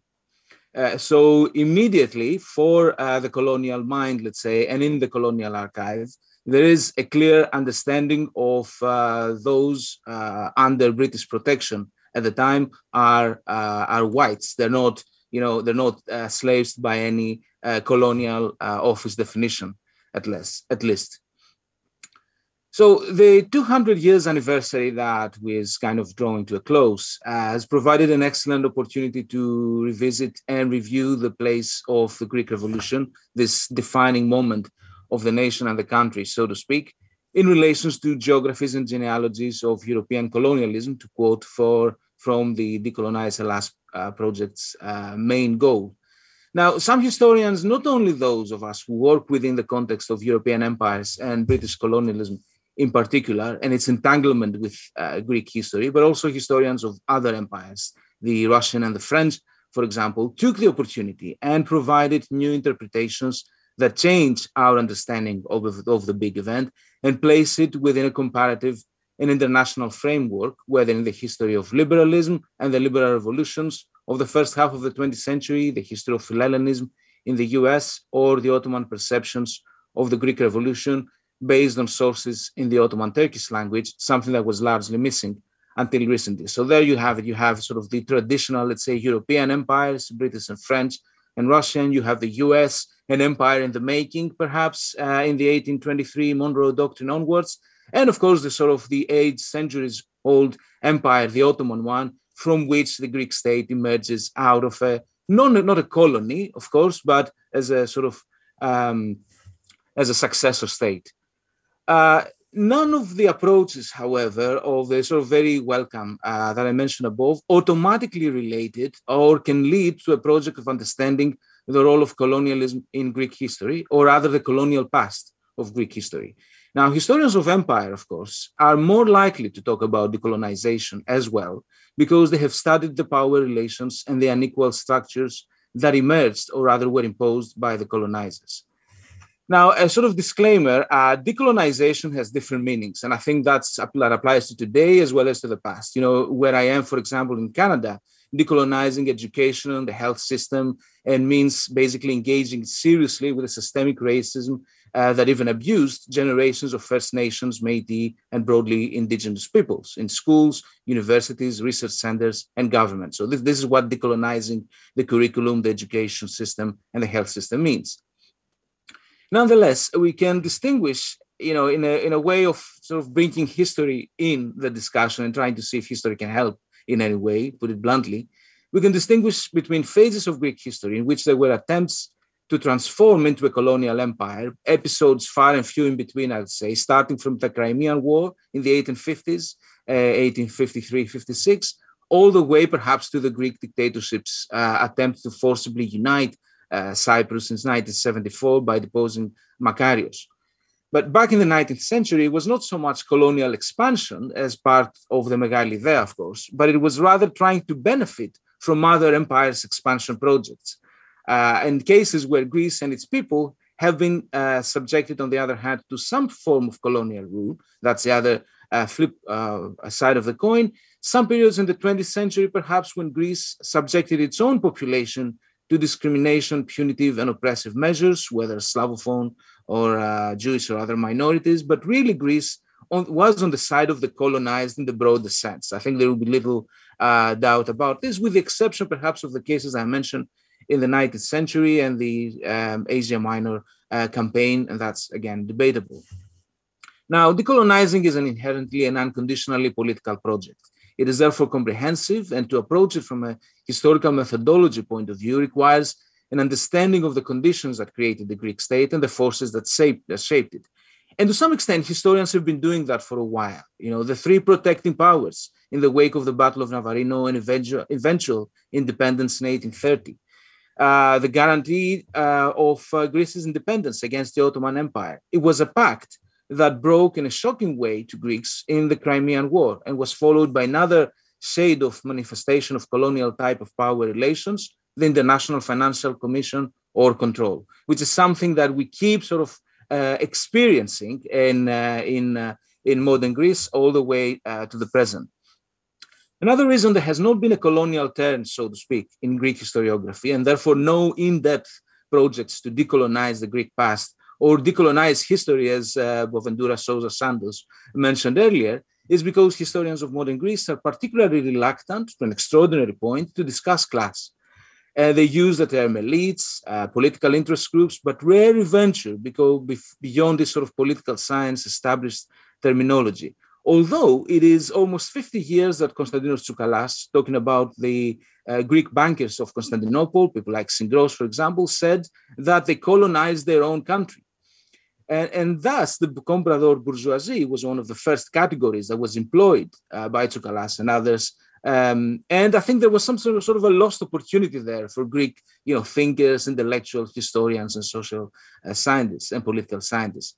Since the term and the notion of semi-colonialism has been used for parts of the world, such as China, for example, that was by force, of course, brought into a Western, primarily British-dominated system of commercial exchange, which later on translated also to another form of financial control, the gold standard.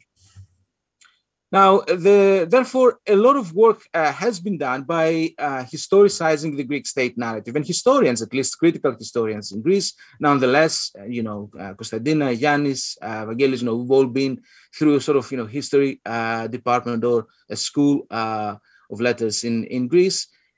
Historians learn, in a way, or are taught how to deconstruct the nationalist narrative and the school-enforced stereotypes. But history of Greek state and a history of Greek regions where colonialism, protection, and dependency were not used in a metaphorical sense still needs to be integrated within national narrative.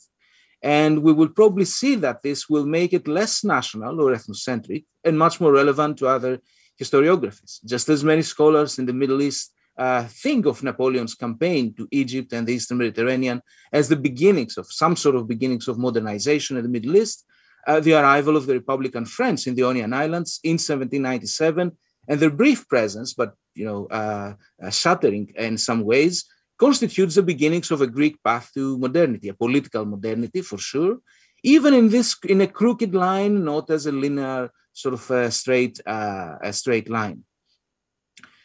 Just as this Republican moment was cut short by the Russian-ruled Teptanissos Politia, the Septinsular Republic, and the French occupation by Napoleonic forces in 1807, 1814, for Corfu at least, it is during this period in the 19th century that the beginnings of Greek dependency and its colonial condition date, followed, of course, by a semi-colonial state that changed also during its life course under British protection in the Ionian Islands in 1814 until 1864.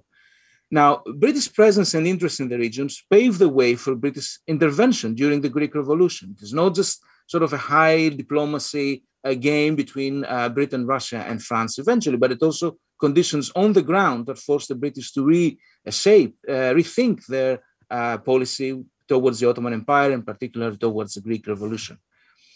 Now, I want to also bring in the notion, sort of old one, but hasn't really gone away at all, I think, of informal empire. And of course, it is, it's a standard approach. It's exercising economic hegemony characterized by asymmetric influence that was not maintained by force, but rather economic repercussions. And of course, discerning what an informal empire is can be quite challenging, and therefore what an informal colony is can be quite challenging because imperial relations are not as clear-cut, let's say, as having a colonial governor. Nonetheless, it is the case that a project to decolonize Greek history has to, so to speak, seriously engage with the historiography of decolonization in a much more direct engagement with histories of decolonization elsewhere. And a much larger view is needed to relate decolonization to globalization, because the 19th century and until the historic changes that we experience today, whether economic integration is called for or it does not go together with territorial integration. This has not been, it is not necessary, let's say, anymore. I think it's also important to rethink this final point, because how does Greece and the Greek world, more broadly Greeks, fit in this context of globalization? Because neither in the colonization process nor the decolonization process was separate or distinct from globalization. And of course, there's definitions about it, but the expansion of European powers in the 18th and 19th century, perhaps posed in the Vienna Congress, took a new form in the European South with the Ionian Islands and later on Greece during the Greek Revolution. So while there was sort of this concert of agreement, the Greek Revolution really poses a challenge to European powers and forces them to shift their position. So if the creation of the Greek state out of a liberal revolution, a point that was made in recent discussions and publications about the big event, if this liberal revolution challenged the illiberal order of the times, then universal suffrage, first for men and then eventually for women, represents a major step in the decolonization process, if it is a political project above all. We should also note that there is also various stages of colonization and decolonization. It is not sort of everywhere a one-step process. But in any case, it is, and I want to conclude with that, it is much more than a matter of perceptions. And there's been a lot of discussions in the last 10 and now 11 years about whether Greece is a colony, is a debt colony, or a protectorate, which probably, I think, shapes the thinking to a certain extent of people behind this collective, behind this initiative. And finally, a few concluding remarks. Greek history, especially economic history, is fraught with a narrative of a successful trajectory of a small but resilient economy, a narrative that, while true to a certain extent, presents the following paradox. As the Greek economy has been integrating all the more into a globalizing and centralizing bloc, the EU, at the same time, it is becoming more dependent on international finance, with the recent crisis of now 10, 11 years, and its consequences to loom large for a very long time. And it was this kind of crisis and dependency, after all, that led to a renewed perception of Greece as a colony, a protectorate, or as it's sometimes called, a debt colony. Now, we should keep from historiographical reflections on the 200 years anniversary since the 2010s, the emphasis on this historically rather fragile, to say the least, character of Greek finances that sort of emerges out of a crisis, whether it's the 1850s or the 1890s or the 1920s or the 2010s, perhaps, with an association always with defense expenses, a sort of a project of nationalism, but not necessarily colonialism, and the direct intervention with international commissions of financial control, at least 3 in the last 170 years, and the conditions of dependency, if not exactly colonization, that have come with further integration of Greece to the empire of the day, the British in the 19th and early 20th century, the US in the post-war and Cold War period, and perhaps the European Union in the post-Maastricht era, 1990s onwards. Thank you very much.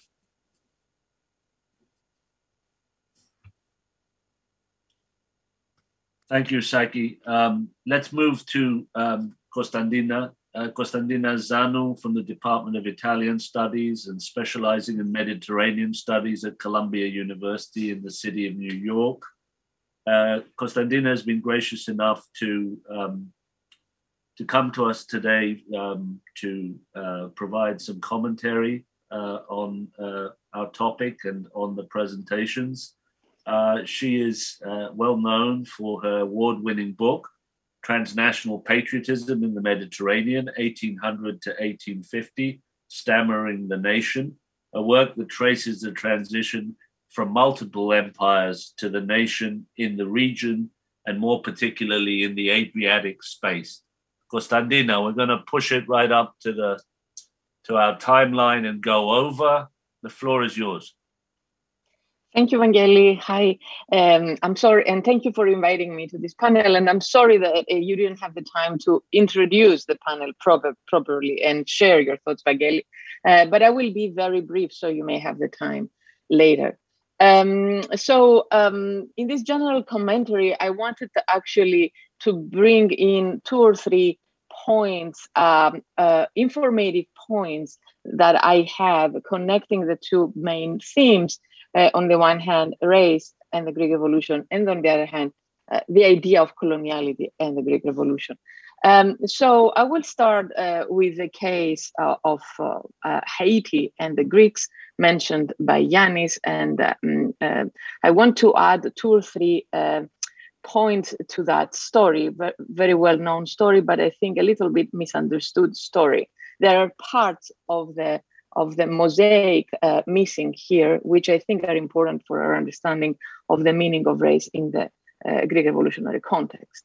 So one important part of the story is that the letter written by Korai and his friends in Paris in 1821 was not actually written by him. It was an idea conceived by l'Abbé Grégoire, who was a very important figure of the French Revolution and of the battle for the emancipation of the slaves worldwide.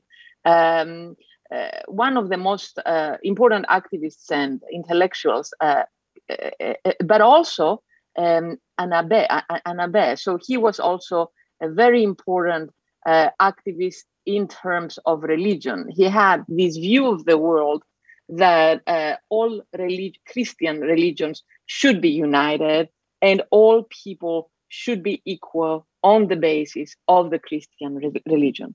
So we have to have this figure in mind, because he was the one who thought of putting together the 2 causes, the cause of the Greek Revolution and the cause of Haiti, which he was following very closely.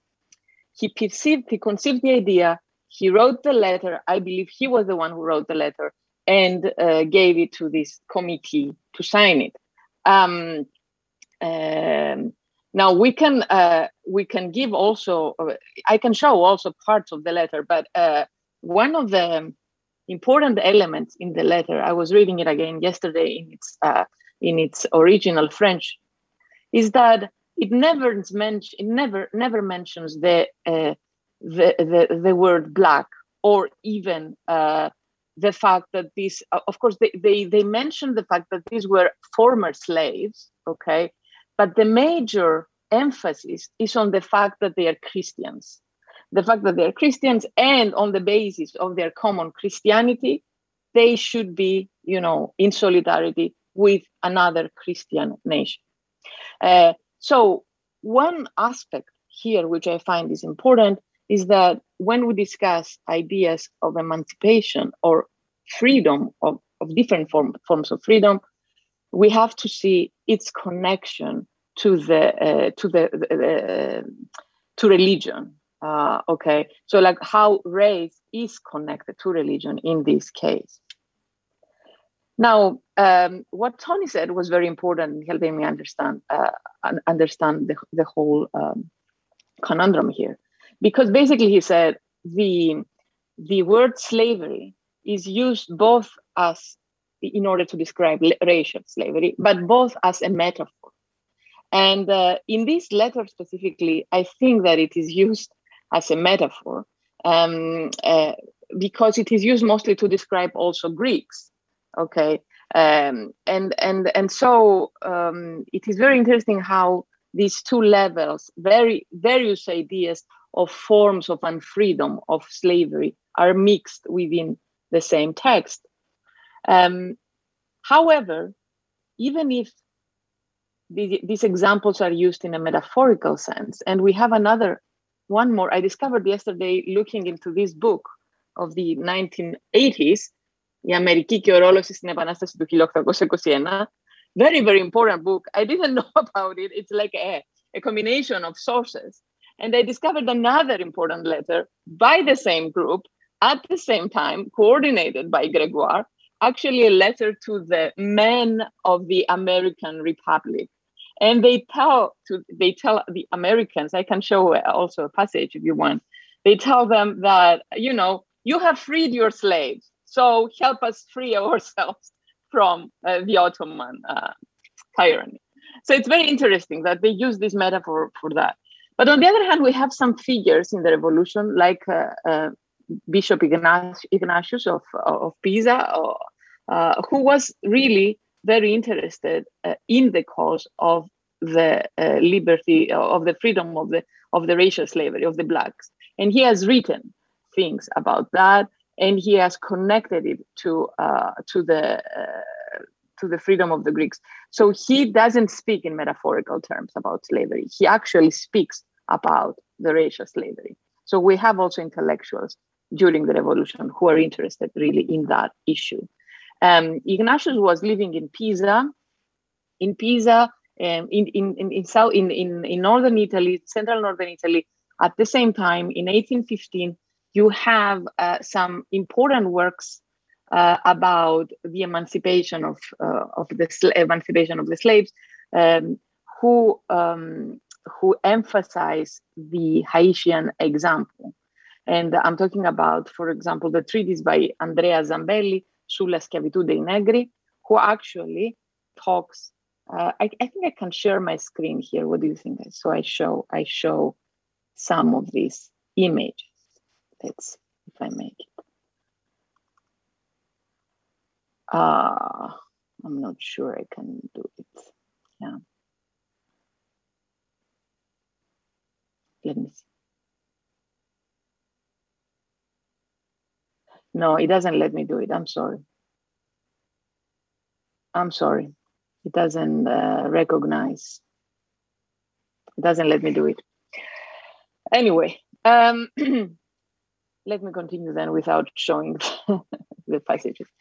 In any case, it's important that we see intellectual developments in specific circles in Greece during the revolution, with developments at the same time in Italy. And Ignatius was very much the link between these two worlds. And so the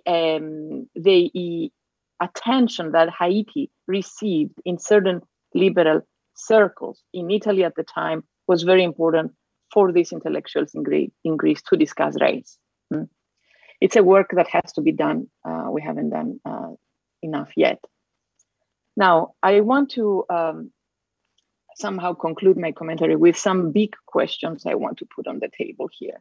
I don't expect that we will answer them, but I want to pose them. So the first big question I have is this: what is the meaning of race in the Greek context before the mid-19th century? From the mid-19th century onwards, we have these important theories, Combinot and others. And there is an important book about that, actually, Φιλετικές θεωρίες στην Ελλάδα, published recently, about racial theories in Greece from mid-19th century onwards. But what's the meaning of race, phili, or genos, or whatever you want to call it, in the Greek context of the beginning of the 19th century? What's the connection, if there is any, of the meaning of race to slavery or to subjugation or unfreedom of any kind? Does race mean anything about your condition in relation to freedom? The second big question I have connected to this is, what is the meaning of slavery in the Atlantic context and in the Mediterranean context? And I think Tony mentioned some of these things.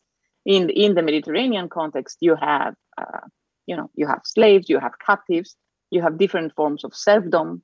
How are these, how are these different in their own terms as slavery, and how all this said of unfreedom is different even from the idea that Tony said, the subjugation, the political subjugation, not having political freedom.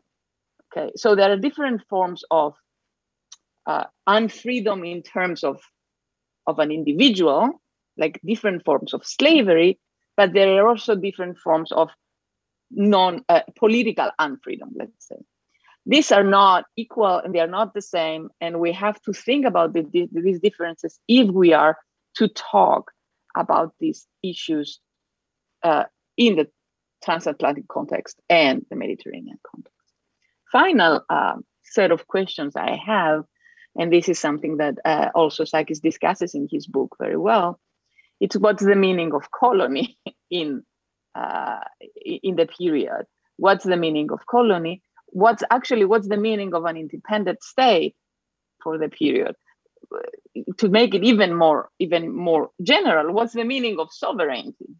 So I wouldn't take these issues for granted, and Sakis does really a very good job in showing that at the period there are different levels of perception of sovereignty and also colonialism, and these different levels were not always opposed by the main protagonists, by the colonized themselves. Actually, we know very well there are many liberals at the time in the Ionian Islands, in Greece, and everywhere in the Mediterranean, who think that a protection by a wider colony, a bigger empire or colonial power like Britain or France would be beneficial for national independence. It would be a guarantee, if you want, for national independence. And also we hear Tony that said that many radicals already from the French Revolution, but even later in the 19th century, were very much pro-colonial. They would, they would think that these issues are very much independent from one another. So I believe that we have to start discussing these issues. Already some issues among these are discussed, but when we discuss them, we really have to look into the very specific terms we discuss these very big ideas in the Mediterranean context of the 19th century. Thank you.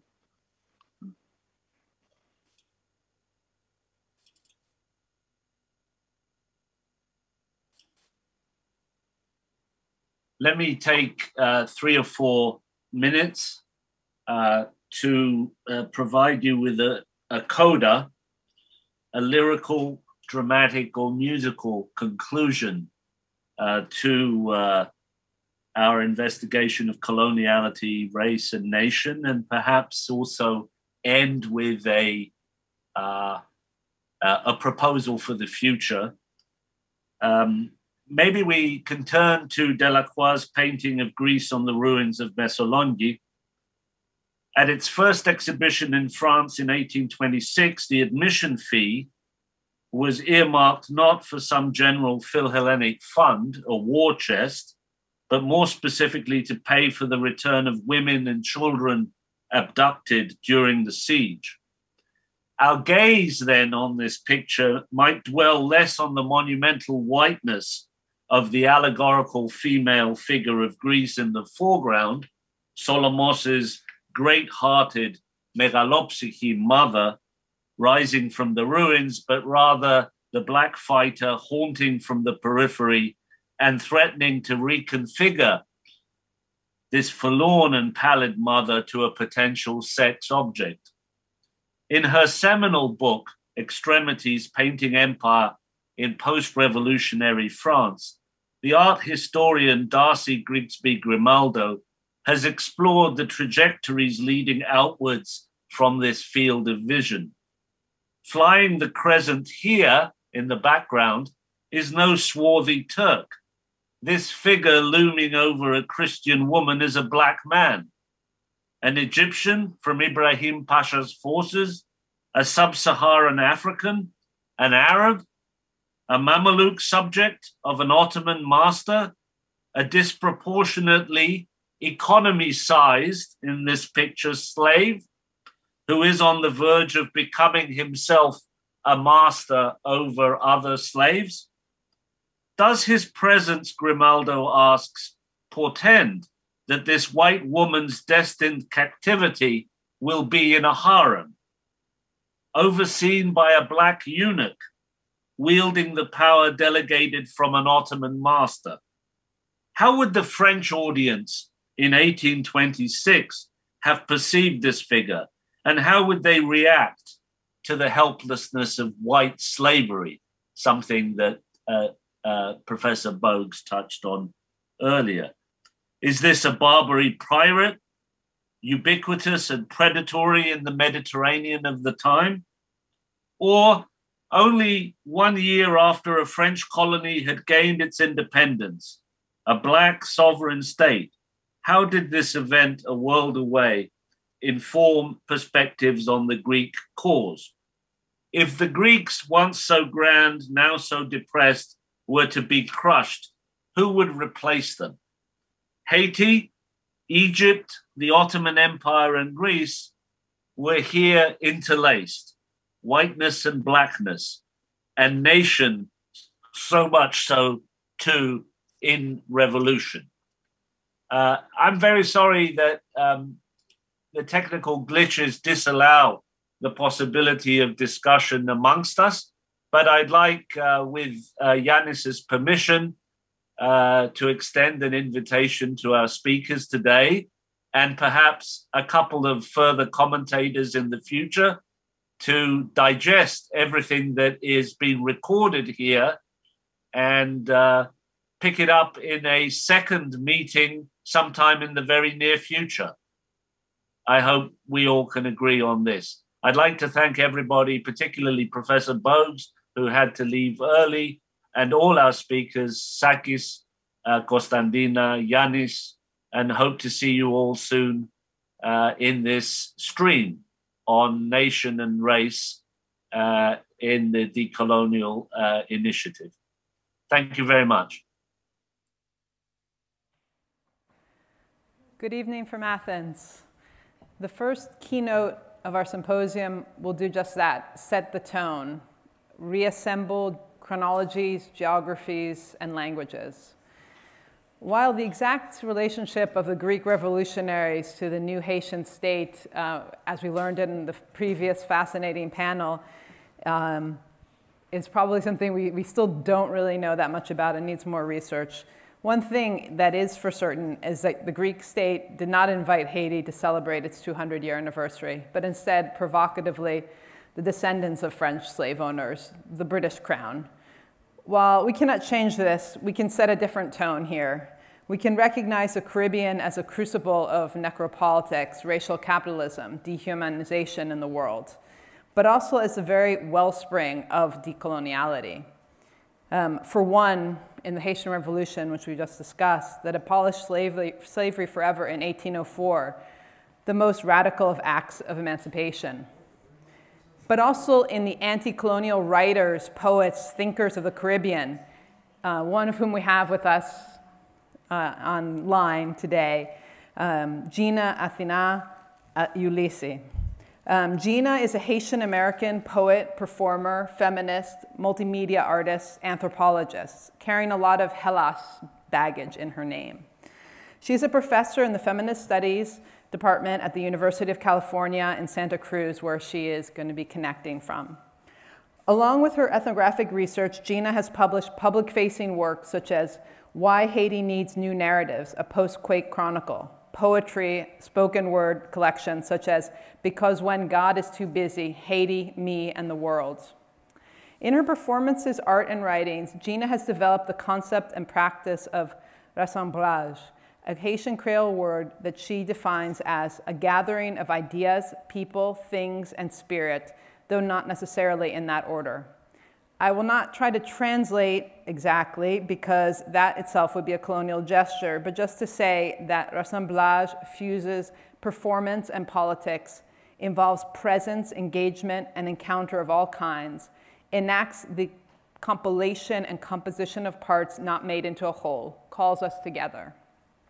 So without further ado, I invite Gina to offer a blessing to us here in Athens via her ancestors in Haiti, namely the Alpha and Omega in the Letter, a sonic meditation on freedom.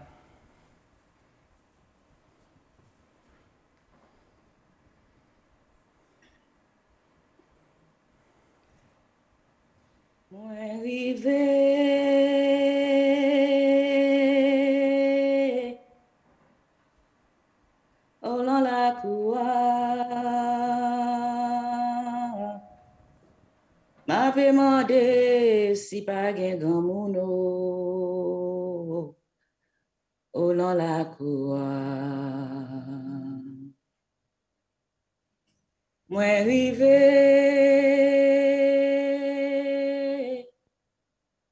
o lan la koua. Ma pe mande si pa gen gamono on la cour. Ready or not, Here I come, you can't hide. I'm gonna find you and take it slowly. Dis-moi rive, moi rive, moi rive, moi rive, moi rive. Olamito la kua, ma pe mande, si bagen kamuno,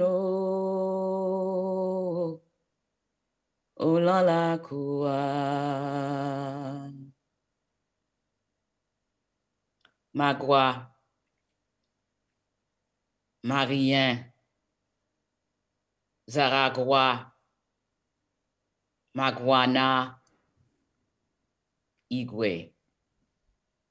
Here is a shipload of items traded and exchanged for 500 Africans. This is a list of items that was used to be traded for 500 enslaved Africans. Cowries, 20,000 pounds. Coarse German linen, 1,500 pieces. Cotton length 30 yards white, 100 pieces. Cotton length 30 yards blue, 50 pieces. Cotton length 15 yards white, 250 pieces. Cotton length calico with large flowers, 150 pieces. Cotton length striped, 130 pieces. Firearms, 200. Copper or brass basins from 3 pounds to 8 pounds, 600 pounds. Gunpowder for small arms, 1,000 pounds. Iron bars, 1,006 pounds. Coral, 50. Dutch pipe from the best stores, 5 boxes, 50. Beads and glass toys of different colors. This is a list of items that was used for the exchange of 500 enslaved Africans. Look at what these models have done. Look at what these models have done. Look at what these models have done. Black liberation mashup. Neither blood nor belonging accounted for my presence. I closed my eyes and strained to hear the cries and groans that once echoed in the dungeon, but the space was mute. I am a reminder that 12 million crossed the Atlantic Ocean, and the past is not yet over. I am a progeny of captives. I am a vestige of the dead. I am a vestige of the dead. I am a vestige of the dead. And history is how the secular world attends to the dead. Not only humans made the crossing. Not only humans made the crossing, traveling in one direction through ocean, given the name Atlantic. Grief traveled as well. The dead do not like to be forgotten. The dead do not like to be forgotten. The dead do not like to be forgotten, especially those who've been stacked 10 high in a sea of mass grave.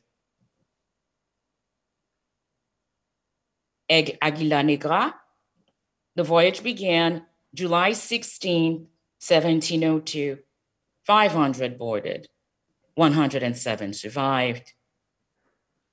Marie-Françoise, the voyage began May 19, 1726. 400 boarded, 80 survived.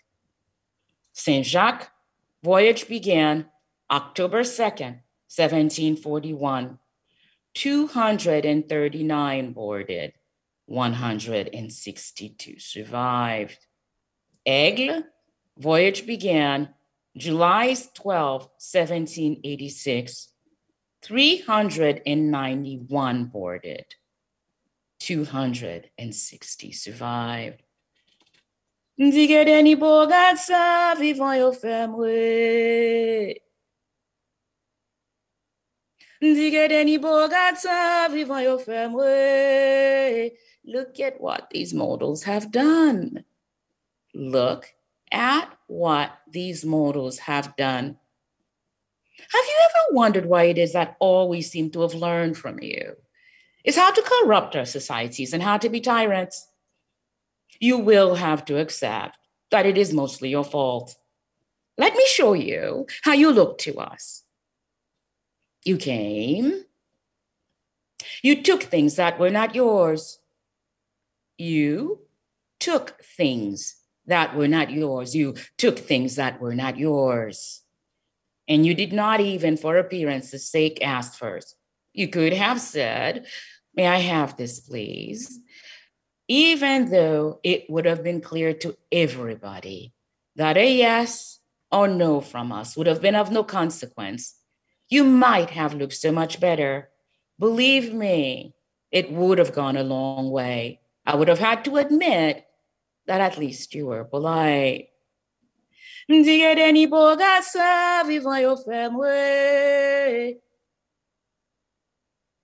at what the mortals have done.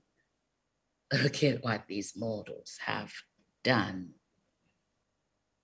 When reality does not coincide with deeply held beliefs, human beings tend to phrase interpretations that force reality within the scope of these beliefs.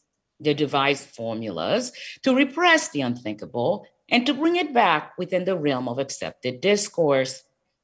Undoubtedly, there comes a specific moment when political events occur as if by destiny, regardless of our wishes. The human spirit progresses and often inspires some inner process which ultimately shakes nations and leads them to unavoidable commotions from which emerges a new era with institutions that are better suited to the times. But these events are the result of specific factors.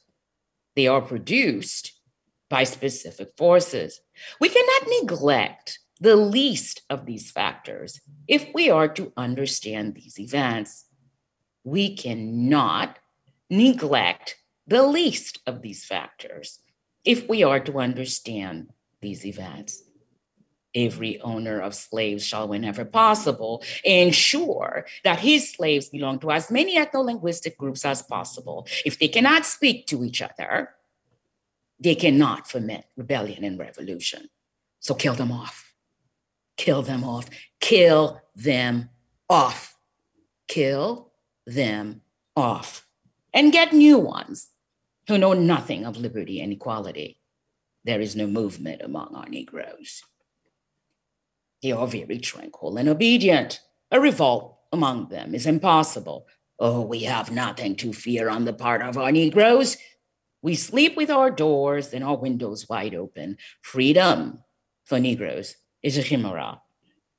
There were only two methods of subverting a colonial system so long and deeply rooted in time and prejudice.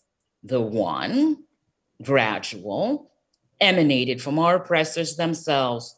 The other, sudden and violent, originated with the oppressed and was contrary to the wishes of our tyrants.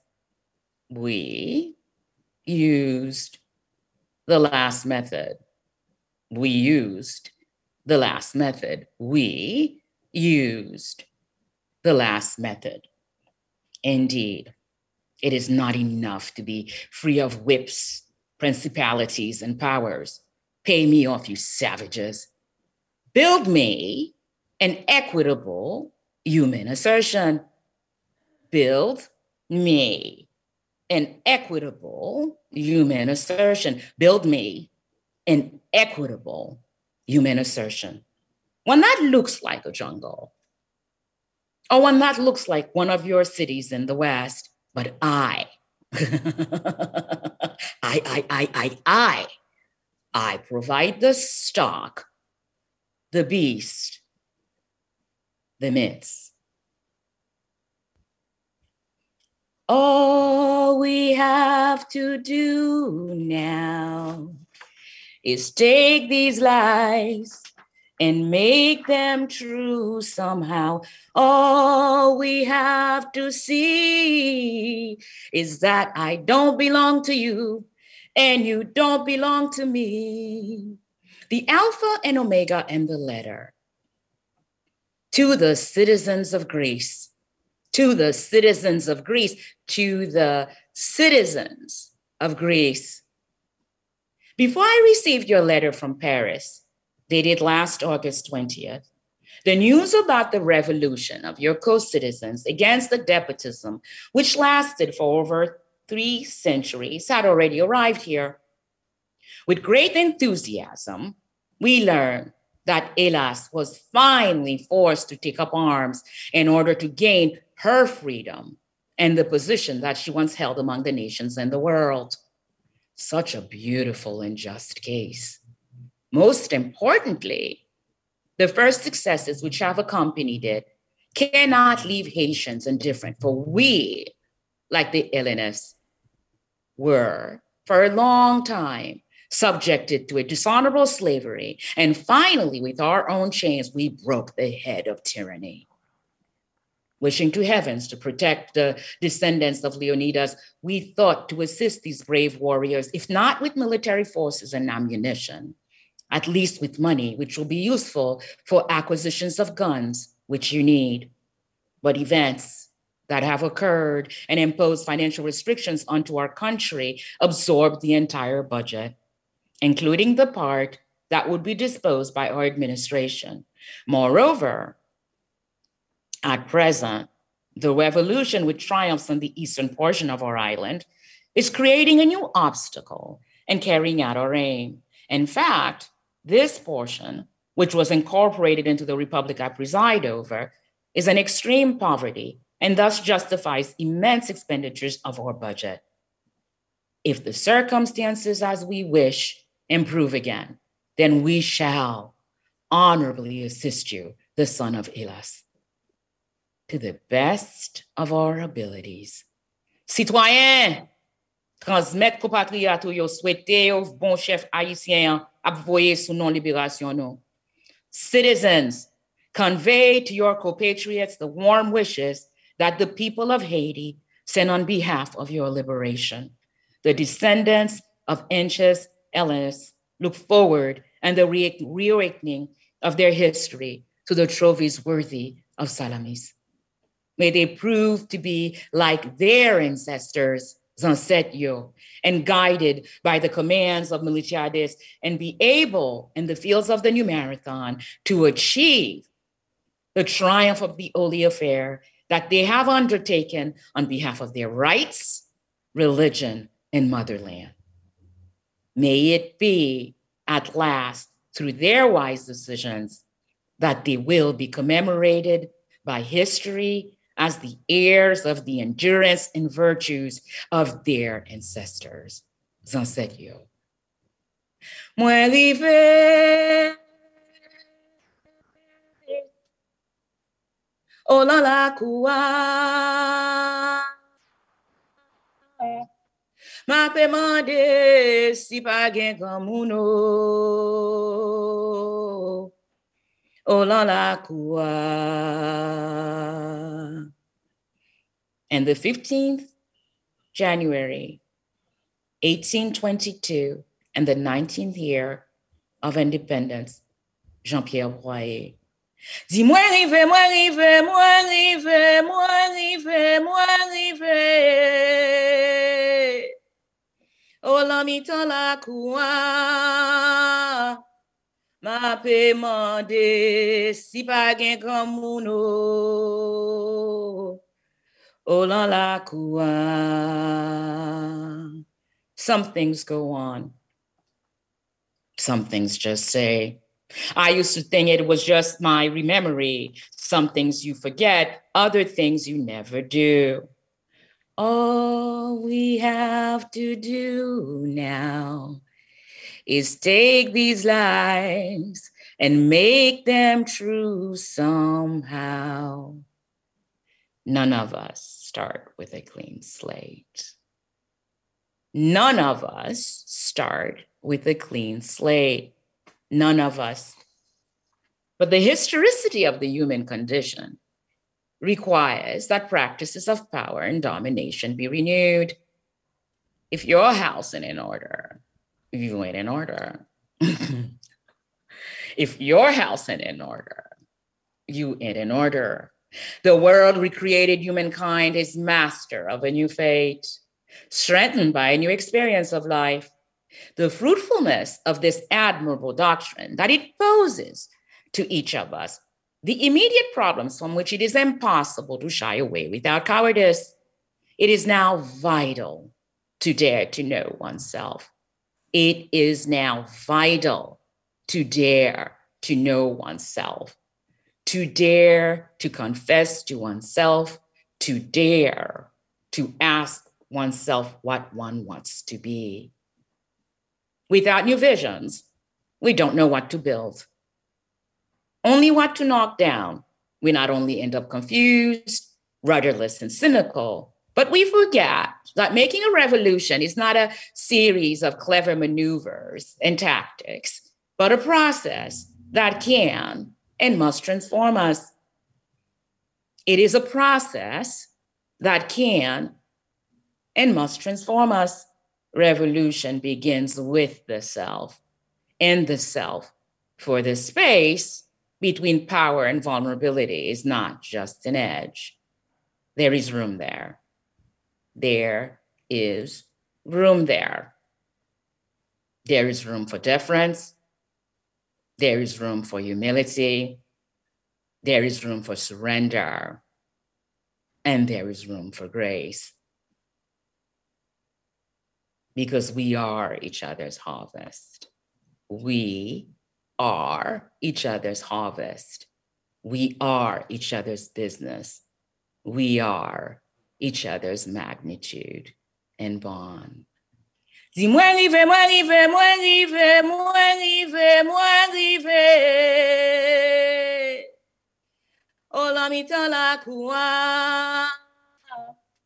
Ma pe mande si pa gen kamouno.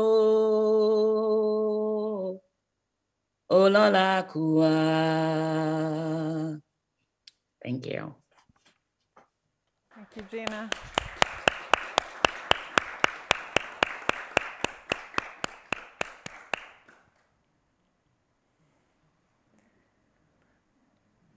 We have to say goodbye, Gina. Thank you so much for that. You're welcome. Thank you.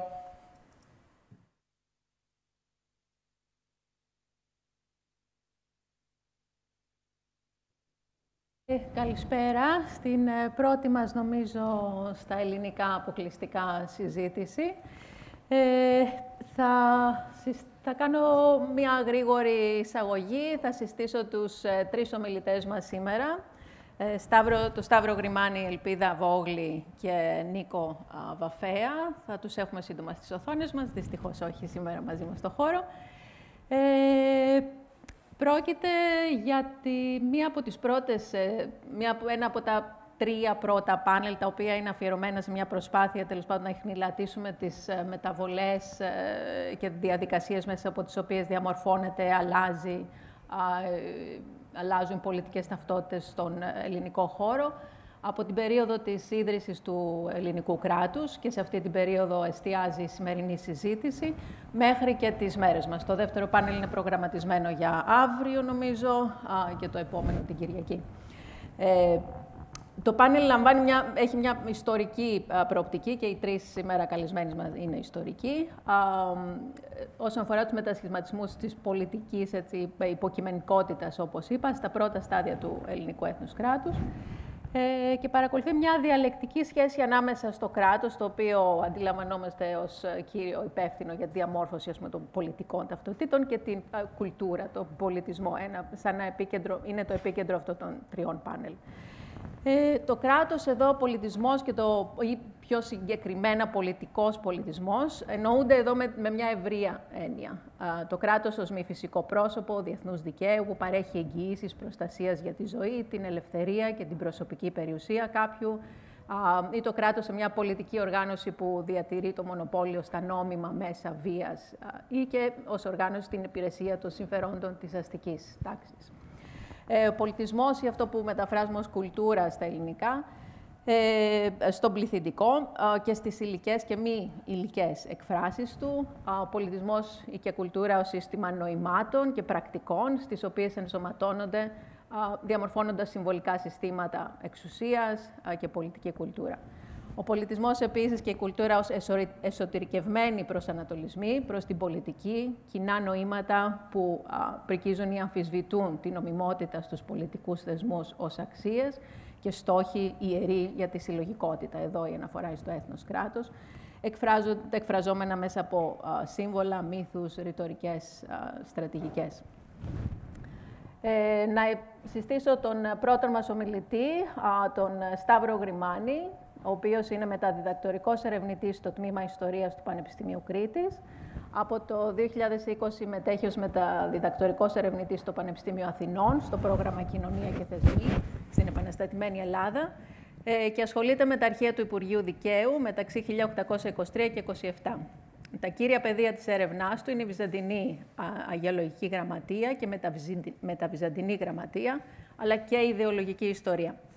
Έχει σπουδάσει φιλοσοφία, είναι κάτοχος μάστερ διδακτορικού στη Βυζαντινή Γεωλογική Γραμματεία από το Πανεπιστήμιο Αθηνών, υπότροφος ερευνητής του Ελληνικού Ινστιτούτου Βυζαντινών και Μεταβυζαντινών Σπουδών της Βενετίας και εργάστηκε ως υπότροφος του Demos Foundation σε πρόγραμμα καταλογογράφησης των χειρογράφων της Γεναδίου Βιβλιοθήκης στην Αθήνα από το 2017, αλλά και στο πρόγραμμα Travel Trails από το 2019.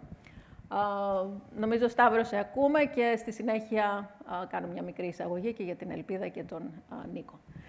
Να υπενθυμίσω ότι περιμένουμε τα σχόλιά σας και τις ερωτήσεις σας μέσω του YouTube channel και βέβαια από το κοινό μας εδώ. Με ακούτε? Ναι, μια χαρά. Ωραία. Θα μπορούσα να κάνω και share screen? Δέσποινα, θα μπορούσα να κάνω share screen? Νομίζω πως ναι. Ωραία.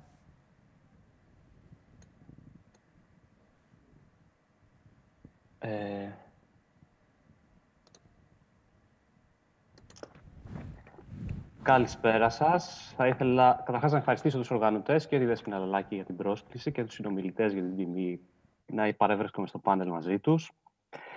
Στο κείμενο που ακολουθεί, θα επιχειρήσω να παρουσιάσω μέρος από τις υποθέσεις και τα συμπεράσματα που προκύπτουν από το σε εξέλιξη ερευνητικό πρόγραμμα, όπως είπε και η Δέσποινα, Θεσμοί και Κοινωνία στην Επαναστατημένη Ελλάδα, που πραγματοποιείται με την εποπτεία της Βάσου Ειρηνίδου στο Πανεπιστήμιο Αθηνών και με χορηγία του ΕΛΙΔΕΚ.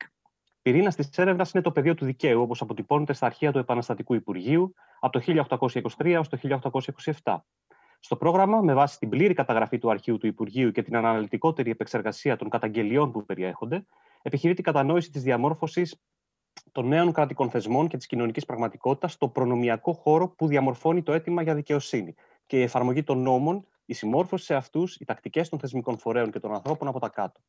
Στην παρουσίαση θα επικεντρωθώ στο ερώτημα πώς διαμορφώθηκε η νέα πραγματικότητα και η αίσθηση μιας ένομης πολιτείας και πώς συνέβαλε στη σύσταση του νέου κράτους και στην εμπέδωση της σχέσης του με τους κατοίκους της επικράτειάς του, που τώρα γίνονται πολίτες, παρουσιάζοντας μέρος των στοιχείων που προκύπτουν από την σε εξέλιξη έρευνα.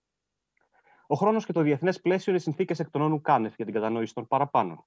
Το χρονικό της Επανάστασης, που αφορά στα στρατιωτικά γεγονότα, τις μετακινήσεις των οργάνων της διοίκησης και των πληθυσμών, τα πολιτικά γεγονότα που συνδέονται με εσωτερικές συγκρούσεις και τις εξωτερικές σχέσεις και τα πρόσωπα που συνδέονται με τα γεγονότα, όπως η παρουσία του Θεοτόκη στο Υπουργείο από το 1824, είναι το απαραίτητο πλαίσιο μέσα στο οποίο εμφανίζονται και κατανοούνται και οι αλληλεπιδράσεις στο πεδίο του δικαίου. Παράλληλα, οι μακρές διάρκειες και οι κοινωνικές και ιδεολογικές συνθήκες είναι θεμελιώδεις όροι για την κατανόηση. Οι χρόνοι, λοιπόν, και οι άνθρωποι. Ωστόσο, εδώ θα περιοριστώ σε μια αναλυτική τομή που επιχειρούμε στα σχετικά κείμενα και συνοψίζεται στην εξής πρόταση 3 αξώνων που περιγράφουν το πεδίο αυτό, πάντα σε σχέση με την παρουσία και τη δραστηριότητα του Υπουργείου Δικαίου. Πρώτον, η διαμόρφωση των οργάνων και των θεσμών της νέας πολιτείας. Δεύτερον, τα δικαιώματα και οι υποχρεώσεις των υποκειμένων που γίνονται πολίτες, μέλη μιας πολιτικής κοινωνίας. Και τρίτον, η εξασφάλιση της επικράτειας. Στο πλαίσιο αυτών των τριών του σημείων διαμορφώνεται η σχέση διαπαιδαγώγησης όχι μόνο του πολίτη αλλά και των ίδιων των οργάνων και της ασφάλειας, όχι μόνο εξωτερικά αλλά και εσωτερικά. Πρώτον, η οργάνωση των αρμοδιοτήτων. Η ευθύνη για τη φύλαξη των διαδικασιών που σχετίζονται με την επιβολή του νόμου, που αναλαμβάνεται από την επαναστατική διοίκηση, ανατίθεται στο Υπουργείο ή Μινιστέριο Δικαίου, το οποίο ιδρύεται αμέσως. Στα πρώτα χρόνια υπάρχει μια σύγχυση και σύγκρουση αρμοδιοτήτων που αφορά στην παρακολούθηση των υποθέσεων που εμπίπτουν στη δικαιοσύνη.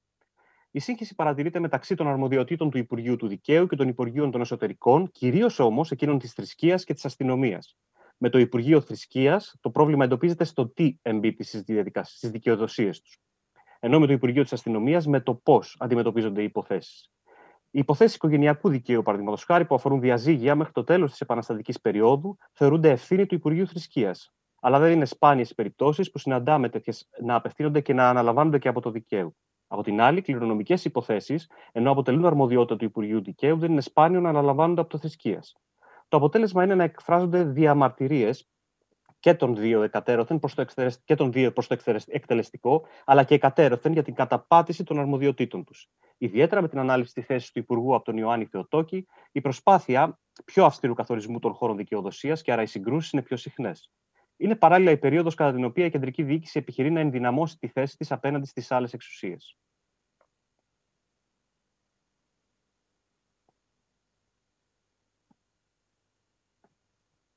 Θα προβάλλω κάποια slide τα οποία έχουν να κάνουν με αρχαιακά τεκμήρια για να μην τα διαβάζω και να κερδίζουμε χρόνο. Συγγνώμη για τον βομβαρδισμό των τεκμηρίων, αλλά εκεί βασίζεται η έρευνά μας και πάνω σε αυτά πατάει. Σε μια πολύ ενδιαφέρουσα λοιπόν περίπτωση τέτοια σύγκρουση, διευκρινίζονται με χαρακτηριστικό τρόπο οι αρμοδιότητες των δύο Υπουργείων και περιγράφονται γλαφυρά οι στόχοι και τα μέσα τόσο στις επιμέρους υποθέσεις, όσο και γενικά ως προς την απόδοση του δικαίου. Σε σχέση με τη νέα κοινωνική πραγματικότητα που διαμορφώνεται. Λέει ο Θεοτόκης.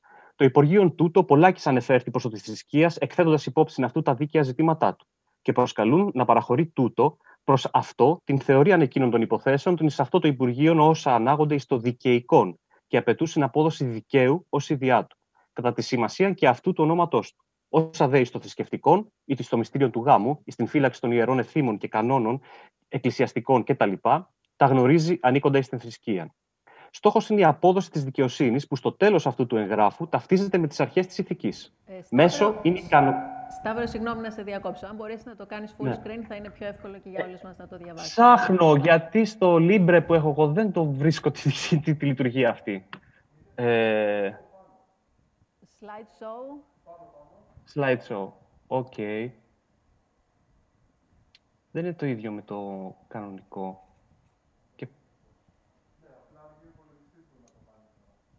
Οκ, έχει μια καθυστέρηση, λέει ο υπολογιστής, αλλά θα το κάνει. Θα το κάνει? Okay. Ξανά. Ναι. Συγγνώμη για τη διακοπή. Δεν μου δίνει τη δυνατότητα, δεν ξέρω γιατί. Το έκανε πριν, μάλλον...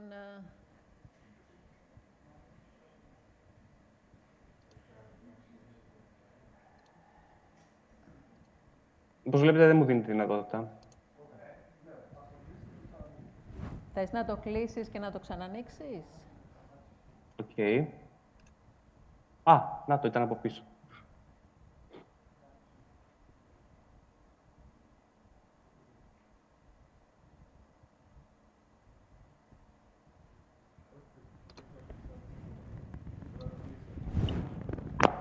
Ναι, πρέπει, μάλλον η επιλογή εδώ είναι να το κλείσεις και να το ξανανοίξεις. Μπράβο. Okay. Εντάξει. Ναι, μια χαρά. Ωραία. Συγγνώμη και πάλι. Ευχαριστώ.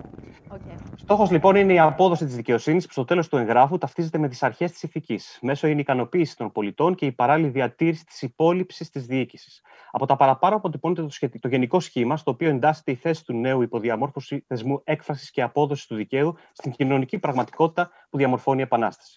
Από τη μια, οι αρχές της ηθικής εισαγωγικά διευρύνουν την έννοια του νόμου, περιλαμβάνοντας τα τοπικά έθιμα, αλλά και την παλαιότερη κωδικοποίηση δικαίου, που σχετιζόταν κυρίως με το θεσμό της Εκκλησίας.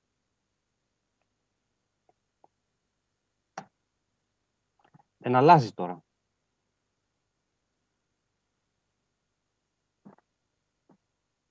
Λοιπόν, ναι.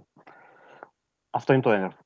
διευρύνουν την έννοια του νόμου, περιλαμβάνοντας τα τοπικά έθιμα, αλλά και την παλαιότερη κωδικοποίηση δικαίου που σχετιζόταν κυρίως με το θεσμό της εκκλησίας. Από την άλλη, ο επαναστατικός θεσμός είναι σαφές ότι επιδιώκει το κύρος περισσότερο από όσο μπορεί να επιβάλλει τη δικαιοδοσία του στους πολίτες, όπως φαίνεται από την ανάγκη υπόλοιψης και τον φόβο της ανυποληψίας που θα οδηγούσε στον κλονισμό των αρχών. Ως προς το Υπουργείο Αστυνομίας, η σύγκρουση γίνεται αντιληπτή στο επίπεδο του πώς, του τρόπου δηλαδή εφαρμογής του νόμου, των τεχνικών οι οποίες αποτελούν το χώρο αρμοδιότητας του καθενός. Σε αυτή την περίπτωση, διευκρινίζεται ότι μόνο στις περιπτώσεις όπου δεν υπάρχει διαφορά μεταξύ αντιδίκων, αλλά σαφής παράβαση του νόμου, η αστυνομία οφείλει να αναλάβει την υπόθεση αποκαθιστώντας το δίκαιο.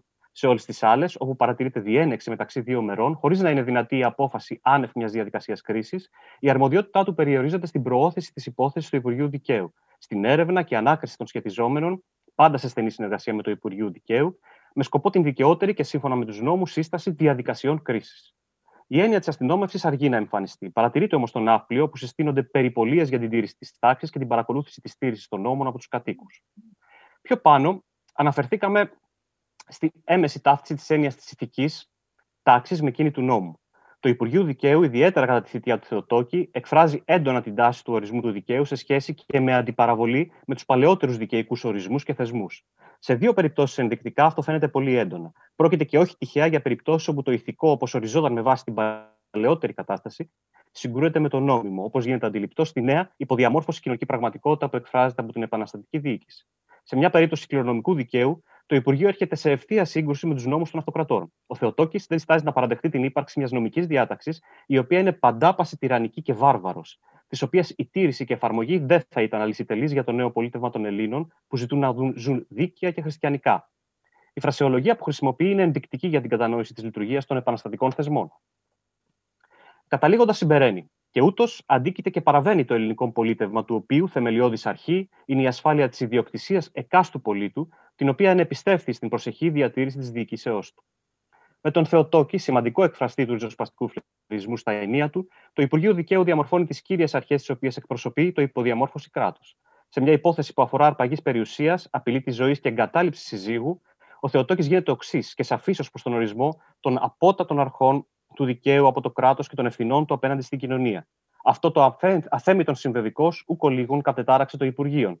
Παρατηρήσαν να παθαίνωση τα πολυτιμότατα και ιερότατα δικαιώματα του πολίτου. Ζωή, τιμή και ιδιοκτησία, των οποίων την κρατεάν υπεράσπιση και προστασίαν βλέπει έκαστος επαγγελωμένην εις το ιερών συνταγματικών του έθνους χάρτην, των οποίων οι λαοί της Ελλάδος ενεπιστέφθησαν ισχύρα της διοικήσεως.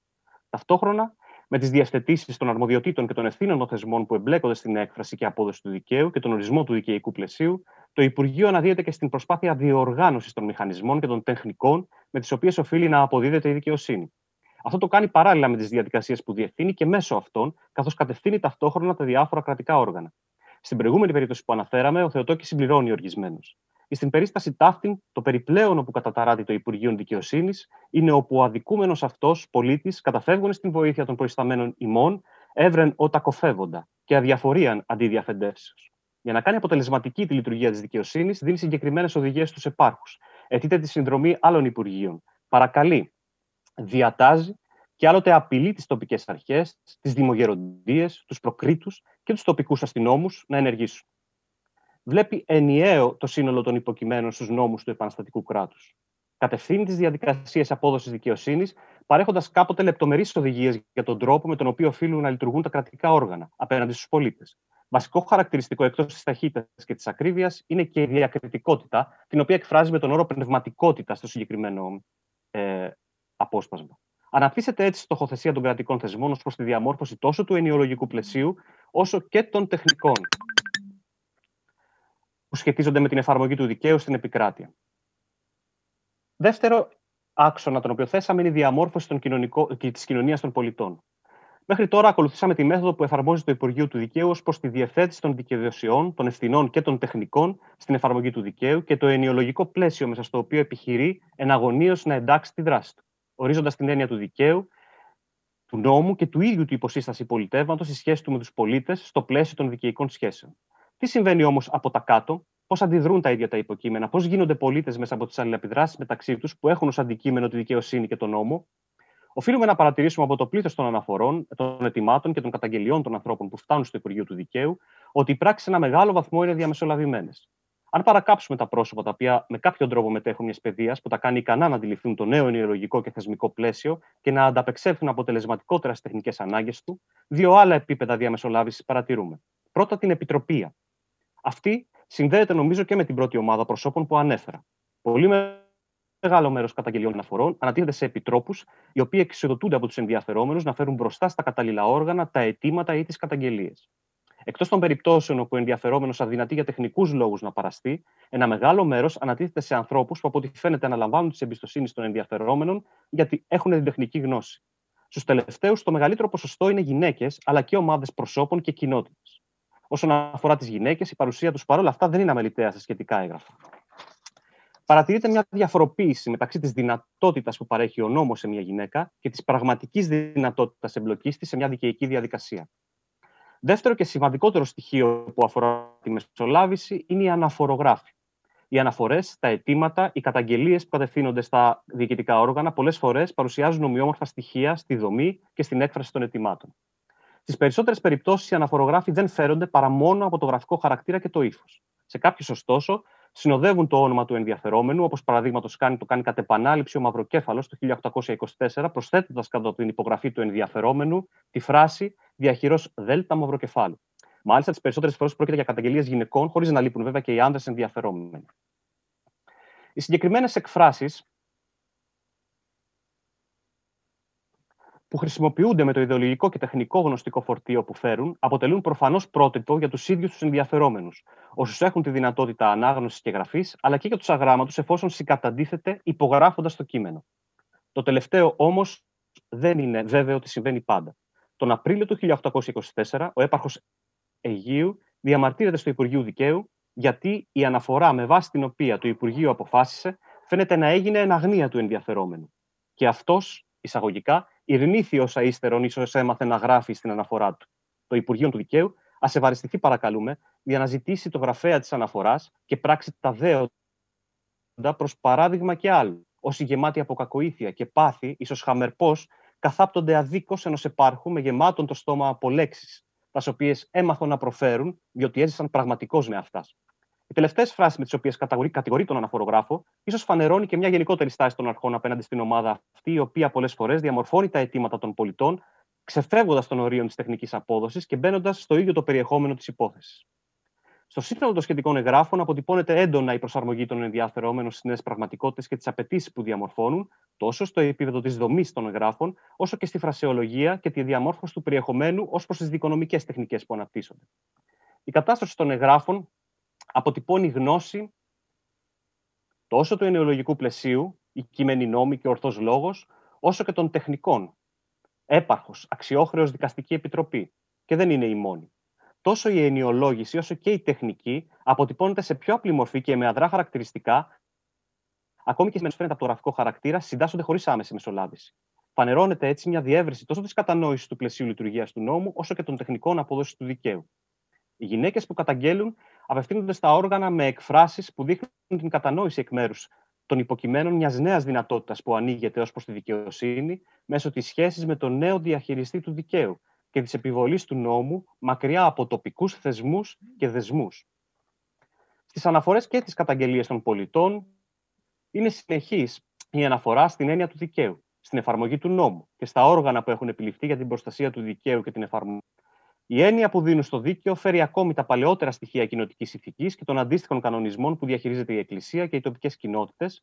Παράλληλα, περιλαμβάνει χαρακτηριστικά του νεοπολιτεύοντος και απευθύνεται πλέον σε ένα συγκεντρωτικό φορέα, τη διοίκηση και το κατεξοχήν όργανό της, το Υπουργείο του Δικαίου. Σε αυτές δεν λείπουν και αναφορές στο διεθνές δίκαιο.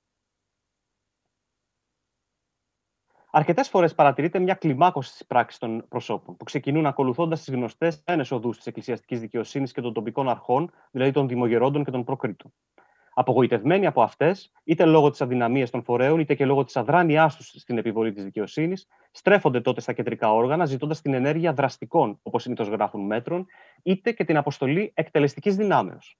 Είναι εξίσου πολλές οι φορές που οι διαδικασίες ακολουθούν παράλληλες πορείες ή αλληλοκαλύπτονται. Όταν, παραδείγματος χάρη, αφού προκαλούν την έκδοση ενός εκκλησιαστικού αφοριστικού, στη συνέχεια με αυτό ως στοιχείο προστρέχουν στα διοικητικά όργανα. Δεν παραλείπουν μάλιστα να επανέρχονται πιο έντονα στις υποθέσεις τους, μεμφόμενοι έτσι έμεσα και την αρχή που την πρώτη φορά δεν έκρινε σωστά. Κάποτε ακόμη και το ίδιο το Υπουργείο που εξαπατήθηκε. Πιο χαρακτηριστική είναι η περίπτωση του ιερομονάχου Ιωασήφ από τη Σκιάθ. Ο συγκεκριμένος, αφού έχει καταφύγει στο Υπουργείο Θρησκείας για αδικία που του έγινε από τις τοπικές αρχές και μη βρίσκοντας ούτε εκεί το δίκιο του, απευθύνεται πιο έντονα για δεύτερη φορά σε αυτό, οπότε η υπόθεσή του παραπέμπεται στο Υπουργείο του Δικαίου. Στην τελευταία του αναφορά είναι πολύ ενδιαφέρον ο τρόπος με τον οποίο κατανοείται και αποδίδεται από έναν κληρικό η έννοια του ηθικού ως νόμιμου στο πλαίσιο πλέον μιας πολιτικής κοινωνίας. Ακόμη και αν θεωρηθούν διαμεσολαβημένα τα κείμενα, δεν πάβουν να αποτελούν σημείο αναφοράς, τα οποία χρησιμοποιούν οι ενδιαφερόμενοι προς τις αρχές για να ικανοποιήσουν αιτήματά τους, διαμορφώνοντας παράλληλα τις δικές τους τάσεις ως προς αυτές. Διαμορφώνεται έτσι ένας νέος εαυτός, που με τον καιρό θα σταθεροποιήσει αυτές τις τακτικές σε συνείδηση. Η διαμόρφωση αυτή εμφανίζεται ως συμμόρφωση σε περιπτώσεις που οι ενδιαφερόμενοι θα μπορούσαν ακόμη και να έχουν προσφύγει στην αυτοδικία, όπως λένε οι ίδιοι. Οι υποθέσεις που φτάνουν στο Υπουργείο δείχνουν μια διεύρυνση της δυνατότητας αναζήτησης δικαιοσύνης και εμπλοκής σε δικαιοδοτικές διαδικασίες που συνδέονται παράλληλα με μια μεγάλη ποσότητα καταγγελιών που περιλαμβάνουν απλές υποθέσεις χρεών, διαφορές για τη γη, μικροκλοπές, μέχρι απαγωγές, ληστείες, φόνους, βιασμούς, παρθενοφθορίες κλπ. Ακόμη και οι υποθέσεις διαζυγίου, που εντάσσονταν στη θρησκευτική δικαιοδοσία, απευθύνονται πλέον στο Υπουργείο του Δικαίου. Η διεύρυνση των δυνατοτήτων δηλαδή δεν είναι μόνο οριζόντια, ποσοτική, αλλά και κάθετη, ποιοτική, ως προς τα ζητήματα που τώρα καλύπτει ο νόμος και ασφαλίζει η κεντρική δικαιοσύνη της διοίκησης. Τέλος, η δυνατότητα αυτή διευρύνεται και σε περισσότερα κοινωνικά στρώματα. Σε αυτές τις περιπτώσεις, οι αδύναμοι σε εισαγωγικά δεν φαίνεται μόνο να συνειδητοποιούν τη διαφορά από τους ισχυρούς, αλλά και να χρησιμοποιούν αυτή τη διαφορά στα υπέρ τους επιχειρήματα. Ο τρίτος άξονας που θέτουμε είναι η ασφάλεια και ο έλεγχος της επικράτειας. Στις πράξεις του δικαίου επιδιώκεται και η εξασφάλιση της συνεκτικότητας της επικράτειας εσωτερικά και της ασφάλειας εξωτερικά. Συνοπτικά, θα μπορούσαμε να κατηγοριοποιήσουμε τις σχετικές πράξεις εκείνες που αφορούν τον έλεγχο της κίνησης, της τάξης, τα πολιτικά εγκλήματα, την κατασκοπία και την προδοσία, τον έλεγχο της ουδετερότητας κατά τον πόλεμο. Η πιο συνήθις περίπτωση ελέγχου της κίνησης των προσώπων είναι φυσικά η έκδοση διαβατηρίου, στο οποίο αναγράφεται η άδεια μετακίνησης από έναν τόπο προς έναν άλλο, ενός συγκεκριμένου προσώπου. Στο Υπουργείο Δικαίου επιπλέον εμφανίζονται οι περιπτώσεις αδειών μετακίνησης προσώπων που εμπλέκονται σε εκκρεμείς διαδικασίες κρίσης. Οπότε η ίδια η άδεια δίνεται για συγκεκριμένη μετακίνηση, για συγκεκριμένους λόγους και την επιπλέον παρουσία ενός εγγυητή, ο οποίος προσωπικά εγγυάται για τον ενδιαφερόμενο στις αρχές. Επεδίωξη δηλαδή είναι η δημιουργία ενός πλέγματος ασφάλειας μέσω του μεγαλύτερου δυνατού ελέγχου των προσώπων. Σημαντική παρουσία στα αρχεία του Υπουργείου έχουν και οι υποθέσεις εκείνες που σχετίζονται με πολιτικά εγκλήματα που αφορούν τον φατριασμό και τη στάση κατά των αρχών. Νέες έννοιες και τακτικές και τεχνικές εμφανίζονται που σχετίζονται με αυτά τα εγκλήματα. Οι εσωτερικές συγκρούσεις και οι σχηματισμοί αντίπαλων ομάδων ευνοούν το κλίμα. Το ζητούμενο σε αυτές τις περιπτώσεις είναι η κοινή ησυχία και η τάξη, όπως ζητά το Υπουργείο Δικαίου σε μια περίπτωση κρίσης ανταρτών σε εισαγωγικά, για την οποία απαιτεί την επιτάχυνση της διαδικασίας εκ μέρους της Επιτροπής Κρίσης. Το Υπουργείο σπέβδει σε εισαγωγικά να σας αναγγείλει τούτο. Σας προτρέπει να ταχύνετε τη συνέλευσή σας όσο το δυνατόν εντάφθα, δι' να μην ακολουθεί αργοπορία εις την διαδικασία ταύτην, εις συν και χινότες οι λαοί, περιμένουν συναείδωση το ευκταίον αποτέλεσμα δια την ασφάλεια της κοινής ησυχίας και εφταξίας. Πιο σημαντικά είναι τα εγκλήματα που αφορούν την ασφάλεια του κράτους και περιλαμβάνουν την κατασκοπία ή και την προδοσία. Σε όλες αυτές τις περιπτώσεις, οι υποθέσεις ξεκινούν από καταγγελίες πολιτών. Στη συνέχεια, τα κυβερνητικά όργανα, κυρίως το Υπουργείο του Δικαίου, σε συνεργασία με αυτό της αστυνομίας, διαμορφώνουν σταδιακά τις τεχνικές έρευνας, εξιχνίασης και αντιμετωπισής τους. Τέτοια περίπτωση είναι εκείνη για την οποία εμπλέκονται μέλη της οικογένειας Σούτσου που δραστηριοποιούνται στην Αίγυπτο και κατηγορούνται ότι λειτουργούν προδοτικά εις βάρος της Επανάστασης και προς όφελος του Πασά της Αιγύπτου μεταξύ 1824 και 1825. Σε αυτή την περίπτωση καταγράφεται ένα δίκτυο προσώπων που δραστηριοποιείται εμπορικά και το οποίο υπό το πρόσχημα της εμπορικής αλληλογραφίας μεταδίδει πληροφορίες κέρειας σημασίας για την πορεία των επαναστατικών γεγονότων. Η διοίκηση αντιδρά συστήνοντας μια αστυνομική επιτροπή, της οποίας η έδρα ορίζεται στα νησιά του Αιγαίου. Η δράση της περιλαμβάνει τις κατοίκων έρευνες, το άνοιγμα και τον έλεγχο της αλληλογραφίας, κατασχέσεις στοιχείων, καταθέσεις και ανακρίσεις, συλλήψεις και μεταφορές κρατουμένων για περαιτέρω έρευνα στο διοικητικό κέντρο, την ανάπτυξη ενός αντίθετου δικτύου προσώπων που πληροφορούν για τους υπόπτους, το σχηματισμό ενός μεγάλου φακέλου, του οποίου το περιεχόμενο θα χρησιμοποιηθεί αργότερα στη διαδικασία κρίσης, και τη συνεχή ενημέρωση και αναπροσαρμογή των τακτικών. Η τεχνική που φαίνεται να διαμορφώσει η διοίκηση κεντρικά και να συντονίζει περιφερειακά προς όλες τις κατευθύνσεις είναι ιδιαίτερα ανεπτυγμένη. αλλά και οι πολίτες φαίνεται να έχουν υπόψη τους τις σχετικές εγκληματικές δραστηριότητες και κατηγορίες όπως της τουρκοφιλίας, της προδοσίας και της κατασκοπίας τις συναντούμε σε αναφορές στις αρχές. Στην προκειμένη περίπτωση παρατηρείται η δημιουργία δηλαδή ενός νέου εγκλήματος και μιας παραβατικής δραστηριότητας που συνδέεται με τη δημιουργία του νέου κράτους και την Επανάσταση. Μια ανάλογη περίπτωση που σχετίζεται με την υπόσταση του νέου κράτους είναι εκείνη των εγκλημάτων που δικάζει η Επιτροπή που έχει συσταθεί αντιθαλασσίου κριτηρίου. Σε αυτό κατευθύνονται οι υποθέσεις που αφορούν την παραβίαση των νόμων που ισχύουν στη θάλασσα. Κατά τη διάρκεια της Επανάστασης, το κύριο επίδικο σε αυτές τις περιπτώσεις είναι οι ναυτικές λίες που προσκομίζουν τα ελληνικά καταδρομικά από πλοία τα οποία συλλαμβάνουν, κατηγορώντας τα ότι έχουν παροβιάσει την ουδετερότητα που τηρούν οι ξένες δυνάμεις ως προς τους δύο αντιμαχόμενους. Η σημασία των σχετικών πράξεων φαίνεται ότι είναι μεγάλη για τη διοίκηση, καθώς μέσα από αυτήν επιβεβαιώνεται η παρουσία του νέου κρατικού σχηματισμού ενός κράτους έθνους μεταξύ των άλλων. Στις σχετικές δικογραφίες είναι επαναβαλλόμενη η διακήρυξη εκ μέρους της Επιτροπής για το δίκαιο των εθνών και τη θέση της Ελλάδας ως ενός ίσου μεταξύ αυτών.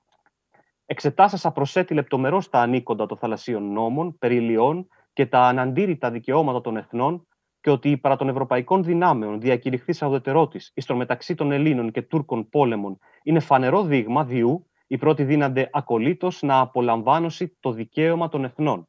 Ότι αυτό το δικαίωμα των εθνών καταπατείται, ενώ εν ουδέτερων πλοίων μετακομίζει τροφάς και λοιπά εις τους αντιπάλους του ενός μέρους και επομένως συντελεί με αυτούς. Η παραβίαση της ουδετερότητας δηλαδή δεν είναι μόνο πρακτικό ζήτημα που σχετίζεται με την τροφοδοσία του εχθρικού στρατού. Είναι επιπλέον ζήτημα που σχετίζεται έμεσα και με την αναγνώριση ενός κυρίαρχου κράτους σε μια επικράτεια της οποίας έχει τον έλεγχο, ελέγχοντας παράλληλα την κίνηση εφοδίων στα όρια που καθορίζει το ίδιο. Διατηρεί παράλληλα και τη διάσταση του ελέγχου στο εσωτερικό. Πρόκειται για εκείνες τις περιπτώσεις όπου η καταδρομή γίνεται πειρατεία, καταπατώντας και πάλι από άλλη πλευρά τώρα το δικαίωμα του ελέγχου της επικράτειας. Συμπερασματικά, παρατηρούμε μια διαρκή, συστηματική και εκφρασμένη με οξύτητα κάποτε προσπάθεια των Υπουργείων του Δικαίου να περιχαρακώσει το χώρο δικαιοδοσίας του, να ορίσει τις αρμοδιότητες, να διευθύνει τις διαδικασίες, να δώσει οδηγίες και να κατευθύνει τα κρατικά όργανα. Συντονίζοντας παράλληλα τις ενέργειές του με άλλες θεσμικές αρχές.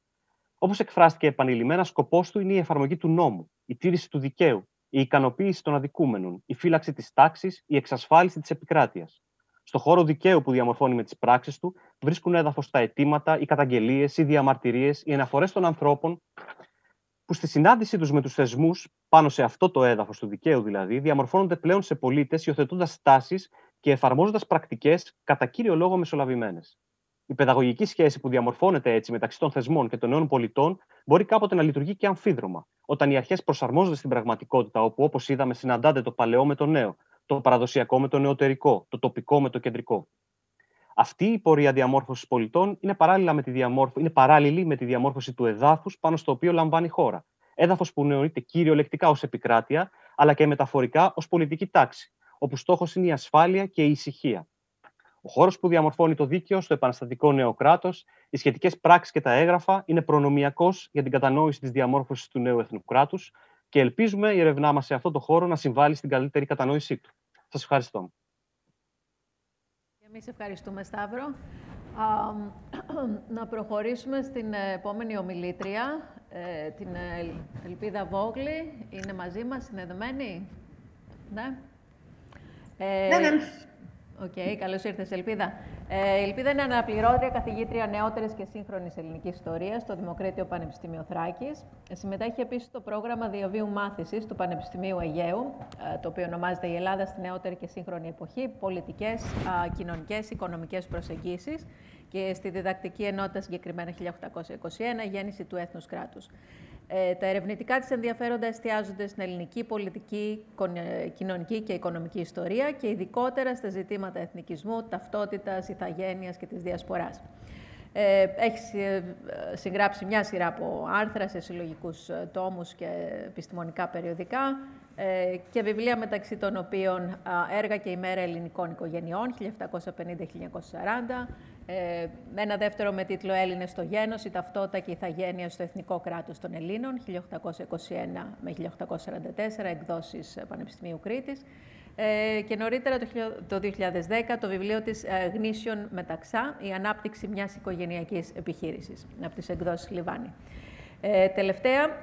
Τελευταία της δουλειά, το μια αναφορά και εξήγηση τέλος πάντων για την δουλειά του ιστορικού, τι πρέπει να γνωρίζει ο ιστορικός για το επάγγελμα και την επιστήμη του. Αυτό μεταξύ πολλών άλλων.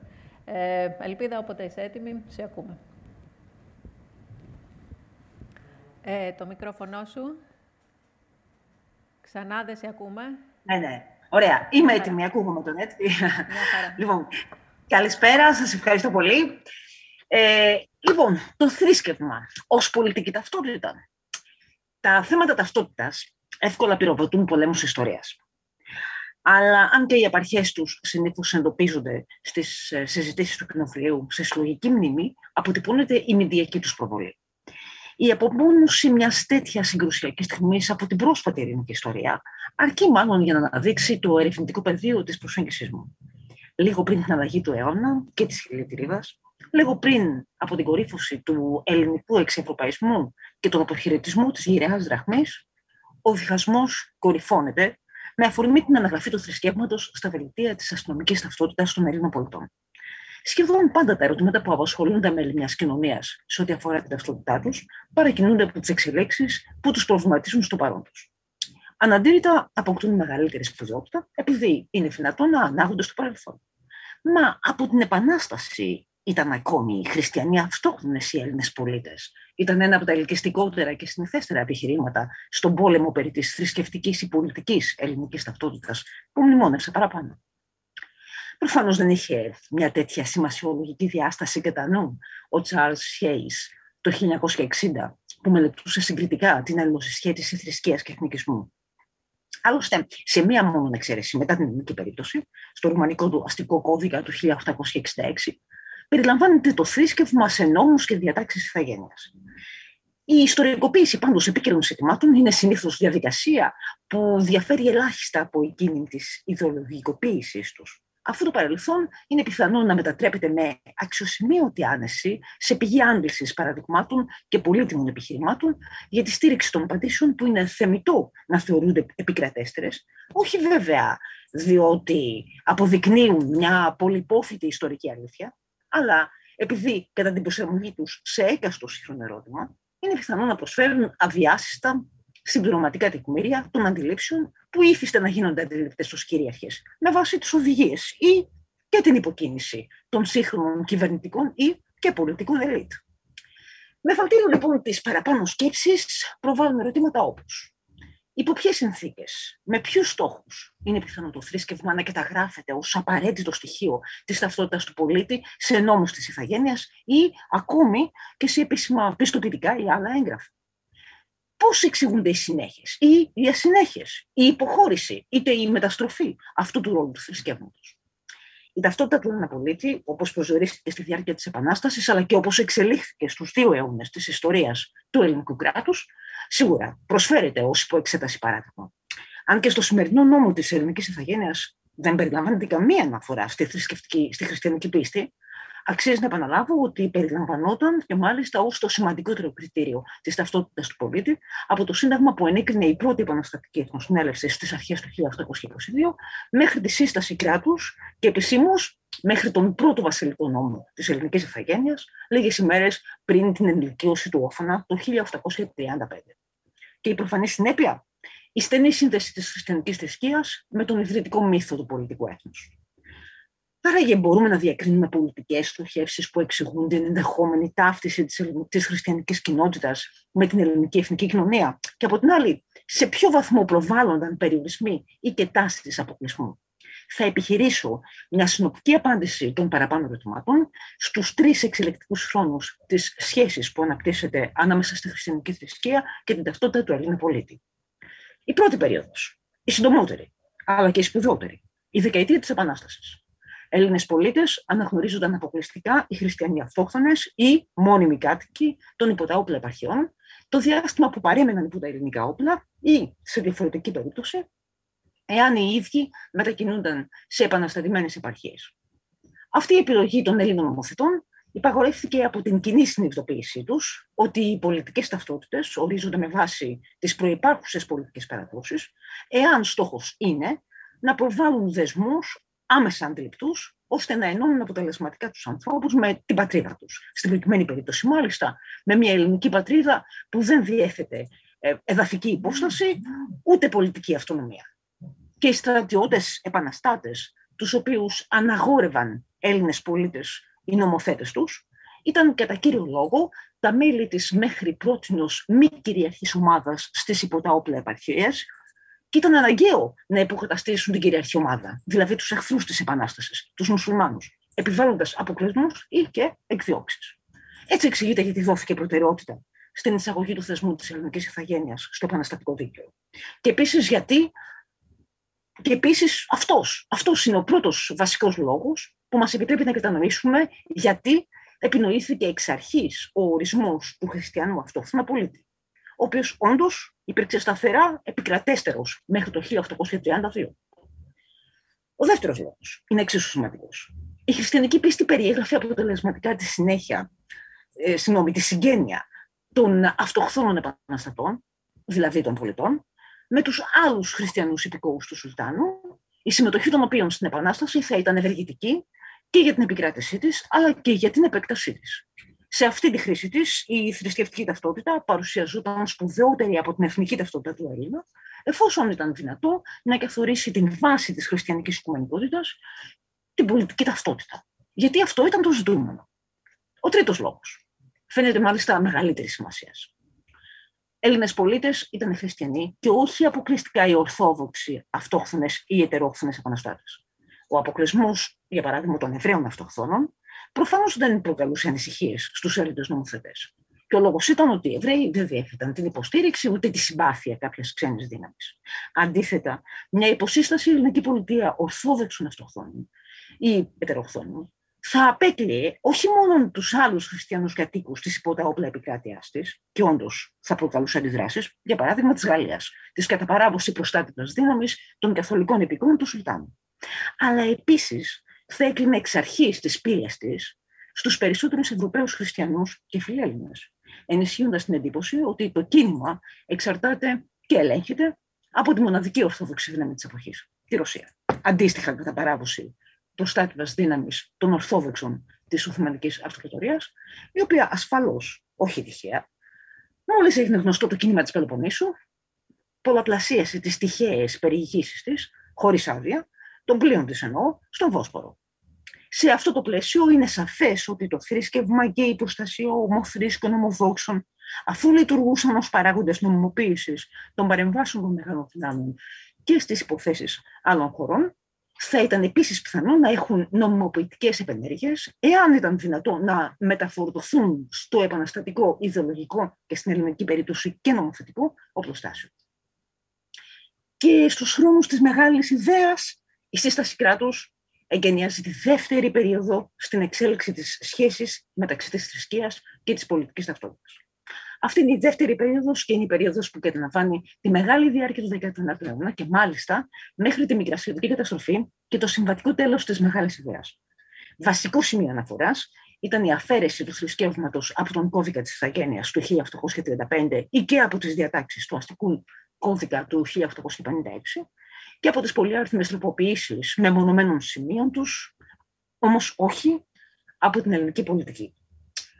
Από τα μέσα της δεκαετίας του 1830 και τη συγκρότηση του ελληνικού προξενικού δικτύου, που σηματοδοτεί τη φαντασιακή επέκταση της ελληνικής επικράτειας στο εξωτερικό, είναι φανερό ότι δεν χρειάζεται πια το θρήσκευμα για την διαφύλαξη της κοινωνικής ομοιογένειας στο εσωτερικό.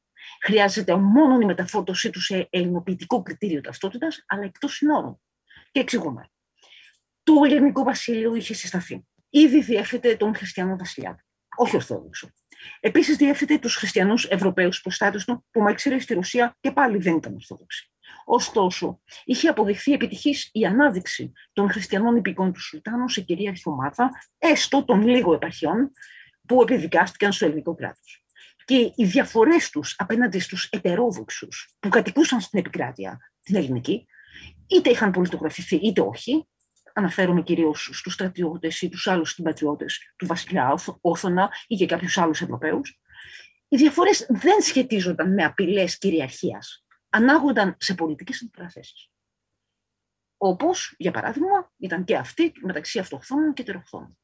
Εν ολίγης, η μικρή Ελλάδα του 19ου αιώνα, μετά τον πόλεμο της ανεξαρτησίας της, ούτε αντιμετώπιζε προβλήματα μεγάλων και συμπαγών ξένων ομάδων που ήταν πιθανό να παρακινούν παρεμβάσεις τρίτων, δηλαδή μειονοτήτων, στο σύγχρονο λεξιλόγιο, αφού άλλωστε είχε συντελεστεί διαδικασία αμοιβαίας μετανάστευσης, θα λέγαμε μιας πρώτης ανταλλαγής πληθυσμών, ούτε ήταν χώρα υποδοχής μεταναστών.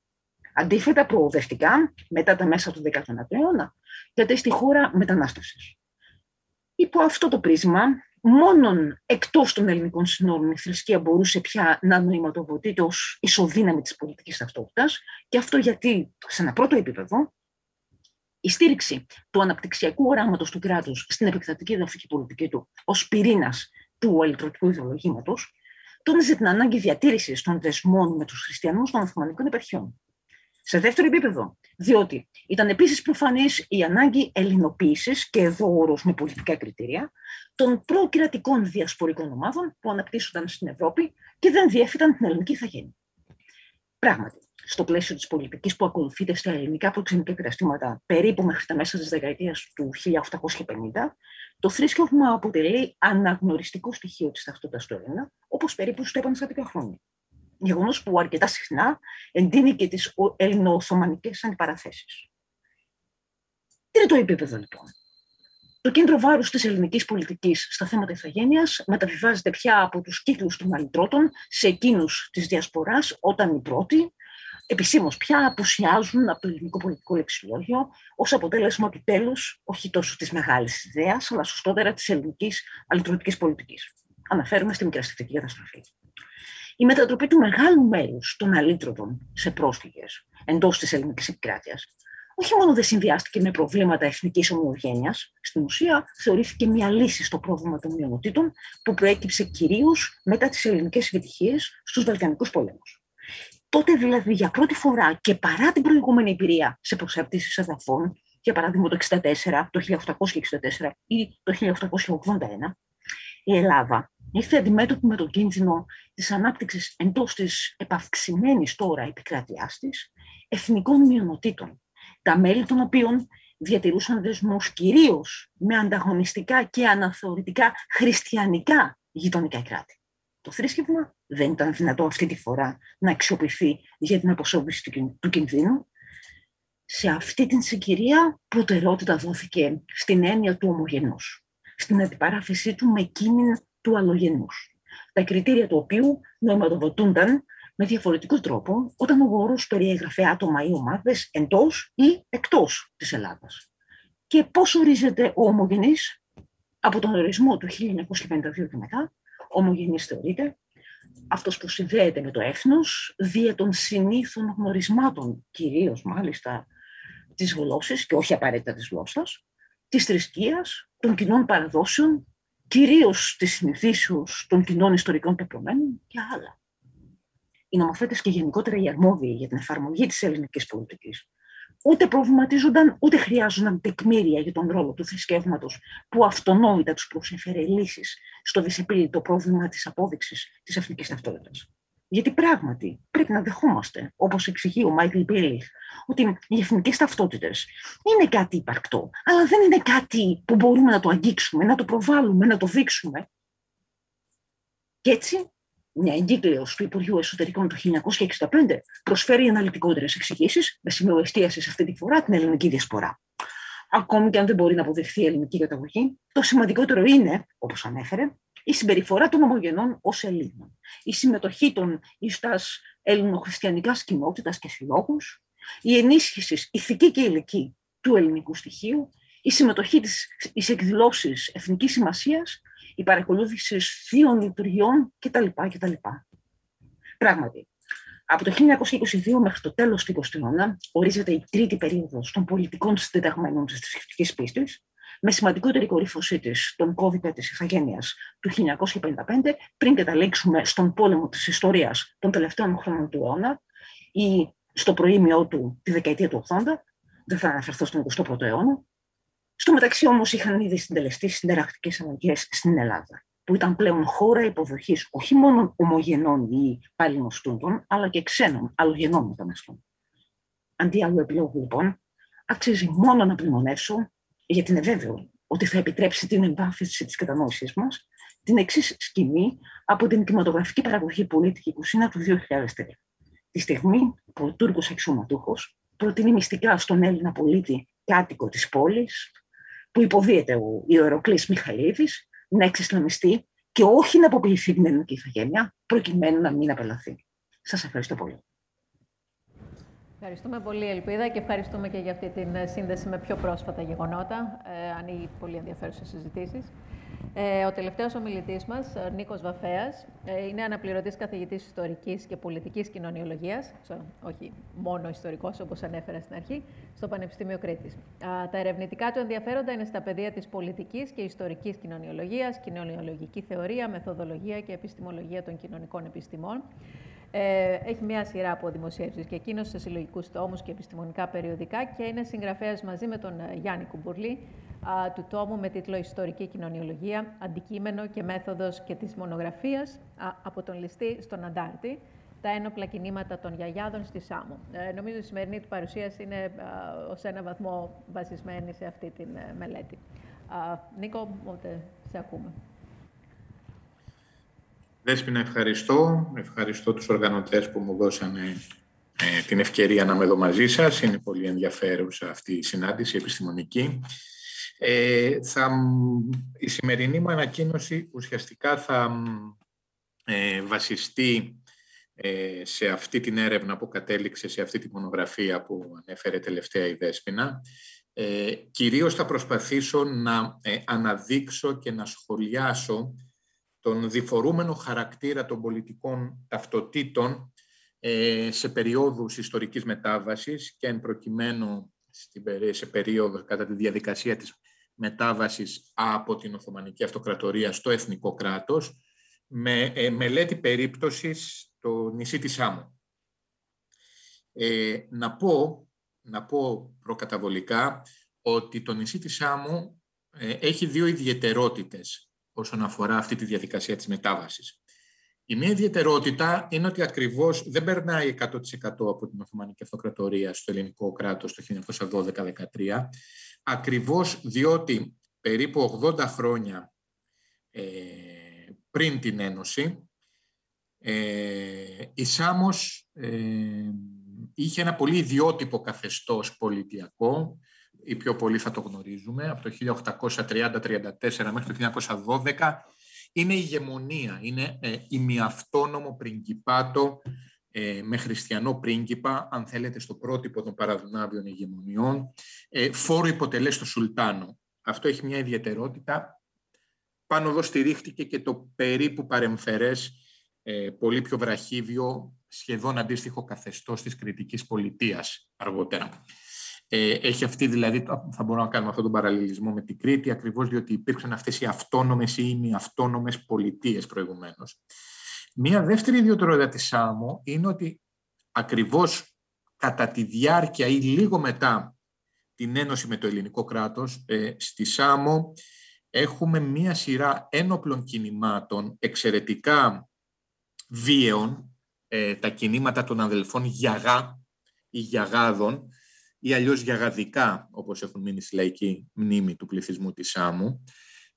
Ουσιαστικά πρόκειται για 4 ένοπλα κινήματα κλιμακούμενης έκτασης και βίας, το 1914 το πρώτο, τέλη του 16, αρχές 17 το δεύτερο, άνοιξη του 22 το τρίτο, καλοκαίρι του 25 το τελευταίο. Μάλιστα το τελευταίο, παρότι δεν είναι τόσο γνωστά αυτά τα γεγονότα, ήταν πολύ μεγάλης έκτασης και κατέληξε στην ολιγοήμερη κατάληψη όλου του νησιού από το ένοπλο σώμα των ανταρτών, πρωτοσέλιδα στις αθηναϊκές εφημερίδες. Αυτοί οι γιαγάδες ουσιαστικά θα μπορούσαμε να πούμε ότι η δράση τους σε γενικές γραμμές προσεγγίζει τον ιδεότυπο της ληστείας, αλλά αυτή κατά τη διάρκεια αυτών των 4 επεισοδίων μετασχηματίζεται σε συλλογικό κίνημα, άρα εξού και ο τίτλος του βιβλίου μου, από το ληστή στον Αντάρτη. Η ιστορία των γιαγάδων ως ληστοφυγόδικων κλείνει 2 χρόνια μετά το τελευταίο του κίνημα και την καταστολή του, το καλοκαίρι του 27, όταν ο πιο διάσημος και ο πιο θρυλικός από αυτούς δολοφονείται από δυνάμεις της χωροφυλακής και τα άλλα 2 αδέλφια παραδίδονται στις αρχές. Να πάρω λίγο το νήμα από αυτά τα εκ των υστέρων, το καλοκαίρι του 27, όταν τελειώνει η ιστορία όχι μόνο των Γιαγαδικών αλλά και των Γιαγάδων. Το καλοκαίρι λοιπόν του 1927, μία εβδομάδα μετά το φόνο του Κώστα Γιαγά, του πλέον θρυλικού αντάρτη από τα 4 αδέλφια, η τοπική εφημερίδα Σάμος δημοσίευσε μια επιστολή «Ευρεθήσα εν της εγγράφης του φωνευθέντος», μέσω της οποίας ο Γιαγάς επισκοπούσε τη μέχρι τότε δράση του για χάρη ενός ανταποκριτή της αθηναϊκής εφημερίδας Πρωία, ο οποίος είχε έλθει στη Σάμο προκειμένου να του πάρει συνέντευξη. Έχει ενδιαφέρον ότι τα αδέλφια είναι γράμματα, είναι ληστές που ξέρουν γράμματα. Αυτό το σχολιάζουμε, αν θέλετε, και το εξηγούμε στη συζήτηση. Στην επιστολή αυτή, μεταξύ άλλων, διαβάζουμε τα εξής, παραθέτω. «Η περί αυτονομίας ιδέα μου, αν και ήτο βαθιά εριζωμένη στο νου μου, εξιτμής θεωριστικός και διαπάντα, καθόσον αντελήφθην ότι εκτός του ότι είναι αδύνατος η επίτευξής της, καθίσταται και επιζήμια δια το έθνος, η επιστροφή προς τον παλαιόν δρόμο. Το αληθές είναι ότι 99% οι Σάμιοι νοσταλγούν την πραγματοποίηση ταύτης, όμως τώρα είναι αργά, διότι παρήλθεν η ευκαιρία». Τέλος του παραθέματος. Χωρίς αμφιβολία, η επιστολή αυτή εκφράζει ρητά ένα αυτονομιστικό πολιτικό πρόταγμα, το οποίο συνιστά την πιο σταθερή ίσως προκείμενη του δημεσίου λόγου και των πολιτικών συμβολισμών των κινημάτων των αδελφών Γιαγά, παρά τις σχετικές σιωπές και τις αμηχανίες τόσο της τοπικής όσο και της εθνικής ιστοριογραφίας. Βέβαια, όπως θα επιχειρηθεί να καταδειχθεί στη συνέχεια, τόσο στην παραπάνω επιστολή όσο και στον ευρύτερο δημόσιο λόγο των Γιαγάδων, το περιεχόμενο της αυτονομιστικής ιδέας είναι κατά κανόνα διφορούμενο, καθώς στο πλαίσιο της επιχειρηματολογίας τους, η σχέση ανάμεσα στην ιδιαίτερη, δηλαδή τη Σάμο, και την ευρύτερη πατρίδα, δηλαδή το έθνος, αποτελεί ανοιχτό και διαρκές διακύβευμα που ρυθμίζεται πάντα κατά περίπτωση ανάλογα με τις ανάγκες της ιστορικής και πολιτικής συγκυρίας. Ας πάρουμε λίγο τα πράγματα από την αρχή. Ήδη κατά το πρώτο και πολύ μικρής ακόμα έκτασης επεισόδιο των Γιαγαδικών, τα ιστορικά τεκμήρια της εποχής καταγράφουν ένα συμβάν με σαφή πολιτικό συμβολισμό. Στις 12 Μαΐου 1914, κατά τη διάρκεια μιας καταδίωξης των αδελφών Γιαγά από τα όργανα της χωροφυλακής έξω από το χωριό του στο Μαραθώκαμπο Σάμου, παραθέτω, οι εν το χωρίο εποφεληθέντες ανύψωσαν επί τινός ναού τη σαμιακήν σημαία, εννοεί της ηγεμονίας της Σάμου, και ζητοκράβγασαν υπέρ της αυτονομίας. Με αυτή λοιπόν την αφορμή, ο αθηναϊκός τύπος της εποχής θα βρει την ευκαιρία για να διατυπώσει ορισμένα ειρωνικά σχόλια προς το παρόν εναντίον ολόκληρου του πληθυσμού της Σάμου. Το παρακάτω δημοσίευμα της Εσπερινής είναι κατά τούτο χαρακτηριστικό. Τι είναι πάλιν αυτά τα στασιαστικά κινήματα που συμβαίνουν στη Σάμο? Αποτελεί μέρος της Ελλάδας η νήσος αυτή ή διατελεί αυτόνομος ως επί Τουρκίας και στασιάζει κατά τυράννου προς απόκτηση της ελευθερίας της? Φαίνεται ότι οι αδελφοί Σάμιοι δεν μπορούν να χωνεύσουν την μετά της Ελλάδος ενωσίστων. Επερνούσαν οι άνθρωποι φαίνεται καλύτερα με την αυτονομία των και μαζί με τους Τούρκους. Τέλος του παραθέματος. Ενώ κατά το πρώτο μικρό ακόμα επεισόδιο των Γιαγαδικών η δημόσια διαμάχη στην Αθήνα περιστρέφεται γύρω από το ζήτημα του εθνικού ή αντεθνικού χαρακτήρα του κινήματος, η επόμενη εκδήλωση των Γιαγαδικών θα τα εντάξει, τουλάχιστον σε ό,τι αφορά το δημόσιο λόγο, σε μια εντελώς νέα διάσταση. Όσον αφορά το δεύτερο κίνημα των Γιαγάδων, το οποίο έλαβε χώρα το δεύτερο εξάμηνο του 1916 σε αρκετά μεγαλύτερη έκταση σε σχέση με το προηγούμενο, διασώζεται σήμερα μια εκτενής αναφορά που συνιστά ταυτόχρονα και μια συνολική επισκόπηση του κινήματος από τους ίδιους τους πρωταγωνιστές, μια επισκόπηση που επιχείρησε ο πρωτότοκος, ο Γιάννης Γιαγάς, αμέσως μετά την καταστολή του κινήματος, προκειμένου να επεξηγήσει και να νομιμοποιήσει αποστεριόρι τη δράση του ιδίου και των συντρόφων του.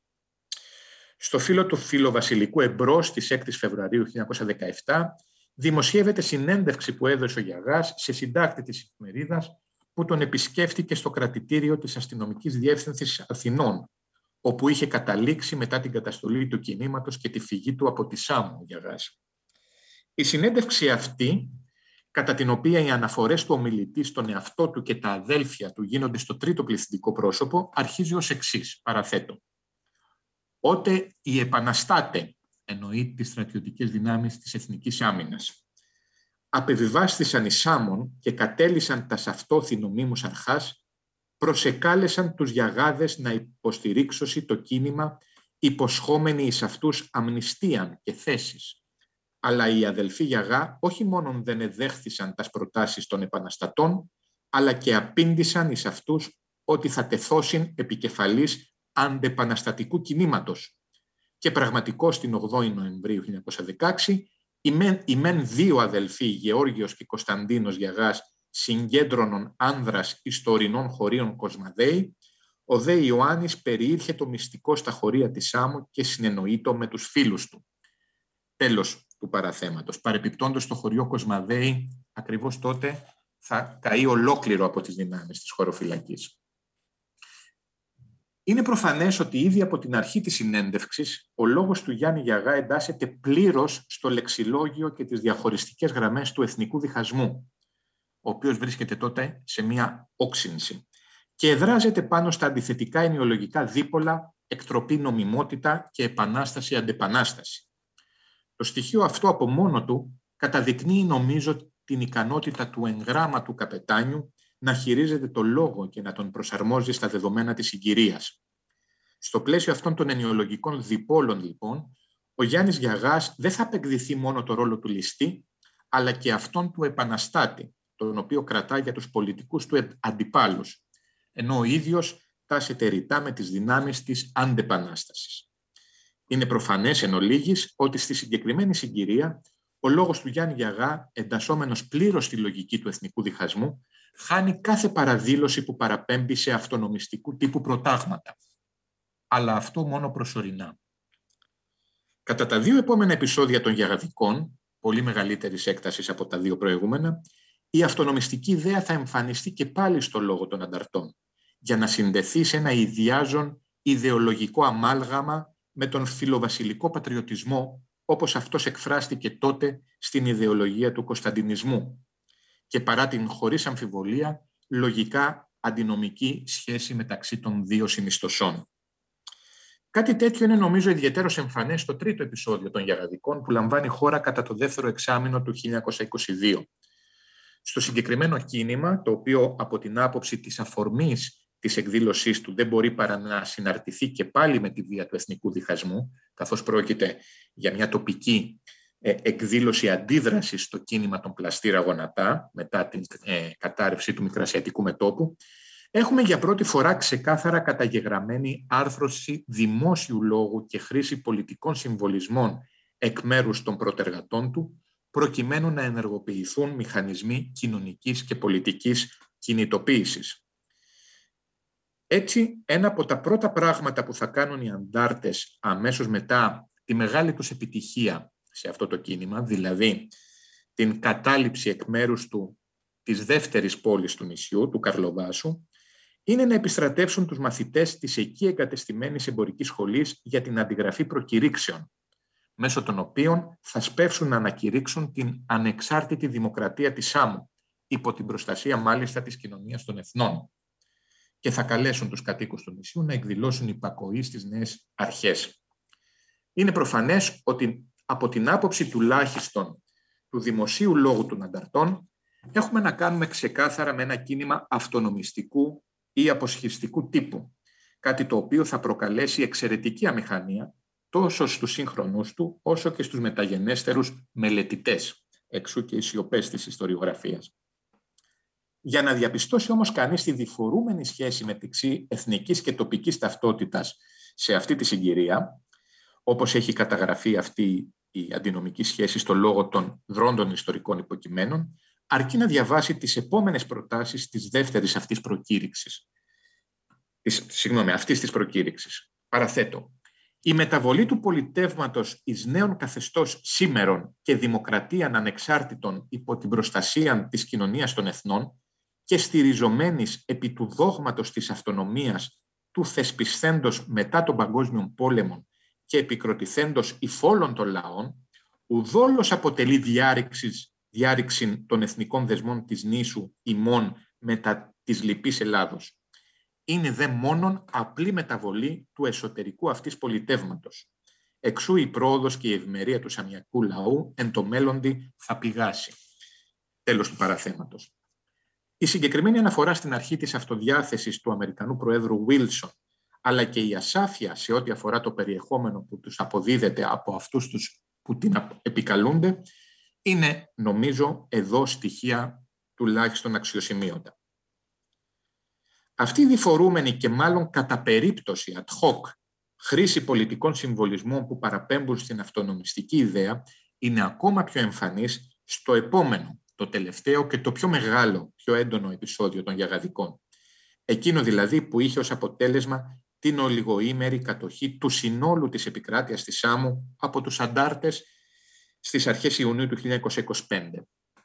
Αποβιβάζονται οι Γιαγάδες στον Παραθόκαμπο, καταλαμβάνουν με μια μικρή ομάδα τη δεύτερη πόλη, το Καρλόβαση, και από εκεί με μια μεγάλη φάλαγγα αυτοκινήτων επιτίθενται στο Βαθύ, το καταλαμβάνουν και εκεί για λίγες μέρες το ελέγχουν ολόκληρο. Προσπαθώ να τα πω συνοπτικά, με συγχωρείτε.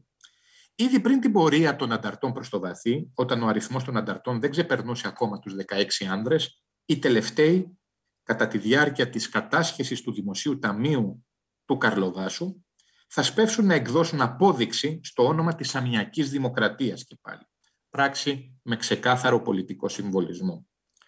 Με τη μαζικοποίηση όμως του κινήματος μετά την κατάληψη της πρωτεύουσας του νησιού από τους αντάρτες, εκεί το ένοπλο σώμα φτάνει παραπάνω από 100 άντρες, θα αρχίσει και το παιχνίδι με την κατά περίπτωση χρήση της αυτονομιστικής ιδέας. Σύμφωνα, ας πούμε, με τηλεγράφημα που παρά τη λογοκρισία που είχαν επιβάλει οι αντάρτες κατάφερε να στείλει κρυφά ο τηλεγραφητής της Σάμου στοιχείο την 7η Ιουνίου 1925, αμέσως μετά την κατάλυση των αρχών του Βαθιού, παραθέτω, ο Μας ενόπλων μετέβη στα γραφεία μιας εφημερίδος και έδωσε προς δημοσίευση προκήρυξη απευθυνωμένη προς τον ελληνικών λαών, των πρόεδρων της Δημοκρατίας, των πρόεδρων της κυβερνήσεως και την Εθνοσυνέλευση, δια της οποίας ζητείται η παραίτηση της κυβερνήσεως, η διάλυση της Εθνοσυνελεύσεως και η άμεσος προκήρυξη εκλογών υπό άχρουν κυβέρνηση.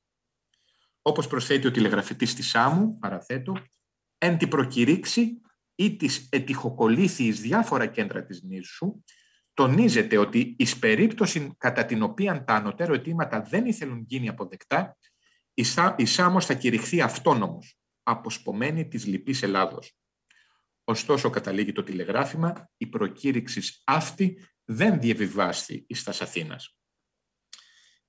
Ενώσο λοιπόν η προκήρυξη που απειλούσε ότι η Σάμος θα κηρυχτεί αυτόνομη αν τα αιτήματα των ανταρτών δεν γίνουν αποδεκτά από την ελληνική κυβέρνηση, όσο ήταν δηλαδή τυχοκολλημένη στα διάφορα κέντρα της νήσου, ο πρωτότοκος, ο Γιάννης Γιαγάς, ως ηγέτης του κινήματος, κάλεσε την ελίτ του Βαθιού, τους προκρίτους, στο παλαιό ηγεμονικό μέγαρο, προκειμένου να τους ενημερώσει για την δημιουργηθήσαν κατάσταση. Στο λόγο που τους εκφώνησε, το χειρόγραφο του οποίου φαίνεται ότι διασώθηκε στο προσωπικό του αρχείου και έτσι δημοσιεύθηκε πολύ αργότερα στα απομνημονεύματά του, είπε μεταξύ άλλων τα εξής, παραθέτω. «Αξιότιμοι κύριοι, βλέπετε έξω των λαών της πρωτευούσης ως της σύσσωμος περιμένει τας αποφάσεις της Επαναστάσεως. Εστηρίχθημεν και στηριζόμεθα επί της ακάμπτου θελήσεως του σαμιακού λαού, ως της εγνώρισεν ημέρας πανθομολογουμένης ευτυχίας καθ' όλο το διάστημα της ενδόξου αυτονομιακής του περίοδου. Ο σαμιακός λαός από τον αρχαιοτά των χρόνων επέδειξε υπέροχα αισθήματα πατριωτισμού.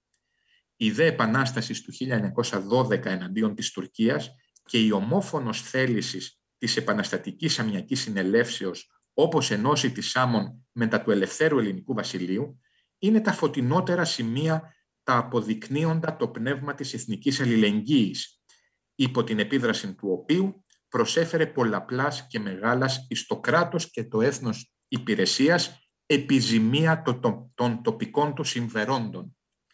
Τέλος του παραθέματος. Παρότι η επίκληση του παλιού καλού καιρού ή στη συγκεκριμένη περίπτωση της πανθομολογουμένης ευτυχίας καθ' όλο το διάστημα της ενδόξου αυτονομιακής περίοδου διατρέχει το σύνολο του λόγου του Γιαγά, Οι άμεσες αναφορές στον αυτονομιστικό χαρακτήρα του κινήματος έχουν κατά το μάλλον απαλληφθεί από αυτόν, παρά τις όποιες νήξεις περί της ζημίας των τοπικών συμφερόντων του σαμιακού λαού που επέφερε η Ένωση με την Ελλάδα. Εν τούτης, όταν έρθει η στιγμή της στρατιωτικής ενίσχυσης του κινήματος, οι συμβολισμοί που παραπέμπουν στην αυτονομιστική ιδέα θα κάνουν και πάλι την εμφάνισή τους. Σύμφωνα με τις αθηναϊκές εφημερίδες της εποχής, κατά τη διαδικασία της στρατολογίας που διενήργησαν οι αντάρτες τις επόμενες μέρες προκειμένου να αντιμετωπίσουν τα στρατεύματα που κατέφθαναν από την Αθήνα, οι κληθέντες στα όπλα κάτοικοι της Σάμου ορκίζονταν στη σημαία της σαμιακής ηγεμονίας. Να σημειωθεί τέλος ότι αυτό το παιχνίδι με την αυτονομιστική ιδέα κατά τη διάρκεια του κινήματος του 1925, η επίκληση της οποίας γίνεται άλλοτε ρητά και άλλοτε όχι, δεν ανιχνεύεται μόνο στο λόγο των ίδιων των ανταρτών, αλλά και σε αυτόν που αναφέρεται στη δράση τους. Διαβάζοντας για παράδειγμα την αλληλογραφία που ανταλλάσσουν κατά τη διάρκεια του κινήματος οι βρετανικές διπλωματικές υπηρεσίες μεταξύ τους, παρατηρούμε πολύ σημαντικές διαφοροποιήσεις στον τρόπο με τον οποίο ερμηνεύονται οι απότεροι στόχοι των στασιαστών. Ο Βρετανός υποπρόξενος στη Σάμο, για παράδειγμα, σε επιστολή που απευθύνει προς την Αθήνα στις 9 Ιουνίου, δηλαδή αμέσως μετά τη στρατιωτική συντριβή των ανταρτών από τις δυνάμεις που ήρθαν από την Αθήνα, σημειώνει ξεκάθαρα πώς, παραθέτω, παρόλο που το επίσημο αίτημα του κινήματος ήταν να υποχρεωθεί η παρούσα ελληνική κυβέρνηση σε παραίτηση και να προκηρυχτούν νέες εκλογές σε όλη την Ελλάδα, ο πραγματικός σκοπός των στασιαστών ήταν να ανακηρύξουν την ίσο ανεξάρτητη ηγεμονία, όπως στο παρελθόν. Κάτι που, οφείλουμε να πούμε, θα ευχαριστούσε το μεγαλύτερο μέρος του πληθυσμού του νησιού και ειδικότερα τις κατώτερες τάξεις, δεδομένων των δυσβάσταχτων φόρων που έχουν επιβληθεί και την παραμέληση εκ μέρους της ελληνικής κυβέρνησης όλων των υποθέσεων που αφορούν την ευημερία αυτού του νησιού. Τέλος του παραθέματος. Οι εκτιμήσεις αυτές όμως του υποπρόξενου του Βρετανού δεν φαίνεται να ελήφθησαν σοβαρά υπόψη από τους ανωτέρους του. Έτσι, από την αναφορά της Βρετανικής Πρεσβείας στην Αθήνα προς το Υπουργείο Εξωτερικών στο Λονδίνο, απουσιάζει κάθε νήξη ως προς τα αυτονομιστικού τύπου προτάγματα των ανταρτών.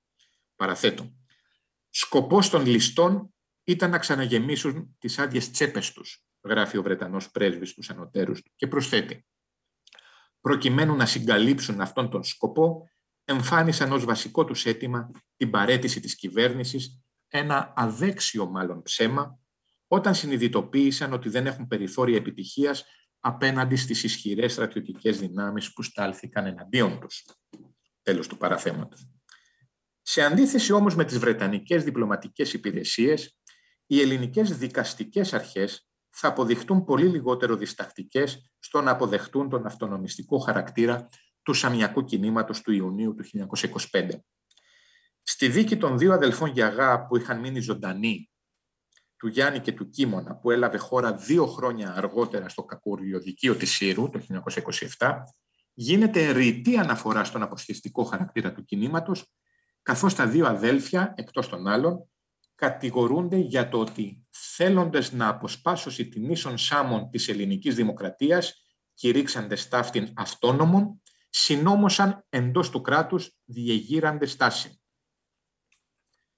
Μάλιστα, κατά παράδοξο, εκ πρώτης τουλάχιστον όψεως τρόπο, αυτό το κομμάτι του κατηγορητηρίου είναι εκείνο που θα επιτρέψει την αθώωση τελικά των κατηγορουμένων, καθώς θα δικαιολογήσει τον χαρακτηρισμό όλων των αδικημάτων τους ως εν τέλει πολιτικών και θα τους εντάξει με αυτόν τον τρόπο στις διατάξεις της Γενικής Αμνηστίας που είχε παραχωρήσει η Οικουμενική Κυβέρνηση Λαϊκών και Βενιζελικών λίγο καιρό πριν.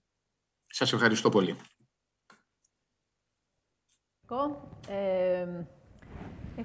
Ίσως μπορούμε να φάμε 5 λεπτάκια από το διάλειμμα. Νομίζω έχουμε ήδη μία ερώτηση. Έχω κι εγώ 1-2 πράγματα που θα μπορούσα να προσθέσω. Φωτεινή. Ναι, δεν ξέρω. Χρειάζεται ίσως κάποιο μικρόφωνο.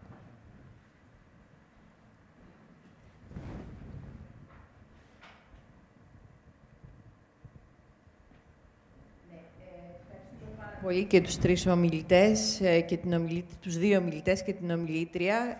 Από τη σκοπιά των ιστορικών είδαμε τις διαδικασίες συγκρότησης μιας εθνικής ταυτότητας από το πέρασμα από την Οθωμανική περίοδο στο ελληνικό κράτος. Πολύ χρήσιμες όλες αυτές τις πληροφορίες. Η ερώτησή μου και στους τρεις έχει να κάνει, και μετά θα την διευκρινίσω για τους δύο, έχει να κάνει το αν σε αυτές τις διαδικασίες ως ιστορικοί, εσείς μεθοδολογικά, αναγνωρίζετε κάποιες εκλεκτικές συγγένειες με τις τεχνολογίες της αποικιοκρατίας γενικότερα.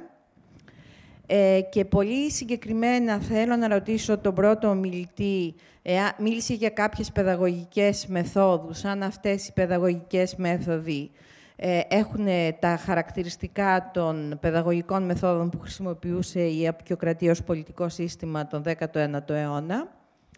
Και για την Ελπίδα τη Βόγλη θέλω να θέσω το θέμα της θρησκείας ή του θρησκεύματος, που αποτέλεσε, για τους ιστορικούς θεωρείται δεδομένο, κατά την δική μου ανάγνωση, αλλά δεν μπαίνει στη λογική της οριανταλιστικής θεώρησης της Ευρώπης προς τα Βαλκάνια και την Οθωμανική Αυτοκρατορία, να βλέπει τους άλλους, τους λοιπούς δηλαδή της Ευρώπης, μέσα από τη σκοπιά του πολιτισμού, του πολιτισμικού, της κουλτούρας, η οποία συνδέεται άμεσα με τη θρησκεία. Αν βάλουμε αυτή τη διάσταση, ενδεχομένως το αφήγημα που θα συγκροτήσουμε στη συνέχεια να κουβαλάει συνεχώς αυτή τη διάκριση χωρίς να την εξετάζουμε. Εγώ αυτό αντιλαμβάνομαι, αλλά προφανώς θα ήθελα την άποψή σας πάνω σε αυτό. Ευχαριστώ. Ευχαριστούμε, Φωτεινή. Κάποια άλλη ερώτηση από το κοινό μας? Από το διαδίκτυο δεν βλέπω κάτι. Ίσως να προσθέσω σε αυτό, απευθυνόμενοι αρχικά στην Ελπίδα, αν γνωρίζουμε κάτι περισσότερο για το καθεστώς υπηκοότητας, με σημερινούς όρους ίσως, για τους πληθυσμούς που δεν έφυγαν ή δεν διώχτηκαν, μουσουλμάνους ή Εβραίους την περίοδο εκείνη. Για το Σταύρο θα ήθελα να ρωτήσω, αλλά ίσως είναι λίγο μεγάλη η ερώτηση, δεν έχουμε αρκετό χρόνο και περισσότερες πληροφορίες βέβαια για το πρόγραμμα μέρος του οποίου είναι και η μελέτη μας παρουσία σήμερα. Εάν υπάρχει δυνατότητα ή αν το συγκεκριμένο πρόγραμμα κατευθύνεται και σε μια συγκριτική προσέγγιση, ας πούμε, με το προηγούμενο νομικό καθεστώς, ας πούμε, τρόπους απονομής δικαιοσύνης κτλ. Για τον Νίκο Βαφέα, επίσης, δεν ξέρω αν έχουμε αρκετό χρόνο, αναφέρθηκε πολύ σύντομα σε κάποια δυσφορία του τοπικού πληθυσμού όσον αφορά με την βαριά φορολογία που επιβάλλει το νέο έθνος κράτος, αλλά αν θα μπορούσε σήμερα ή κάποια άλλη στιγμή, να μας δώσει περισσότερες πληροφορίες, εφόσον υπάρχουν, αναφορικά με τοπικά συμφέροντα που πιθανώς θίγονται με την ίδρυση του νέου κράτους. Αυτά. Ίσως να ξεκινήσει ο Σταύρος. Ναι. Στην πρώτη ερώτηση να πω ότι είναι πολύ ενδιαφέρον ο τρόπος με τον οποίο διαχειρίζεται αυτό που προσπάθησα να πω και όλα στις υποθέσεις τις οποίες φτάνουν στα χέρια του το Υπουργείο. Η παιδαγωγική μέθοδος την οποία ανέφερα εντοπίζεται περισσότερο στα όργανα τα οποία είναι ιεραρχικά κάτω και περιφερειακά διευρύνονται γύρω από το Υπουργείο στα διάφορα σημεία της επικράτειας. Προσπαθεί το Υπουργείο, με λίγα λόγια, να μάθει στα όργανα του πώς να συμπεριφέρονται στους πολίτες, ώστε και αυτοί να συμπεριφέρονται με τη σειρά τους, να αποκτήσουν ανάλογες τάσεις απέναντι στη διοίκηση. Να αντιμετωπίζουν, με λίγα λόγια, τις οποιασδήποτε παραβατικές συμπεριφορές τις οποίες καταγγέλουν, να τις αντιμετωπίζουν με τέτοιο τρόπο ώστε να κατευθύνονται πλέον όχι στα επιμέρους όργανα όπως παλιότερα και θεσμούς όπως παλιότερα, τους πρόκριτους, τους δημογέροντες και την Εκκλησία, αλλά να συγκεντρώνονται στην κεντρική διοίκηση. Αν αυτό θα μπορούσε να χαρακτηριστεί ως όχι αποικιοκρατική μέθοδος, αλλά ενός τύπου εσωτερική, όπως έχει χαρακτηριστεί από την έρευνα, αποικιοποίηση, εσωτερική αποικιοποίηση, δεν ξέρω. Πάντως αυτή είναι η κύρια μέθοδος την οποία ακολουθεί το Υπουργείο μέχρι και το 1827. Η τάση να, μέσω των οργάνων του προς τα κάτω, να παιδαγωγική, σε εισαγωγικά, όπως είπα, τους ανθρώπους, ώστε να αναλαμβάνουν στάσεις που με τον καιρό γίνονται συνείδηση και ταυτότητες, δηλαδή να γίνεται από υπήκος πολίτης, με λίγα λόγια, αντίστροφα πλέον προς τα διοικητικά όργανα, τα συγκεντρωτικά και τελικά το ίδιο το Υπουργείο και τη διοίκηση. Σε αυτό που δεν ξέρω αν καλύπτει η απάντησή μου. Το δεύτερο, Δέσποινα, που είπες, για το συγκριτικό που έθεσες, το πρόγραμμα έχει 3 σκέλη. Η πρώτη του βάση είναι η πλήρης καταγραφή του Υπουργείου Δικαίου των εγγράφων όλων καθενός του Υπουργείου Δικαίου, επιπλέον επεξεργασία των καταγγελιών που γίνονται από τους πολίτες προς την κεντρική διοίκηση με επιπλέον στοιχεία και σύνδεση των εγγράφων μεταξύ τους. Μια δεύτερη που έχει να κάνει με ένα διαδραστικό, ας το πούμε έτσι, πεδίο που έχει να κάνει με κείμενα πλέον αυτά καθεαυτά και τις σχέσεις τους με το χώρο και το χρόνο. Το τρίτο, το οποίο είναι η διάχυση, ίσως έχει να κάνει με αυτό το οποίο λες εσύ, και είναι στην πραγματικότητα μελέτες συνθετικές, όπως μια μορφή της σύντομη παρουσίασα σήμερα, στις οποίες εννοείται ένα άρθρο που ετοιμάζω για να βγει στα πλαίσια ενός τόμου και ενός workshop το οποίο ετοιμάζουμε, έχει να κάνει ακριβώς με αυτό, με τη σύνδεση και την διαχείριση του Υπουργείου των παλαιότερων δικαιικών διαδικασιών στη νέα κατάσταση που διαμορφώνεται. Οπότε ναι, η απάντηση είναι συνοπτικά για να μην είναι. Ευχαριστούμε. Πολύ σύντομα, Ελπίδα. Λοιπόν, θα προσπαθήσω μέσα σε 1,5 λεπτό να απαντήσω και στα 3. Όπως αντιλαμβάνεστε, τελείως επιφανειακά. Πράγματι, στο πρώτο σκέλος, αποικιοποίηση, απο-αποικιοποίηση, το δίπολο θα έλεγα πως αποτελεί το πρωταγωνιστικό σημείο αναφοράς στην περίοδο που ξεκινάει η διαμόρφωση της ελληνικής ταυτότητας, ή αν θέλετε να το πω αλλιώς, στην περίοδο που η ελληνική ταυτότητα πάβει να υφίσταται ως ένα εθνικό και αόριστο και ασαφές ερώτημα και μεταμορφώνεται σε ένα πρακτικό ερώτημα με πολιτικές κοινωνικοπραγματικές διαστάσεις στο πλαίσιο μιας επανάστασης και κατόπιν ενός ελληνικού κράτους. Σε άλλη μου μελέτη έχω ήδη υποστηρίξει αυτό το παιχνίδι της αποικιοποίησης και της αντίδρασης, αλλά δεν έχω περιθώριο τώρα να εκταθώ σε αυτό. Ανοίγει μια πολύ ενδιαφέρουσα συζήτηση με την κυρία Τσιμπηρίδου. Και βέβαια αυτή η συζήτηση επεκτείνεται ακόμη πιο σημαντικά στο δεύτερο σκέλος του ερωτήματός της, που θα συμφωνήσω απόλυτα. Υπάρχει μια ιδιαίτερη διάσταση τόσο στο επίπεδο της κλασικής, παραδοσιακής ή τυπικής ιστοριογραφίας, όσο και της νέας ιστοριογραφίας, που αντιμετωπίζει μέσα από από ένα διεπιστημονικό πρίσμα το ζήτημα της ταυτότητας, τόσο σε ό,τι αφορά την πολιτισμική του διάσταση, αυτό που θα λέγαμε την κουλτούρα, δηλαδή την έννοια της πολιτικής κουλτούρας. Και πράγματι το θρήσκευμα εδώ αποτελεί το βασικό σημείο γύρω από το οποίο μπορεί κανείς να σκεγγραφίσει διάφορους διανοητικούς ορίζοντες, όπως διανοίγονται και συζητώνται. Ασφαλώς και εδώ αξίζει να γίνει ευρύτερη συζήτηση. Εγώ έχω κάτι κατά νου, αλλά νομίζω ότι δεν είναι της ώρας τώρα να το παρουσιάσω. Πάντως θα συμφωνήσω με την πρόταση, με τη σκέψη δηλαδή ότι από μια άλλη σκοπιά ότι πράγματι υπάρχει μια διαφοροποίηση σε ό,τι αφορά το ζήτημα της πολιτισμικής διάστασης της προσέγγισης. Τώρα, σε ό,τι αφορά το τρίτο ερώτημα, για τους μουσουλμάνους και τους Εβραίους, πρωτίστως τους μουσουλμάνους, γιατί οι Εβραίοι ήταν η ουδέτερη ομάδα ως επιτοπλίστων, που μένουν στην ελληνική επικράτεια, στη μικρή ελληνική επικράτεια, στα πρώτα σύνορα, διαπιστώνουμε τυχαία στα διάφορα αρχεία που αρχίζουν τώρα να διαμορφώνονται, ενώ στη δεκαετία του 1830, την ύπαρξη μουσουλμάνων, αρκετοί εκ των οποίων παραμένουν μουσουλμάνοι, δεν εκχριστιανίζονται και κάποιοι εκχριστιανίζονται, οι οποίοι σταδιακά πολιτογραφούνται ή αποκτούν την ελληνική ηθαγένεια. Υπάρχει μια μικρή κινητικότητα, μικρή εννοώ σε ό,τι αφορά τα ποσοστά της την περίοδο αυτή, ξένης παρουσίας, ή καλά για τους Εβραίους υπάρχει μια μεγαλύτερη συζήτηση, ως επιτοπλίστων σε ό,τι αφορά αυτούς οι οποίοι κατοικούν στην Εύβοια. Αλλά ιδίως για τους μουσουλμάνους βρίσκουμε διάφορα στοιχεία, μάλιστα παραδείγματος χάριν, και κλείνω με αυτό. Θυμάμαι από τα αρχεία των Γενικών Αρχείων του κράτους στο Ναύπλιο μία περίπτωση μουσουλμάνου, ο οποίος ορκίστηκε όχι με χριστιανικό όρκο, αλλά με μουσουλμανικό όρκο, έδωσε τον όρκο του πολίτη. Αυτά. Ελπίζω να απάντησε έστω εκδοτικός. Ναι, νομίζω θα χρειαστούμε να συνεχίσουμε αυτές τις συζητήσεις και αργότερα. Νίκο, νομίζω θα πρέπει από το control εδώ μου λένε ότι πρέπει να κόψω τη συζήτηση.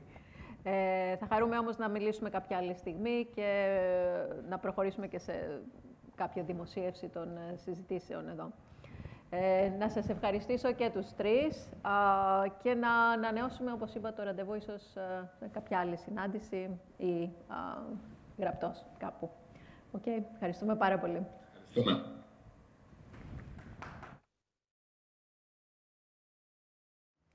Good afternoon or good evening. Hello to Julian Go. Thank you for, this is the last talk for the day. Thank you all for staying with us such a late time. I would like to welcome you and I would like to thank you for accepting our invitation. Julian Go is a professor of sociology in the University of Chicago. His research explores the social logics of imperial formation and modern colonialism, post-colonial, decolonial thought, and related questions of social theory, epistemology, and knowledge, and global historical sociology.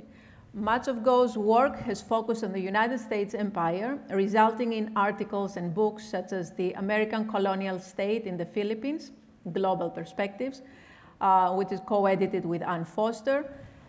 Another title, another book, American Empire and the Politics of Meaning, published by Duke University Press, and another one by the title Patterns of Empire, the British and American Empires, 1688 to present. This is by Cambridge University Press. His other work is on post-colonial thought and social theory, culminating in his book, Post-Colonial Thought and Social Theory, as I said, published by Oxford University Press, and Global Historical Sociology and Transnational Field Theory, Fielding Transnationalism, another book co-edited with Monica Kraus, and Global Historical Sociology, co-edited, co-written with George Lawson. His scholarship has won prizes from the American Sociological Association, the Eastern Sociological Society, the American Political Science Association, and the International Studies Association, among other institutions. His current projects include the history of imperialism's impact upon police militarization in the United States. Here one might find interest in thinking about the current situation in Greece as well. As I said, police militarization in the US, the UK, and France. He also continues to explore the implications of post-colonial, decolonial, Southern thought upon social scientific knowledge. The talk is in English, and the questions, even though, however, I'm going to just read very, very briefly the description of the talk in Greek. The title is «Φιλελευθερισμός, Αυτοκρατορία και μεταπικιακή επιστημολογική οπτική». Η ομιλία αυτή χρησιμοποιεί παραδείγματα από τον φιλελεύθερο ιμπεριαλισμό των Ηνωμένων Πολιτειών για να αναδείξει την μεταπικιακή κριτική στον φιλελευθερισμό, καθώς και την επιστημολογική οπτική της. Στην ομιλία θα υποστηριχτεί ότι η μεταπικιακή κριτική βλέπει τον φιλελευθερισμό ως ένα εγχείρημα που βασίζεται στη χάραξη συνόρων και ότι εν τέλει αυτή η κριτική αναδύεται από τον χώρο του απικιακού, από έναν κοινωνικοπολιτικό τόπο της διαφοράς, τόσο υλικής ή πραγματικής, όσο και ενιολογικής, τον οποίο τα φιλελεύθερα εγχειρήματα προσπαθούν να οργανώσουν ιεραρχικά. Για να αναδείξει αυτά τα σημεία, η ομιλία θα αναφερθεί στη νέα αυτοκρατορία της Αμερικής των αρχών του 20ου αιώνα, η οποία συμπεριλάμβανε το Πουέρτο Ρίκο και τις Φιλιππίνες και στην τάση της να απικιοποιεί την ίδια την αντιαπικιακή κριτική εναντίον της. Julian, thank you for, again, accepting the invitation, and if that sounded Greek to you, it's because it was. Can you hear us? Yes, I can. Thank you very much for that kind introduction. I want to thank Despina and the organizers for this invitation. I'm really honored to be here with you on this very important initiative. I know the conference is about the place of modern Greece in relation to European colonialism. And when I was invited to speak, I wasn't sure if what I had to say would be relevant. My work on the US empire has not touched upon the context of Greece and coloniality, but I was assured by the organizers that it still would be appropriate to speak about my own work on the US empire and post-colonial thought. So that's what I'm going to do. More specifically, what I'd like to share with you are some thoughts that I've been trying to work out that bring together a couple strands of my prior work. I'm not going to assume that you know my prior work, so let me just briefly give an outline of that. Some of this was already in the introduction, but it's worth contextualizing my talk today within my broader corpus of work. As was mentioned, one strand of my work is really empirically rooted. It's been about exploring various dimensions and dynamics of the US empire. My early work focused on US colonialism in the Philippine archipelago and Puerto Rico, and it looked at the dynamics of colonial state formation and elite political cultures in the two colonies. In related work, also mentioned, I examined the broader history of the US empire, tracing it from its earliest founding moments through the early 2000s, and compared the larger historical dynamics and forms of empire with those of the British Empire. There's another strand of my work, however, and this is where I come to post-colonial and decolonial thought. In this work, my focus has not been on the US empire specifically, but rather larger questions of theory, and particularly how the anti-colonial tradition of thought, which I see as the basis for post-colonial theory, could serve as an alternative tradition of knowledge that we social thinkers might turn to in order to critique dominant ways of knowing and help repair the imperial legacies upon our thinking. So this work has largely been at the theoretical level. And what I want to do in my talk today is bring together these different aspects of my work, that is American empire on the one hand and post-colonial theory on the other. More specifically, I've been thinking through some issues, and I'm really excited to share them with you and see what you all think. More specifically, I want to use American empire as a way to think about some questions that have been lingering around my headspace, but which I haven't fully been able to answer. And that is, quite simply put, how can we think about post-colonialism as a critique of liberalism? In other words, is there a post-colonial critique of liberalism? And if so, what is it? Furthermore, if there is such a critique of liberalism, how is it possible? In other words, what is its standpoint of knowledge production? So I want to give some answers to these questions today. And as I said, these are ongoing thoughts. Essentially, my answer to these questions is twofold. First, I want to suggest there is indeed a post-colonial critique of liberalism, and the way it operates is by disclosing the limits of liberalism and liberalism's boundary-making character. The primary feature of liberalism from this view is not that it's a universalizing enterprise.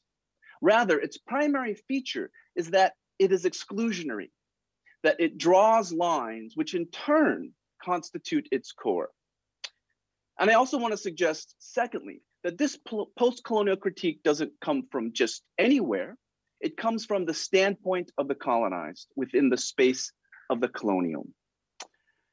Now, for those of you already versed in the nuances of what I'm calling post-colonial theory, this argument may seem obvious on its face, but I also want to insist that clarifying this argument and elaborating it can serve as a counterpoint to two other ways in which the post-colonial or the decolonial has sometimes been configured. It differs, for example, from approaches that align post-colonial thought with the project of revealing connected histories. Such an approach, while having its virtues, is insufficiently armed in itself for addressing questions of epistemology and ontology that post-colonial theory's critique of knowledge summon, but which this configuration of post-colonial thought bury under a methodological move of connecting dots across geospatial terrain. The second configuration of the post-colonial, seen in certain sectors of social science, equates the imperial episteme with Eurocentrism, and therefore collapses a critique of the imperial episteme with the mobilization of knowledge, norms, or values found in presumably autonomous non-Western civilizations or cultures. This approach counterposes Islamic thought, Confucian thought, Yoruban knowledge, African knowledge against Eurocentric ones. An ally of this geo-epistemic configuration of post-colonial thought is one that locates the standpoint of critique in the South and individualizes knowledge.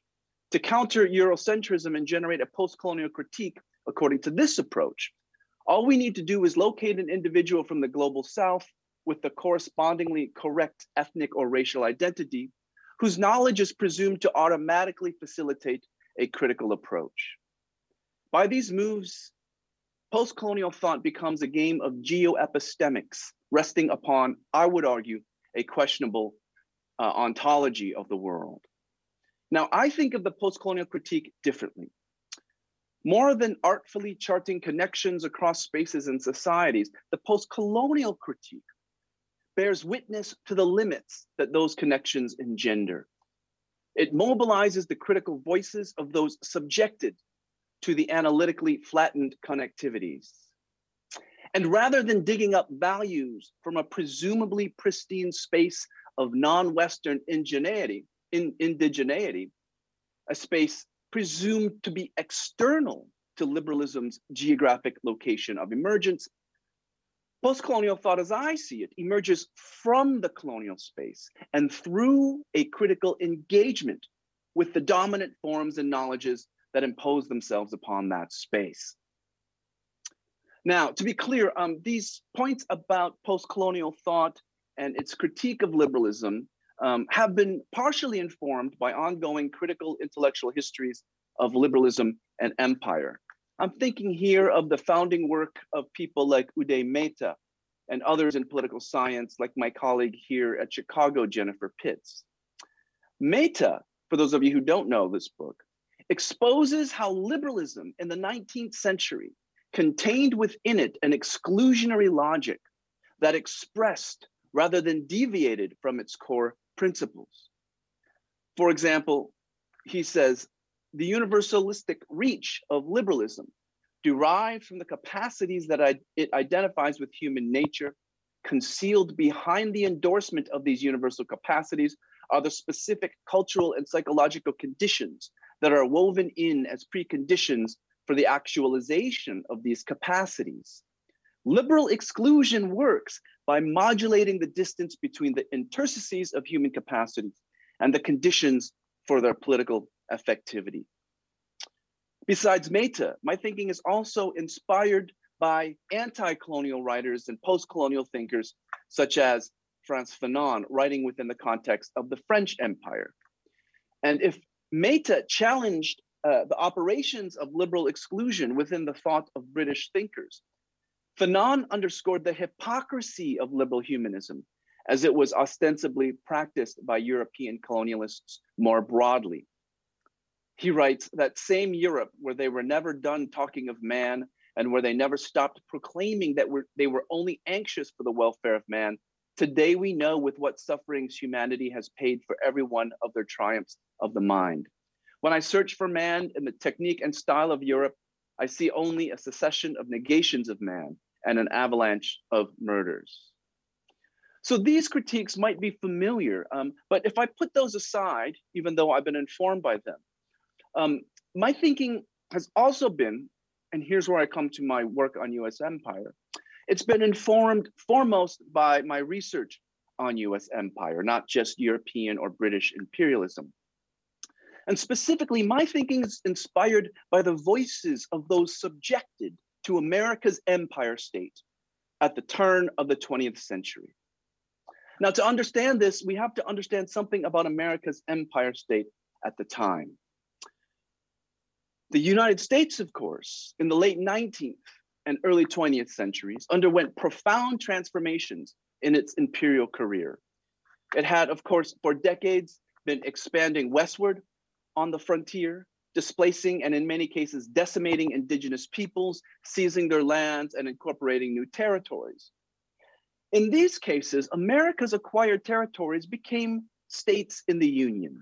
It's how the United States today has Texas, California, Utah, and so on. But at the turn of the 20th century, the United States began a new phase of its career by going overseas and taking new territories. In 1898, the United States declared sovereignty over Hawaii and the former Spanish colonies of Puerto Rico, Guam, and the Philippines. It occupied Cuba. In 1900, it took half of Samoa.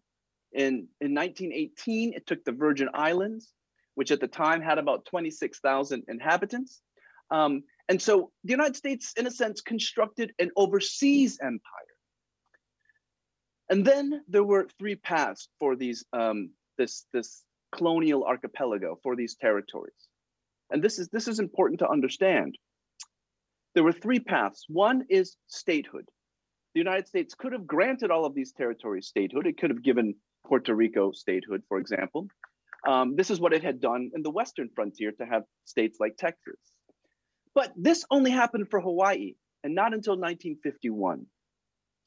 The other option was to give these colonies full independence. The United States could have let these territories go. This, however, only happened for Cuba, and then later for the Philippines. The US granted independence to the Philippines only in 1946. As for the rest, they remained colonies of the United States, and they remained colonies to this day. And you have to understand that the question of what these territories were when the United States acquired them was sort of open-ended at the time. The United States declared sovereignty over them, but their status was unclear. Were the residents of these territories US citizens? Were the territories automatically equal states in the Union? Does the Constitution, in other words, follow the flag? And ultimately, a series of Supreme Court cases had to decide the issue. Here were the Supreme Court in 1901, around the time when the Supreme Court had to make these decisions. And it was through these cases, known as the insular cases, that the United States invented a new status category, the category of unincorporated territory. The Supreme Court decided that the previous territories that had been acquired on the Western frontier were all incorporated territories. These, the Supreme Court said, were subject to US control, but they would eventually become states in the Union, with the residents enjoying full citizenship status, including voting rights. Again, this is how New Mexico, Arizona, and so on eventually became states. But the acquisition of the Philippines, Puerto Rico, and Guam and other territories generated a problem for the Supreme Court. What would they become? And at the time, most Americans were frightful that these places might become states in the Union. The main reason was, of course, racism and white supremacy. Americans at the time believed that the residents of these islands were less developed, backwards, even savage and barbarian. They thought of them as part of the inferior races, and imagery from newspapers at the time showed this. This imagery here and this imagery here. And the Supreme Court agreed, and therefore decided that these new places were fundamentally different from the territories of the West that had become states, because their inhabitants were part of the undeveloped or lesser races, as the Supreme Court called them. The Supreme Court claimed that Puerto Rico and the other territories were inhabited by alien races, so governing them according to Anglo-Saxon principles for a time may be impossible. As they said, in some cases, the natural gravitation of small bodies towards large ones in others, the result of a successful war in still others, may bring about conditions which would render the annexation of distant possessions desirable. If those possessions are inhabited by alien races, differing from us in religion, customs, laws, methods of taxation, and modes of thought, the administration of government and justice according to Anglo-Saxon principles may for a time be impossible. And this was a case from the Supreme Court specifically about Puerto Rico, and so it concluded, we are therefore of the opinion that the island of Puerto Rico is a territory appurtenant and belonging to the United States, but not a part of the United States. This precedent therefore applied to the other territories, and the bottom line was this. While the United States wanted to keep these territories for various reasons, specifically for exploitation, it did not want the territories to be equal states in the Union. It did not want the people of these territories, the colonized people, to become equal citizens. At most, they should be subject to the whim of the US Congress and kept as colonies. So this is the background. And with this background in mind, I can finally turn to the critics of this new empire and begin to speak a little bit about the post-colonial critique of liberalism. Consider foremost a letter to the editors that appeared in the New York Times in 1905, written by a woman named Isabel Gonzalez. It was an attack on America's treatment of the island of Puerto Rico. The US had first occupied Puerto Rico in 1898 during the Spanish-American War, but then after purchasing it from Spain at the war's end, declared sovereignty over it. And Gonzalez, in her letter, said this: "We are not going to ask that liberties and franchises be taken away from or granted to Kentucky or Oklahoma. We're going to ask that our own be given back to us, those that we exercised when General Miles went to Puerto Rico and proclaimed to the wind winds his liberating speech, which turned out later to be nothing but bitter mockery and waste paper." Gonzalez's letter here exposes a betrayal. The General Miles she refers to was General Nelson A. Miles, the first US officer to land on the shores of Puerto Rico during the Spanish-American War. In order to obtain support from Puerto Ricans for America's arrival, Miles issued a proclamation to the people of Puerto Rico upon landing on the southern shores of the island, asserting, "We not come to make war on the people of a country that for several centuries has been oppressed, but on the contrary, to bring protection, not only to yourselves, but to your property, to promote your prosperity, and to bestow upon you the immunities and blessings of the liberal institutions of our government." Now you see, Isabella Gonzalez was holding General Miles to his word. In response to Miles's proclamation, many Puerto Ricans had welcomed the United States with open arms, believing that American occupation meant that Puerto Rico would be incorporated into the United States as an equal state in the Union, just as other territories had been so far, and that this would imply full and equal citizenship for Puerto Ricans. But as noted, the United States, because of the Supreme Court decisions, did not, in fact, grant Puerto Rico the so-called blessings of the liberal institutions of our government, in Miles's words.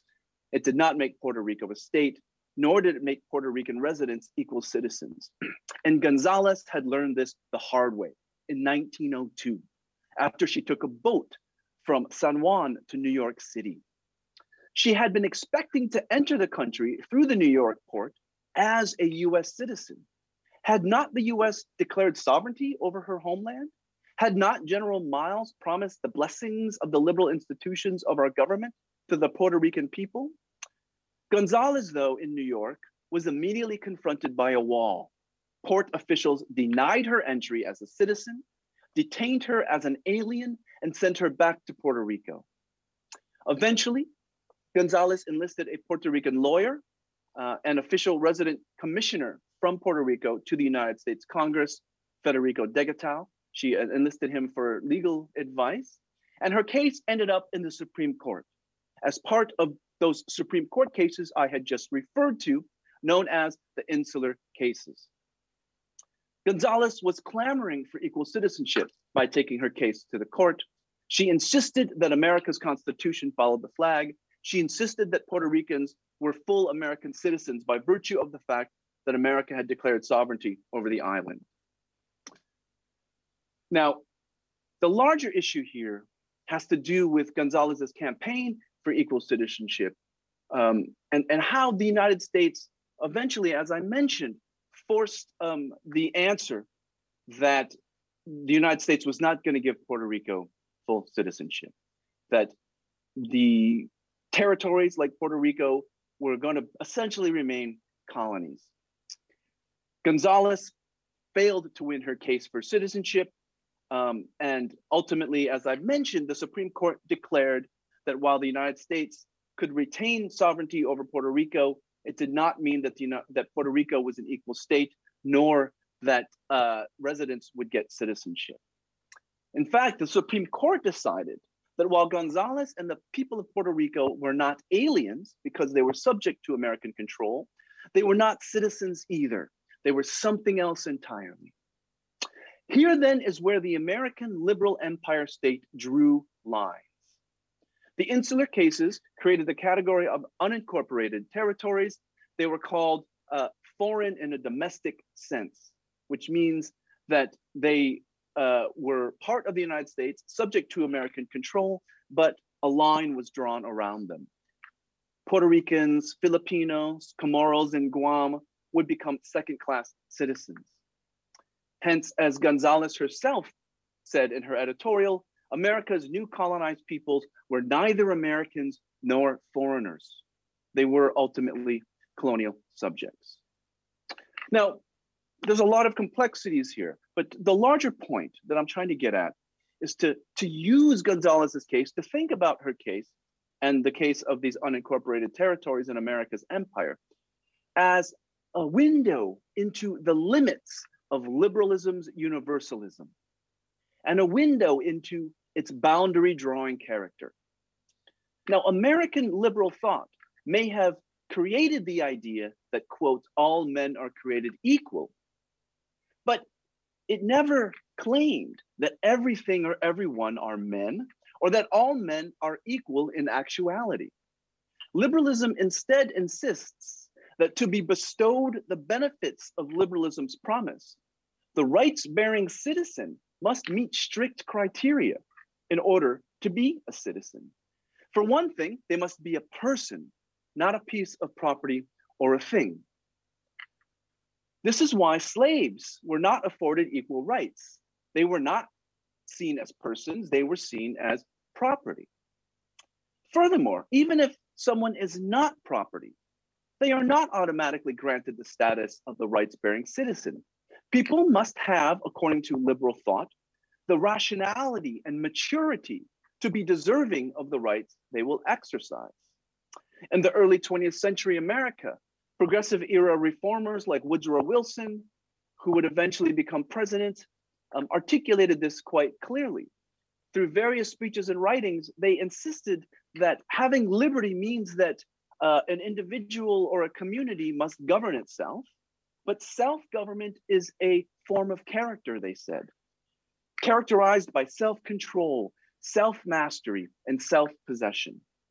If one does not have these characteristics, one is not deserving of self-government. And the universal embrace of liberalism stops at your doorsteps. So the insular cases that created the American empire state determined that Puerto Ricans and other peoples of America's new empire, like the Philippines, were not deserving of liberal citizenship and the full rights it bestowed because they were seen as lacking this maturity, this self-possession, this rationality. Due to a combination of environment, race, and history, Americans said, Filipinos and Puerto Ricans were too bound to their passions and patrons, too, quote, ignorant, credulous, and childlike, as the American colonialist Elihu Root said. Accordingly, Puerto Ricans and Filipinos were seen as incapable of self-government. The Filipinos and Puerto Ricans, according to Americans, were literally children. They were human beings, but they were still not deserving of full citizenship. The Supreme Court essentially took what Elihu Root said of Filipinos to also apply to Puerto Ricans like Gonzalez. There is, Elihu Root said, a period in childhood during which the obligation of a guardian cannot be performed without the power to control the child's actions. The people of the Philippine Islands, he said, are still in a state of political childhood. What we see then is that liberalism's universalism particularizes even as it seeks to extend its reach. It is perhaps not accidental that those who were the most ardent proponents of America's new overseas empire, such as Woodrow Wilson or Elihu Root, who I just mentioned, were important figures in American progressive thought, which sought to expand rights and democratic participation to more and more citizens. Extending democracy came hand in hand with drawing lines around it. Democracy and colonial despotism were not opposites. They were two sides of the same liberal coin. Now, the second important point here, before I head towards a conclusion, is the constitutive character of colonialism. If Gonzalez's arrival to New York shores from the territorial space of the colonial helps disclose the particularizing character of the ostensibly universalizing liberal project, it also shows the constitutive character of colonial boundaries upon America's turn-of-the-century liberalism. In other words, it's tempting to think of the exclusionary treatment she received as an exception to liberalism's tenets, some kind of deviation. But I would argue that what we see here is actually that the exclusion of Gonzalez from equal citizenship, the exclusion of others from equal citizenship, the exclusion of colonial subjects express liberalism's logic rather than deviate from it. Liberalism must draw lines around its subjects. Liberalism cannot have a liberal rights-bearing agent without some definition of who or what qualifies as a liberal rights-bearing agent. And definitions necessarily exclude. Liberalism's universalism, which only posits that all humans are capable of meeting criteria of citizenship, regardless of race, religion, culture, language, sex, or ethnicity, thus depends upon demarcating its own exclusionary boundary. The question is not whether liberalism excludes. The question is where the lines are drawn, and hence how capacious its qualifications for membership are. And at the turn of the 20th century in America, the figure of the colonized and the territorial space of the colony provided one of the conditions of possibility for American liberal thought. Note that when liberal thinkers like Wilson at the time enunciated that self-control and self-discipline were necessary for liberal subjecthood and hence self-government, they did so by reference to colonial peoples. The encounter with colonial subjects like Isabel Gonzalez sparked an explosion of discourse in America about what self-government, liberty, and freedom really mean. And Wilson theorizes America's own history as a progression from childhood to maturity, whereby Americans learned the self-discipline necessary for self-government. But he states that it is America's encounter with Puerto Ricans and Filipinos and the task of ruling them that enables him to narrate history in those terms. The colonial project enabled Americans to understand their own capacities that had made them self-governing. He wrote, "It is our present and immediate task to extend self-government to Puerto Rico and the Philippines if they be fit to receive it, so soon as they can be made fit. If there is to be preparation, we must know what kind it should be. Although we have forgot our own preparatory discipline in that kind, these new tasks will undoubtedly teach us that some discipline must precede self-government and prepare the way for it. That one kind of self-government is suitable for one sort of community, one stage of development, another for another. An examination of the affairs of the peoples we have undertaken to govern will confirm us in the understanding of them." And Wilson proceeds to claim that America will have to teach Puerto Ricans and Filipinos our own principles of self-help, order, and self-control. But as they do so, America will better understand itself. They shall teach us, he said, and as we shall teach them, we shall teach them order, a condition precedent to liberty, self-control as a condition precedent to self-government. They shall teach us the true assessment of institutions. Now, Wilson's claims don't amount to a critique of liberalism. They are rather an assertion of liberalism's basic ideology, offering a window into how liberal discourse works. Just as the despotic appropriation of value from spaces outside the metropole provide the material infrastructure necessary for the practice of liberty in the metropole, so does the figure and reality of the colonized, of those who are neither citizen nor foreign, provide the conceptual infrastructure for liberalism's universalism. In the early 20th century, that constitutive colonial space was occupied primarily by Gonzalez's homeland, Puerto Rico, and other colonies like the Philippines. When the American Empire State declared these territories to be foreign in a domestic sense, and when Gonzalez was declared neither an American nor foreigner, the descriptive terms were not unsettled or threatened. They were reinforced. To constitute liberalism, the previous colonial figure had been different. it had been the slave rather than the unincorporated territories.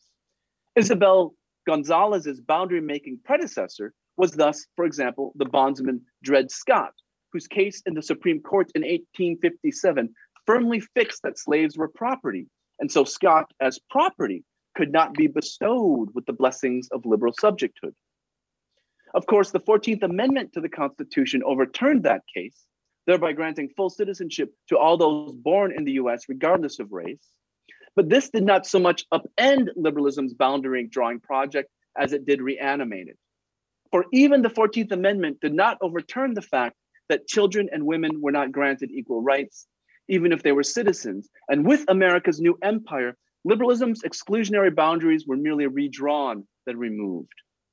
The encounter with Puerto Ricans, Filipinos, and Comoros in Guam in the early 20th century was just another constitutive encounter among others.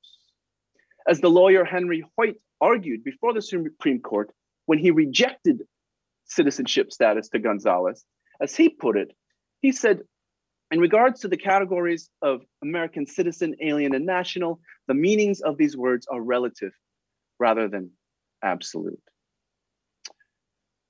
So, my concluding point here, what I've shown is that liberalism as an ideology posits freedom, but in order for there to be freedom, it also posits exclusion.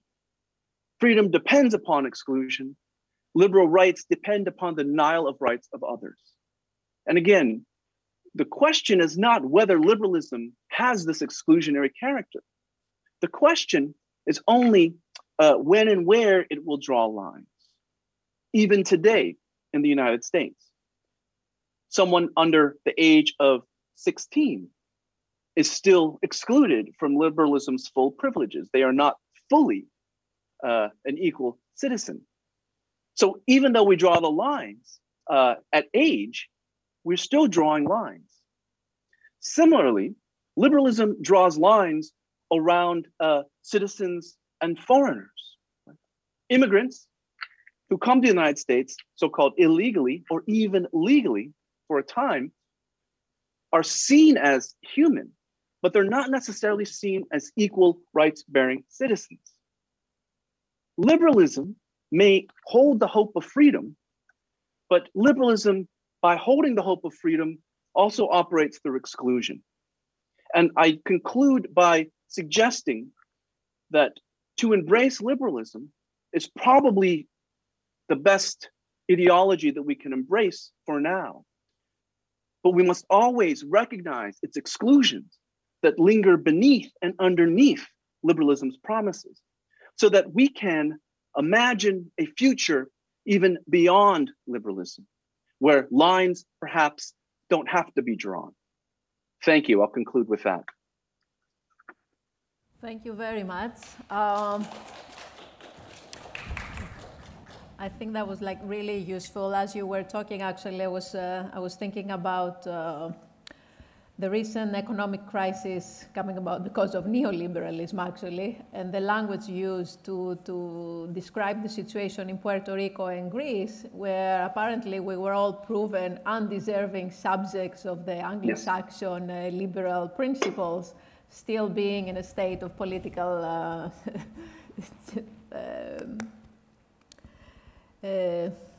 very young age anyway. So I don't know if there are any questions from our audience. Again, I don't see anything from online. I have a couple of things maybe I can ask or add. Well, obviously, one of the reasons that we invited you and was precisely because we see these lines of ruptures in the narratives of liberalism, and obviously the occasion here was the celebration of 200 years of the Greek Revolution, which very much like the American Revolution have been celebrated as liberal, emancipatory processes and so forth.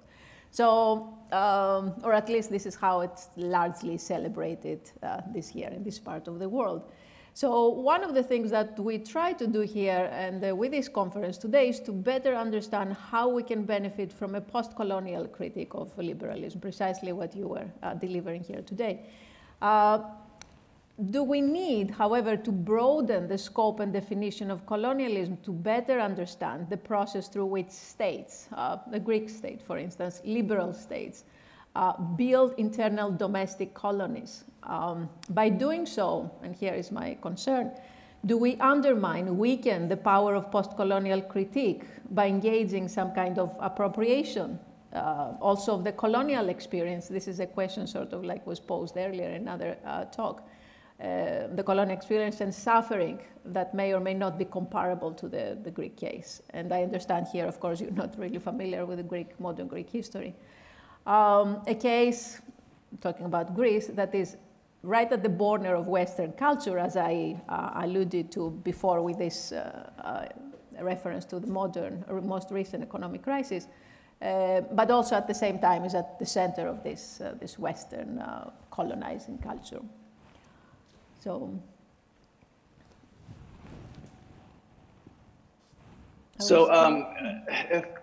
Is that a question about internal colonialism and whether we should use the model of colonialism to whether understand there is a need here to extend the definition of colonialism? You suggested, for instance, that is first and foremost a question of empirical side. And by doing so, is there a danger here of undermining this critical stance?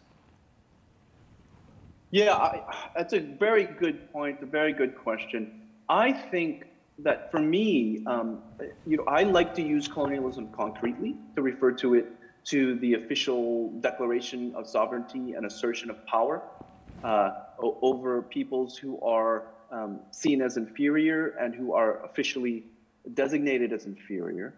But through my investigations of liberalism and colonialism, I think what I've come to the conclusion is that we do and should have an expansive, capacious idea of colonialism. For me, when I look at that instance of colonialism that I mentioned, the assertion of sovereignty, that is just one among many instances of the broader exclusions of liberalism, right? And so any exclusion of liberalism, any exclusion that liberalism imposes, whether it be based on territory, citizenship status, or race, ethnicity, religion, I think can be fruitfully thought of as colonial, not to really, just use the word and as just in kind of a careless way, but to highlight that colonialism, the types of power and forms of exclusion that historic colonialism was one example of, they still persist, right? And so I think that as a strategic concept, I would prefer to still use the word colonialism in this bigger and broader sense, especially as one that applies to the current situation. The problem with discourses of colonialism is people think that we're beyond colonialism. But precisely one of the underlying points of my talk is that the colonialism of the past, in the case of Puerto Rico and the American Empire State, is really just one instance of a broader liberal imperialism, and that we can think of colonialism as one instance among many others, and others that persist through the present. Hopefully that answers your question. Very helpful. Thank you very much. Yes, Penelope, we have a question from the audience. Grab a microphone.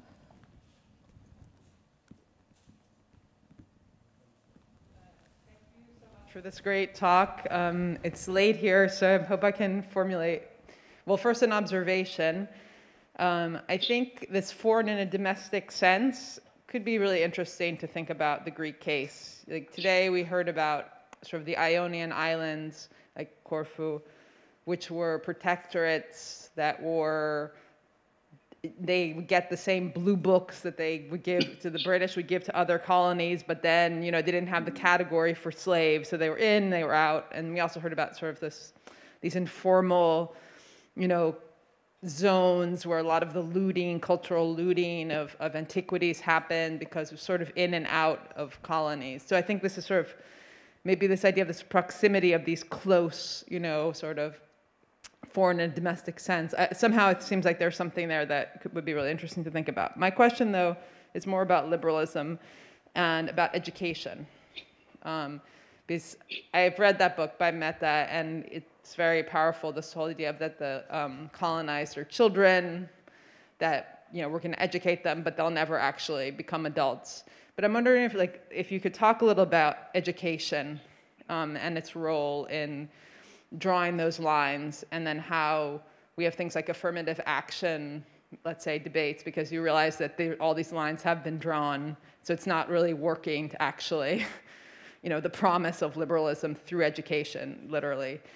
So I don't know if that makes sense, but I would be interested in, and we're also being, academics and thinking about the university and decolonizing the university. This is something that would be interesting to hear about. Thank you. Those are very interesting observations. And I do think, just very briefly, I don't know the situation in Corfu or Ionian Islands, but I think this notion of foreign and domestic sense is another way of capturing these exclusions more broadly, right? It's not just, I don't think, just applicable to Puerto Rico. It's probably a way of thinking about colonialism more broadly, or other types of relations that you seem to be talking about. So I'm glad that you found that useful. Thank you. In terms of education, I mean, as an educator, right, and I sense many of you are also educators, I have to reckon with what I take to be education as we know it. And education as we know it, I think, is in many ways an imperialist tool. Education emerges with liberalism, at least modern education as we know it. In the United States, it emerges with liberalism. It's the idea of teaching people, bringing them into maturity, right? So that they can exercise rights. And so education is premised upon this developmental schema that marks liberalism's exclusions. Now, what else has education as we know it today become? It's also become, at the same time, a ladder for upward mobility. And that's fine, but as an institution in modern capitalist societies, education in these senses, to me, has been little else than a tool of the existing apparatuses. That doesn't mean education in a different sense isn't possible. And that's what I think I would strive for, and I would hope others are strive for, is to cultivate spaces where a different kind of education is possible. An education that isn't about upward mobility necessarily, an education that isn't about disciplining children into the subjectivity of a good rights-bearing citizen, but rather education for the purposes of emancipation, education for the purposes of enlightenment, education for the purposes of growth and realizing human capacity, which I think is a different vision of education than the one I've been talking about, which is, I think, a notion of education that we have in modern society that in some ways is a corrupt version, or at least an expression of liberal imperialism, in my view. Now, how we get there, what that means, these are open-ended questions, and we can think about them more. And I would turn to other people like Freire, who talks about pedagogy of the oppressed.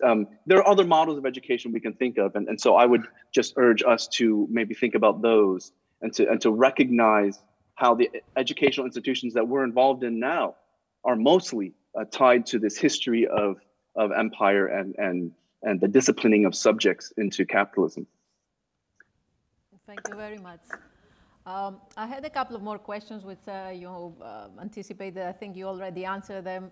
One was basically if you see any uses for a post-colonial critique of this current liberal universalism and the conditions of mass migration, refugees, the population movement, and clearly, and I think we all agree here, we definitely see what happens today as a direct continuation of the colonial history. And the other was whether at the end of history, what are the prospects going beyond liberal universalism or the universalism of liberalism? I think you alluded to that as well.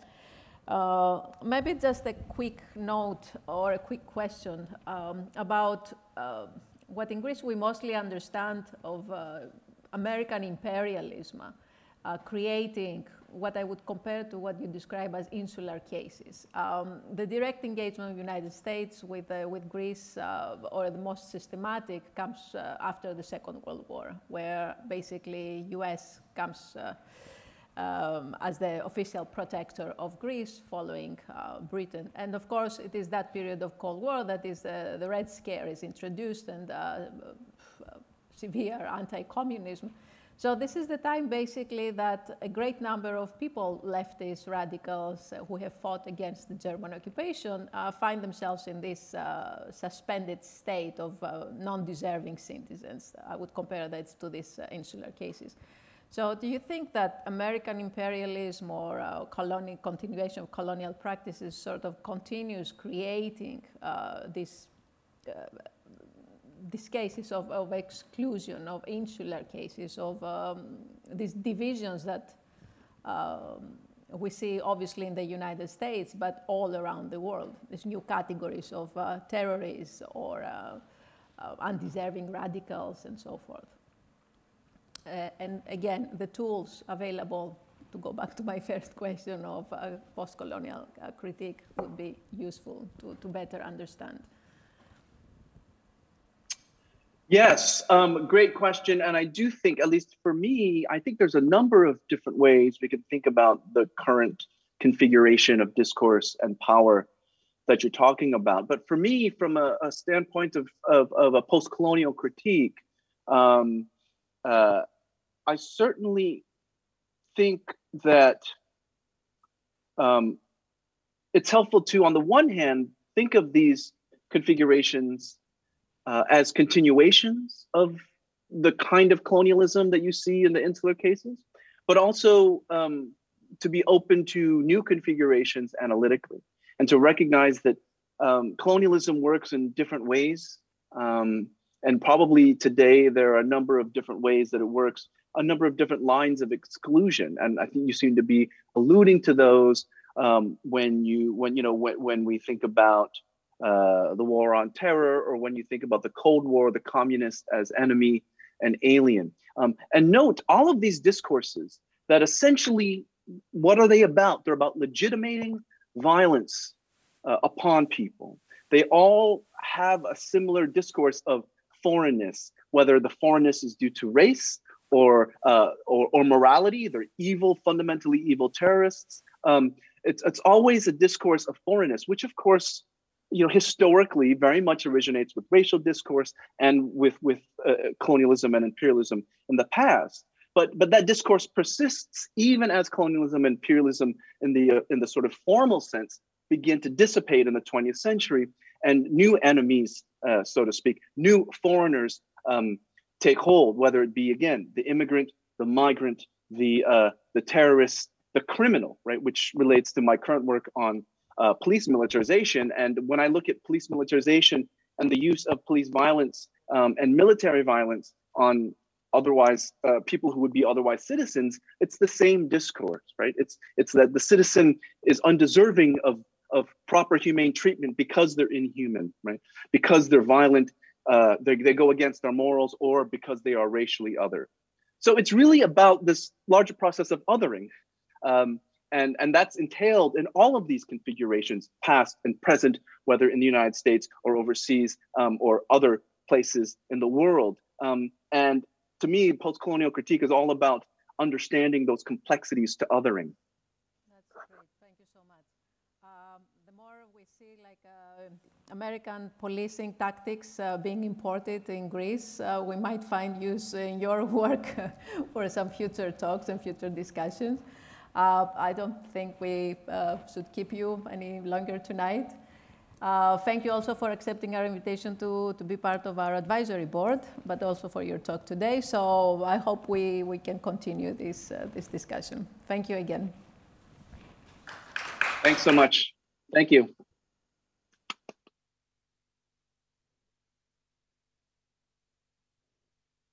Καληνύχτα. Έχουμε ένα λεπτό.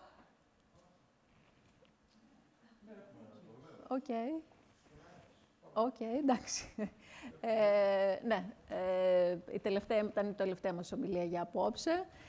είναι ήδη αργά. Θα ήθελα να ευχαριστήσω 2-3 από τους συντελεστές μας που δεν ευχαριστήσαμε νωρίτερα και θα τους ευχαριστήσουμε και αύριο και μεθαύριο και την Κυριακή.